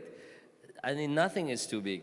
Look, pandemic have proven that regardless of business industry, if you are not prepared to join forces, you will fail 100%. Definitely. So creating that event committee, I mean, we have an example now. We joined forces with Diplomat Business Club. They have their own way doing events. We have our own way doing. It's tough, as you said. It's tough to find the way that this is how they design the brochure. This is how we design. And it's like, it's just two designers. But it's the same. But, And well, it everyone takes thinks time. that they are the best. I mean, exactly. It takes time, but I think that doesn't matter. We should start. Let's try. It works, it works. It doesn't, at least we tried. So, yeah, I think... We've got it on tape that you're going to try. I'm happy to try. Because here's the benefit. Now I'm bringing it back to the business angle, not just for events. In any business, when you collaborate, what happens? The magic happens in competitors, i.e. the audience fees can come down. They can attend. 2, if it's in walking distance of the vicinity, they don't have to say, if I say no to him and I say yes to him, he'll get upset, I'll go there, I'll go there. It's walking distance. And you know they're going to do it. The sponsors can say, I'll do part you in the foyer area, and you can split. I'm thinking out of the box because that's what I do, right? The sponsors' core infrastructure, the telecoms that we talked about, infrastructure, all of these costs can be shared. You said it yourself. See, like you don't make money. we have I know event- this struggles. This guy's making lots of money. Like we have and event George is in, for free. Muru, we have event in 10th and 11th of October. I have an idea. No, I charge. So this is the start of any business. You could do this. You could be in healthcare. You could be literally any business. Okay, let me put a challenge to you to see if you guys are Go ready for or it. not. Let's assume I am a creator. I create things that don't exist, but I collaborate. I am a competitor, competitive, but still focus on the ecosystem. Let's assume we have a party or an event on the Coca-Cola Arena, something like, I don't know, let's pick a date, October 19, towards the end. Coca-Cola Arena, just to give you an idea, can fit somewhere between 5,000 to 13,000 people. So that's the kind of blockchain event that you have not seen before Absolutely. in Dubai. Lots of screens, but there's something quite unique. There's also private booths all the way around the top. So the cost of this thing is not that much. The break-even cost is probably, with 2 or 3 stages, about $100,000 to $200,000. So we need 4 or 5 people, each one contributing $25,000. The Coca-Cola Arena is paid for. Now, everybody wants their own different thing. Guess what? You take private booth number 1 upstairs, you bring your clients. You take number 2, Which is what I your said, VIP, and nobody Absolutely. touches your... We were going to do that The for event the Indian is ready. Pavilion time as well. Are you right? guys game? Yeah, we said that, right? And we're done, October 19th. So sign on the paper, we move on to the Absolutely. next part. Very That's Well how done. quickly Absolutely. we move. So you're on the same page. Well done. Mustafa, who's usually sleeping at this time of the day. I don't do money. No, no, no. I no. do free. So- Mustafa, remember this talk about Coca-Cola 3 months ago? Yes. We talked exactly this and We said, did, yes. why don't we bring this together? So George has signed up. So has Mohammed Salim, Timur, him. I will bring the DCS guys over as well. I'll There's a speak few to others Kevin that and no. Adam as well. There's a few And others. we Wow sort it. is not We here, sort Guy. it because They will this all will be a come. mother. This will be the mother of all events. What is Miami? What is New York consensus? It's nothing. It's nothing. So we're going to make it happen, right? Definitely, and we have to And avoid you can do overlap. virtual. So we have to virtual, avoid overlap. Mohammed Salim can do the 100,000 plus. In fact, you could do 100,000 live, one-on-one, paid, and you could do the YouTube 2 million, right? This is the scale we need to look at. We have to avoid overlap. Like we have event in Expo on 10th and 11th. Salim has event on 12th and 13th. No, 13, 14. 13, 14. So 12th and 13th, somebody in else. 5 days, 2 events. In my event, there is also Crypto Expo. Exactly. That's also Crypto same Expo. dates, 13th, 14th. Yeah. So we Crazy, have to right? avoid such things actually. Crazy. All right, so Anyway, I thank you think so we much. have But consensus. our This event is called already sold out, consensus. though. So this is called consensus in blockchain. This is consensus, meaning decentralized decision. That's called blockchain. That's blockchain. All right, let's get some questions from people, okay? Was that lively enough a little bit? Useful? You could relate it to your business as well? Yeah? Let's have a big round of applause. High energy, that's what we like. Have we got a spare mic somewhere? Have we got a spare mic? Mustafa over there. Mustafa, short question. Go for it.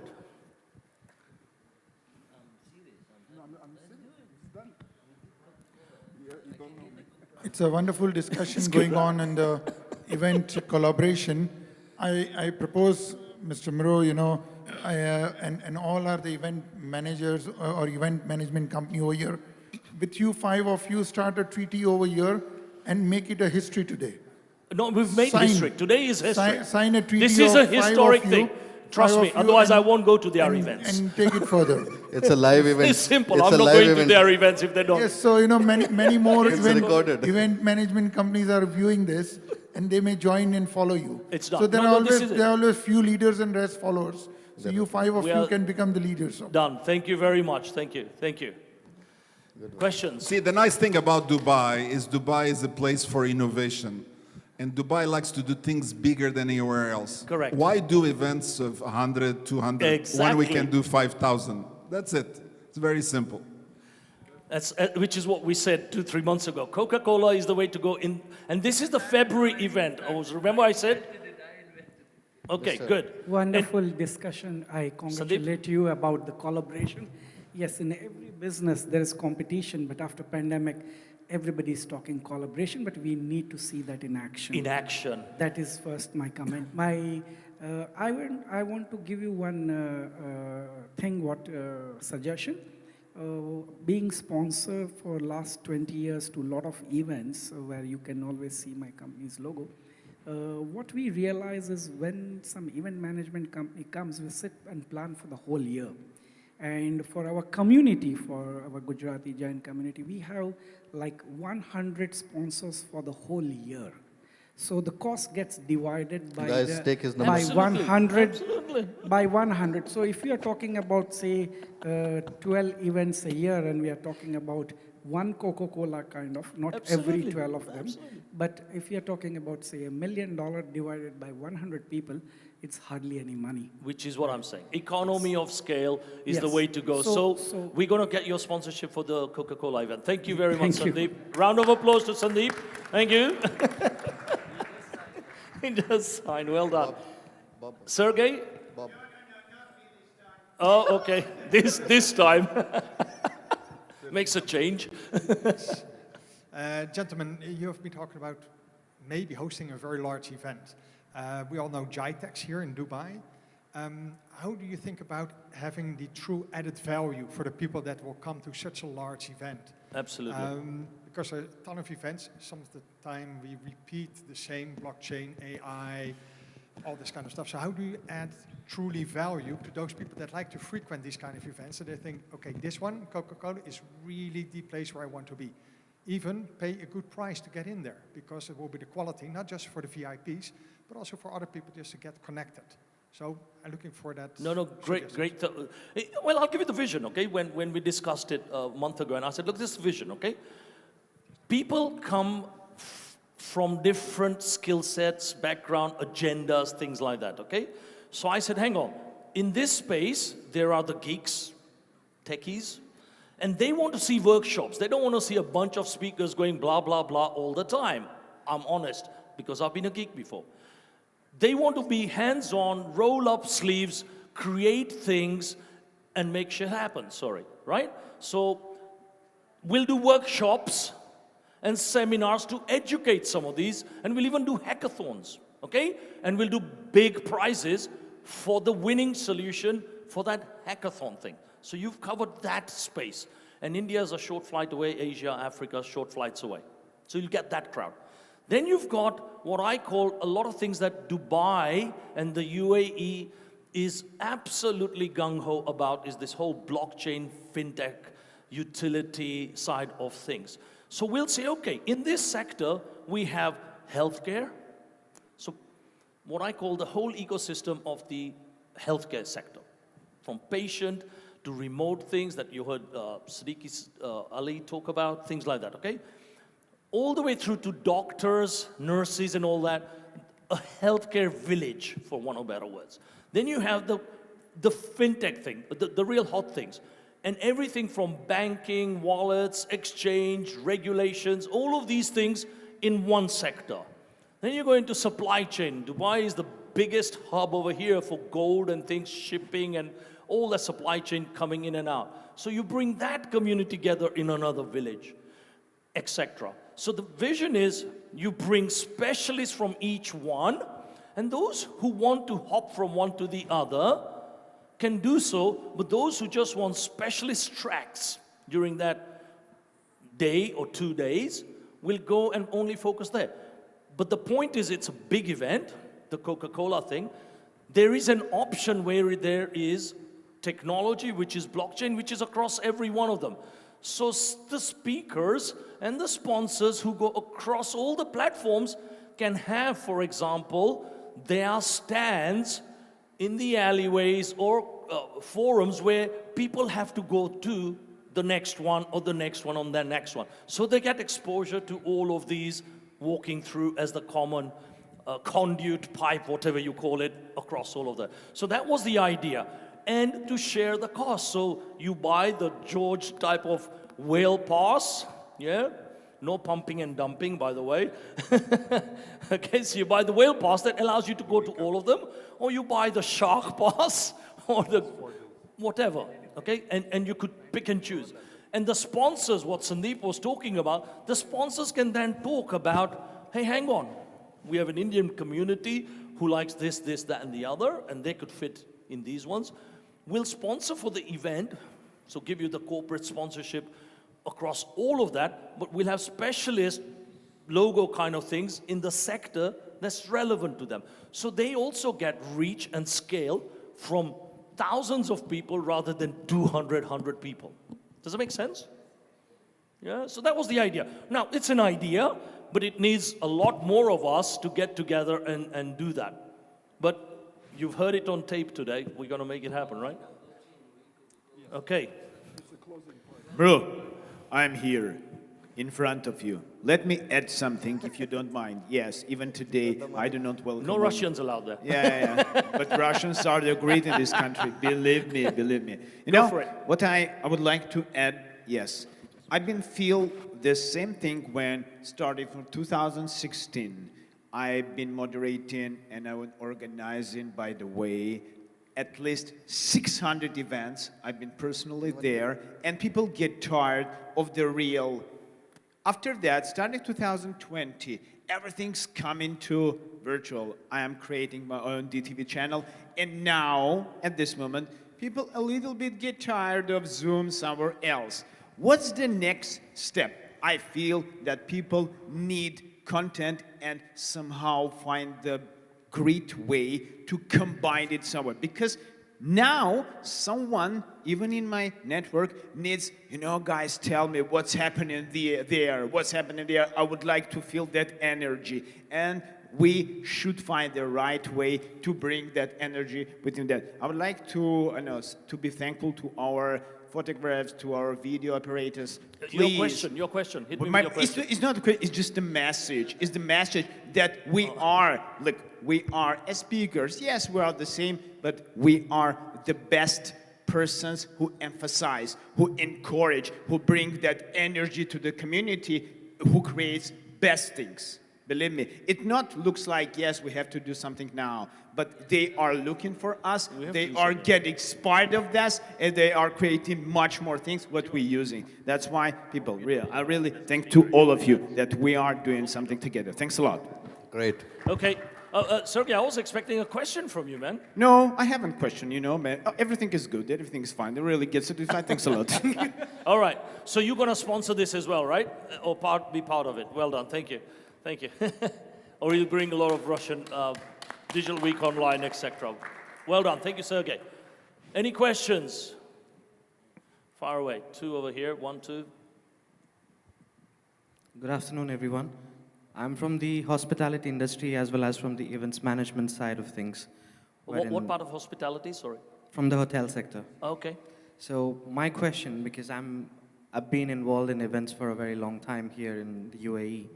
My question to you, when you're saying collaboration, yes, it's far away from what we say now and what we do, but there are two things, I would say, my 2 cents in it. The question would be very, very simple. Do you think, let's say, you're 5 different organizers of the same kind of an event, what happens if you standardize the packages? For example, when one of you mentioned that we need to have standards which will come in place, but it takes a lot of time. So for these SOPs to come in, for example, if there is a sponsor for this particular segment, let's say blockchain, if you standardize the packages across different events, regardless you are running, or anybody else is running, that negates the competition and there would be more collaboration, first of all, because sponsor can choose which event he wants to go to, provided the topic and what he likes and which company is giving that. The second part would be not only collaborating with the companies, because yes, it's very complicated. I have seen that happening many times, even now as we speak, but the venues, for example, when you talk about Coca-Cola Arena or any hotel venue, post-pandemic, what we have seen when the events are opening up now everywhere else, the cost to hire the venue is exorbitantly high. So probably all the event organizers need to, have a sit down and say that this is what we would like to do. And then if the venue supports as a standard operating procedure, let's say that this is the price what you need to pay, because one of our good colleagues just mentioned that he had to pay an exorbitant amount of money for 12 people rather than it's 200, but it's gone over 100,000. So do you guys think that these two points, if implied or if worked on, will that help in terms of collaboration? Also, it gives a sense of confidence to the sponsors that they're not sponsoring. I get the gist. So I think George touched on it, and he says, 100, 200,000 for Coca-Cola, and then the rest is infrastructure costs going through. Shall I tell you, we did attend AIBC, for example. Let's take that. 5,000 people, Festival City. I know the numbers. They are 7-figure numbers over there. So what is Coca-Cola, all right? And that's one organizer doing it. So now, look at the power of collaboration here. So if each one has a budget, and I know how much goes into this, each one is a 6-figure budget. Each one of them. Okay, over here you don't pay taxes, so you're okay. So each one has a 6-figure budget. And each one goes way higher. Some make money, some go into loss. The reason they go into loss is because only a few sponsors left and only a few people who will come and pay, because they get invited to so many different events which are generally free, or speakers giving them tickets away and they go, sorry to say it, but over multiple events on the same day. Sometimes depends on their VIP packages, meaning lunch is good over here and dinner is better over here. Let me tell you, that's how it happens out there, all right? So what you've said is, in doing a big event, I would rather see Dubai do the biggest event that would compete with Consensus and the Miami blockchain, which is 12,000 people, which is nothing. Nothing. If even this panel here does it, we will pull it off. But I know 10 other people, and between us, we know lots of people who would dive in here. And the point that Mohammed Salim made is, if people see it as competition, and you make the same point, if they see it as competition, they won't come in. But then they will say, you know, the FOMO thing. Oh, am I missing out over here on something? And we would have specialist tracks. Healthcare, blockchain, AI, automation, blah, blah, blah. The whole idea, I think, today what most of the sponsors from the sponsor side, they see the brand. So if it has been, if we create it like the event to attend, every sponsor will be there. They will be there. And that's so the power that is the of whole collaboration. point. Like after this 40 events, yes, I'm sure only 5 or 6 events are making money because they have the brand. Absolutely. And they are well known. They have been doing it for a longer time. True, right? Not the ones they are just doing, right? They are not able to make money. They will not sustain. They'll do 1 year and second year they'll vanish. But the ones who have been doing for last 3 years, 4 years, 5 years, because to be honest, the World Blockchain Summit today, we have sold out all the speaking slots. We still have 2 months, but everything is sold. We have over 40, 45 sponsors sold, everything sold, just because of the brand. I'm sure a few other events also is the same, right? But not all the 40 events are making the money. No, but those 5, 6 events are making all the money. Because sponsors also see the history, the brand, the speakers, the content. Correct. Then they will put the money on that. Correct. Right? So absolutely correct. And that's why we need to do this economy of scale and create a mega brand for this. Basically, even, I mean, coming back to your question about SOPs and everything, I mean, nothing comes like at one day. So, right? So if we start today, obviously, I mean, I can see that some of, attendees, they don't believe that this is gonna happen or that we're really gonna join forces. But I think that if we do the closing of Blockchain Week and focus on that particular subject, and we bring everyone, all the strengths together, we take Coca-Cola Arena, when we sit down then later and agree on SOPs, that we can choose like 4 events in a year, we do it together, then obviously within that we will always have our small things for the company to run and all the companies. And that's where the SOPs will come, because we'll try this way and this way, we'll fail, and we do it again. Absolutely, and you will fail. The first one as won't be Muru the best. said, right? So there should be one event which is like consensus. Absolutely. You know, and in UAE, even though it has been the hub, nobody has been able to create that, you know, impact of that big event. You know, AIBC did like 3,000, 4,000 people, but still, yeah, they're from Malta. But if I feel like what George says, Coca-Cola Arena, it's possible, right? So, but it needs to be collaboration. One person trying to do, he will just... He will fail. Fail, right? He will just drown in debt. So he'll not be even able to cover $250,000 of the venue cost, right? So if 3 or 4 people come together, they can all put like, they can all easily make $300,000, $400,000 in sponsorship and make $1 million, you know? So then only it is possible. But then it is possible when everybody comes together, you can create a 10,000, 15,000 people event, right? Easy. And that's what, you know, when Mustafa and us, we met, I said 3 months ago, or whatever it was, I said, why can't we pull off Coca-Cola in this manner that I've just painted out? And it's possible. If we get a lot of naysayers, competition, blockage, these are the people who will never make anything happen. But you don't want them anyway. Is my view. You don't want them anyway. Because what I see There's is always a way to collaborate. if 4 or 5 big organizers come together, they can also split into regions of sponsorship where they will get there. Where is their stronghold? Some people in Asia, some people in Middle East, some people in Europe, some people from US. So because everybody comes with different experience, different contacts, right? So the work can be split and then they come together. You know? It can be worked out, but it needs really intense few meetings to really, you know, chalk out everything, nitty-gritties. You know? No, we'll do that. We'll do that. We'll do that. George, you want to add something? Yeah, the spaghetti is almost cooked. We just now to make it slightly straighter, right? No, And put the bolognese sauce, When parmesan I on was top. in university, used to have this thing we call the spaghetti test. You throw it against the wall. If it sticks, it's time to eat. Exactly. But you see, I mean, we talked about the ABC. So there's another thing I did, okay? So I did the world's first tokenized stand, okay? What did I do there?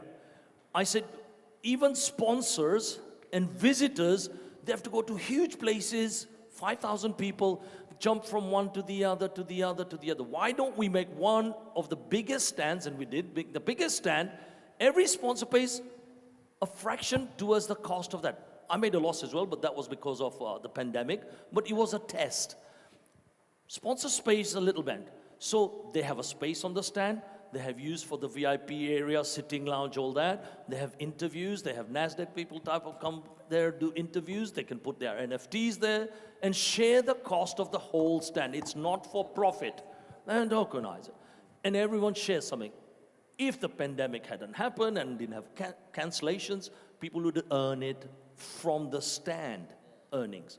So it's the first time they would go away with content, they would go away with an NFT, they would go away with a video of their interviews, blah, blah, blah. Otherwise, sponsors go to these events and they collect 10, 20 cards, half of them, if not all of them, go in the dustbin. It's a waste of time, right?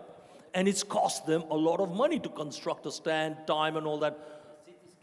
All of that. So Cityscape, so I think if we do this model, it'll be a game changer. It really will be a game changer. Kalas, no? Well done. Well done. Any more? Oh, there was a question over there with my friend from half Romania. Go for it. Don't be shy. Otherwise, you're not going to Prahova. The mic is on the way. Okay. Talking about Romania, domnule, ce faci? Dormit sau ce? Hai, vorbim. Hai, question at the end over there, George. Because you are going to be doing celebrities and all that in our conference, by the way. We want your sponsorship. Huh? Gata? Okay. All right. Thank you very much, guys. Well done. What do you want to do?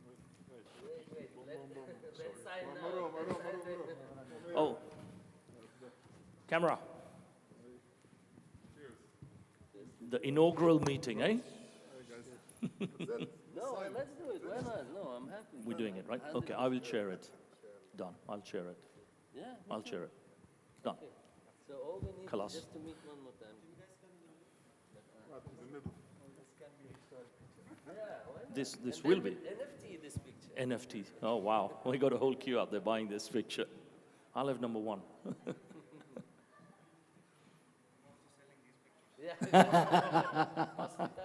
Thank you. Thank you, team. Okay, thank you very much. Well done. Thanks, buddy. We've managed to rescue Subhash over here. We gave the awards out, but you know what? If Mohammed and Mountain can't bring it, we bring Mohammed and the Mountain to the stage. So please come on down, and His Excellence, please come on down.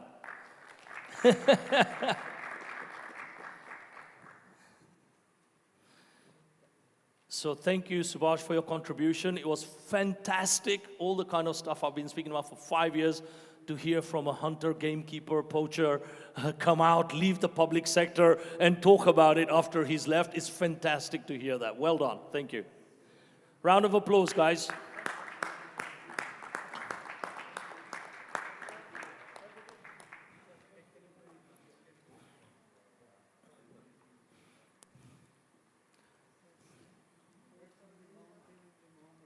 Absolutely, eh?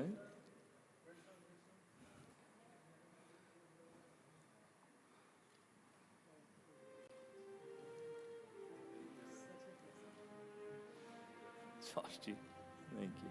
You going? You're not going? Okay, fine. Fine, fine. Okay, we go one more. Thank you, boss. Thank you very much. Thank you very much. Thank you. Thank you. Thank you, brother. Thank you. Okay. We have Syed. Where's Syed? Have you got your slides ready? Yeah? Okay, now we've just added this short 10 minutes. If you go over 10 minutes, believe me, I'll cut you off. I don't bite, but I do that. And for those of you who were there during the Impact of Gaming session yesterday, we took the liberty for asking Syed to talk a little bit about the evolution of gaming in the DeFi space. Because people need to understand that NFTs just now is so hot and they don't see it and they say, why is this monkey-looking chap going for $500,000, 1 million, 2 million, whatever it is. But it all started from gaming, okay? Many years ago, and that's how the coin, and it wasn't Bitcoin first anyway, started because kids play games and they ask their parents, can I have a little bit of money because I need to buy X, Y, and Z to shoot him off or buy this fortress or whatever it is, okay? And that's how digital currencies started. However, now what's happening in that gaming arena, and you've heard me and everybody else talk about, the metaverse, but I use multiverse, bringing the physical asset and the virtual asset together with the digital currency to make it a better experience in what you own, what you earn, how you go to the next step. But DeFi has brought another angle to it in terms of what I call money sitting in the bank collecting dust, rather money sitting on the blockchain in a crypto wallet, earning you money 10 times more than most banks will pay you today. So double-digit interest in a secure manner is possible today in some of these yield farming, staking types of platform. And when gaming and DeFi comes together with the multiverse, I've always said this is where the future is going. We're building that platform ourselves with the whole community to make an impact on 1 billion people's lives. But with that, I would like to invite Syed to the stage, and he's going to give an insight and then quick 2-3 minutes for questions or whatever. 100%. All right. I You think got 10. my time starts now. Your time starts now. Put it 10 minutes on that, sir. Yeah. So, hi everyone. Assalamu alaikum. My name is Syed Shoaib. I am the co-founder and CEO of CFL365.finance. So, I'll be talking less about my product and more about what's the impact that has been for blockchain on blockchain on the gaming sector. Gaming, as usual, is a very vast sector with a high market potential in terms of the number of users, new users entering into the gaming space every day with new number of games that are coming up every day, etc. So how has blockchain technology helped, help this sector in a better way? Blockchain has become a fancy word lately. Not many projects really need blockchain, but they are adding blockchain just because for the sake of it. When it comes to gaming, it has been the case for most of the projects, which is why I'm just going to talk about the past, the present, and future, why the blockchain is needed, and how it can be simplified. So to put it simply, for a game to be successful, it needs to give a game sort of a feeling in the beginning. Later have the complexities of blockchain or even, transparency, etc. So I'll just talk about how this has been impactful and how this the sector has been evolving since the last year. I think it's not working. Yeah. So some of the three, I've just written down the three major principles that blockchain can add value towards gaming. I think true ownership, where users can really own the assets that they, generate or buy or, that they can sort of earn in the game. They truly own those assets, completely 100%. Fundraising, ICO, IDO, IEO. So this is one of the important factors why people have been using blockchain. Even if they don't need a blockchain, they are using a tokenized way of funding just to make sure, VC rounds and angel investor rounds. I was just speaking to one of the angel investors just before this, and I was just talking about the same thing. So if you go through a VC route or angel investing route, it takes months for a due diligence process and for funding to take place. Whereas if you go to a tokenized model, the due diligence is relatively much simpler, much easier, and funding happens way quickly. And you don't have to give up your equity, which is something that, not many of the co-founders want to do. But then the worst part about this thing is the moment you go via tokenized fundraising, you end up giving out the option for retail users and money makers who are sitting in the market to add sell pressure and eventually, have an inflationary impact on your token model. So that's something that everyone in the DeFi space or IDO space or IEO space right now is going through. And wherever and whenever. So from the developer's point of view, it's very important that, no matter what, if you have built the game on blockchain and if you have deployed it, it's going to be there. It doesn't matter if the users are there or not, but then it's going to be there at the end of the day. Even if there are no users, if there are 0 users, the game is going to be there and it's going to be live. So that is the power of blockchain. Yeah, in terms of user interest, I think post-pandemic, people have been turning towards crypto. Everyone has been looking towards more avenues in terms of making money. And I think with all the rage that has been going on towards Bitcoin and with Elon Musk tweeting about Bitcoin, the Dogecoin posting thousands of percentage of return in a few weeks, everyone wants to get into crypto and buy Lamborghinis as soon as possible. So naturally, it has been the trend. So I have the data till Q1 2021. So the trading volume in the crypto, for crypto specifically, have gone up significantly. When it comes to DeFi, the number of Ether wallets that have, new Ether wallets that have been created have gone up significantly as well. But there's a difference why the volume increase has been massive and not Ether wallets has been at that level because of the complexity of this thing. So when it comes to DeFi, I think there are 3 major issues that are currently plaguing the DeFi's user growth. One, the simplicity and the user experience. So for any user, for any layman user to just enter into DeFi space, you need to understand MetaMask, you need to understand digital wallet, you need to understand how to sign the transaction, etc., which makes things much, much complex. And if you're building a game over this concept, it becomes even more complex. So for a layman user who's just trying to play a game, have fun, it's not feasible that way to have a blockchain-based game or Web3 wallet-based rewards, etc. Like I said, yeah, these are the challenges that a layman user is facing. For example, easy to use, speed. Now with a lot of updates on every chain, the transactions are much faster. Of course, Ether transactions faster or costlier as well, but then there are chains that are also offering almost zero-fee transactions as well, and rewarding. At the end of the day, if you are playing a game, nowadays, most of the games that are rewarding users are only getting a lot of traction. If you have seen live streaming apps, if you have seen any CryptoKitties, for example, even before the Bitcoin has surged to $20,000 for the first time in 2017, end of 2017, CryptoKitties was launched. And I think that's when, sort of crypto rage has started. And now, even if you see at CryptoKitties, it has been extremely successful in terms of, again, getting back the users and getting back the volumes. Transparency. So blockchain adds one more thing to the gaming industry, the transparency. So if you are playing a centralized game, everything is pretty much controlled by a team that has built the game. But if the game is on blockchain, things are pretty much transparent and you tend to know what's happening, especially when the game is around, trading sort of games or fantasy leagues or prediction-based games where, you are betting against a user or you're playing against certain people or certain group of people. So that's where you need a transparency at the maximum level, which is where, blockchain can add value. Yeah, the question that I asked, do we really need blockchain technology in gaming?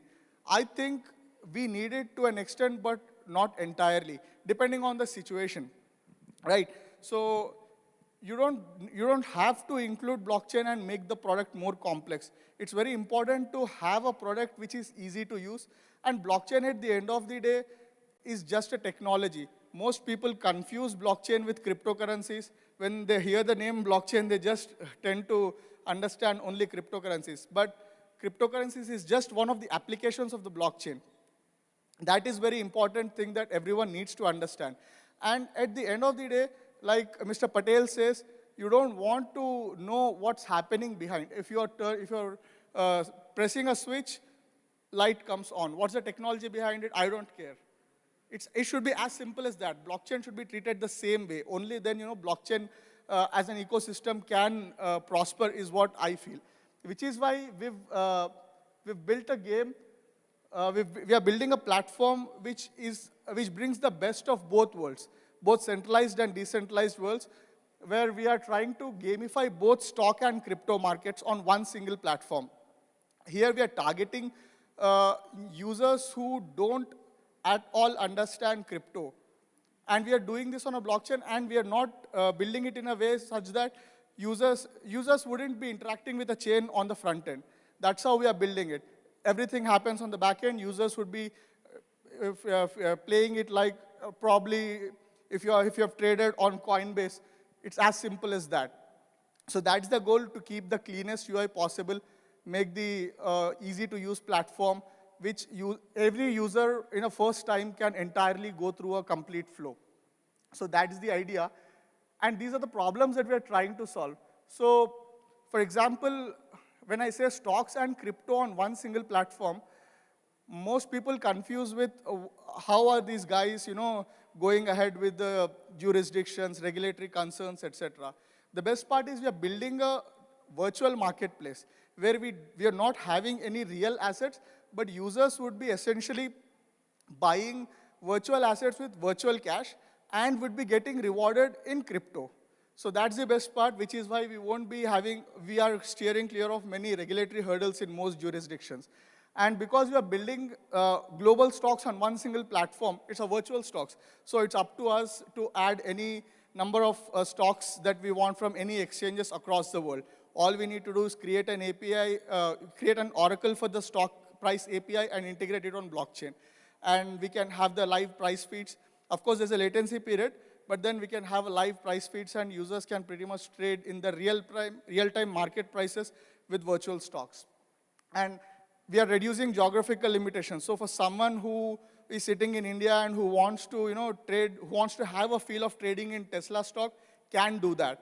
And someone who doesn't know anything about crypto or anything about stock trading, they can use this platform as a learning curve and, a stepping stone for them to sort of understand how the trading works, how volatile the markets are, etc. Just a bit of how the platform works. So I'll just try to keep it simple. So there are a number of leagues that would be listed on the platform. So essentially, all you need to do is to to participate a league, you just need to pay in the native tokens.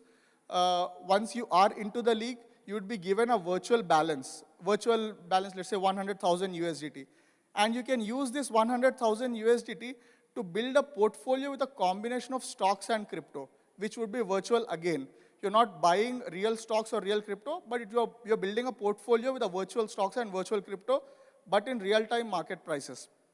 And the price, the portfolio value would change in real time, which would be recorded in a live leaderboard.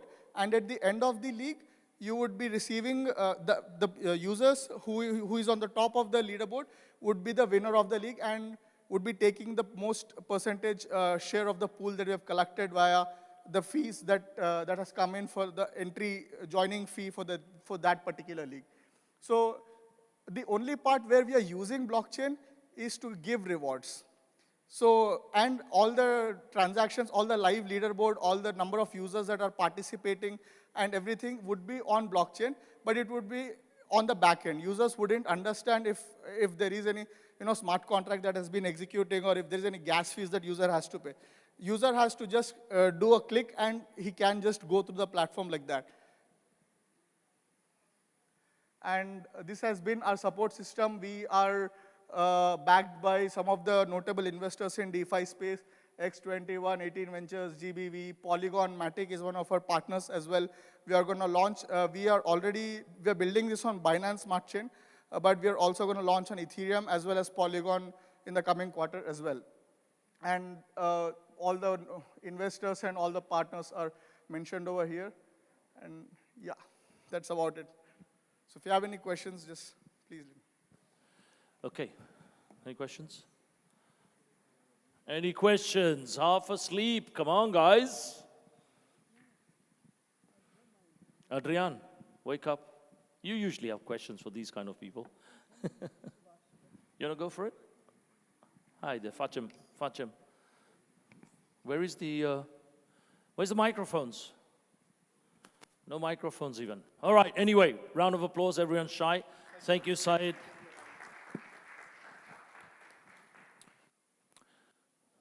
Little quick exercise, we are all half asleep. I don't know how many people had tea breaks in between. Shall we stand up, little stretch? Deep breaths. Let's have some deep breaths whilst I'm getting my next lot written up over here. All right. Do you want to have 5-10 minutes more, or we just wrap up, summarize, and call it a day and go outside and have a coffee? One-on-one, right? Better to do that, okay? All right, let me just go there and wrap up a little bit. You may all sit down. Thank you for stretching with me. Okay. So last 2 days, let's have a little show of hands. How many people learned something from these last 2 days? Well done. How many people made more than 5 new connections? Fantastic. How many people have taken an oath or a promise? Because 80% of the people who go to events, I call them carrier bag brigade types of people who go there, pick up things, be it business cards, brochures, blah, blah, blah. And 80% don't do any actions afterwards and execute on it, meaning what a waste of your time and energy and your life for 1 or 2 days. Correct? How many of you are going to be in that 80% category or the 20% who will take actions? Are we going to take actions? So you need to make a promise in there to say, coming from these 2 days, I will do X, Y, and Z because I learned something. It could be anything. If you're a newbie and you say, okay, I'm going to create a wallet and I'll buy my first crypto. Until you don't put your foot inside and test it out and do it and take action and learn to fall, like learning to ride a bicycle, you're never going to understand this business or any business, all right? So that's one. So last 2 days,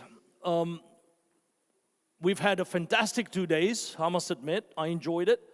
But more importantly, first and foremost, I'd like to say to Pushkin, great thank you, fantastic. And we look forward to the 10th and 11th. Round of applause to Pushkin. Okay? Vertex. And Vinod, who's helped him behind the scenes and spoiled my God knows how many nights of sleep and days whilst Mohammed over there laughs. So, thank you, Pushkin, okay? But more importantly, it's our sponsors, okay? The sponsors are the people who make these things happen. And as you heard in the panel that I moderated earlier, collaboration is king. Only few numbers of sponsors, same amount in audiences. How do we make it happen? So Luca, Robert is not here, he's left. Luca was one of the main sponsors, so round of applause for Luca. Thank you. LBank, Ellen, Code Viral, Alexandra, Virginia, who's flown in from Spain just literally 1.5 days or 2 days ago, I think. Virginia, thank you. And Amber, Derek, I saw Derek earlier, and Derek as well, okay? Thank you all. 10th and 11th is the next event.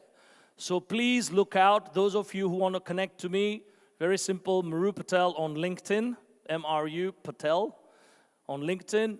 Inbox me if I can be of help. For sure, I'd love to do that. But if anyone's interested in either sponsorship, speaking, any form of things where you think you can add value into this community, reach out and we'll see how I can help you out, okay?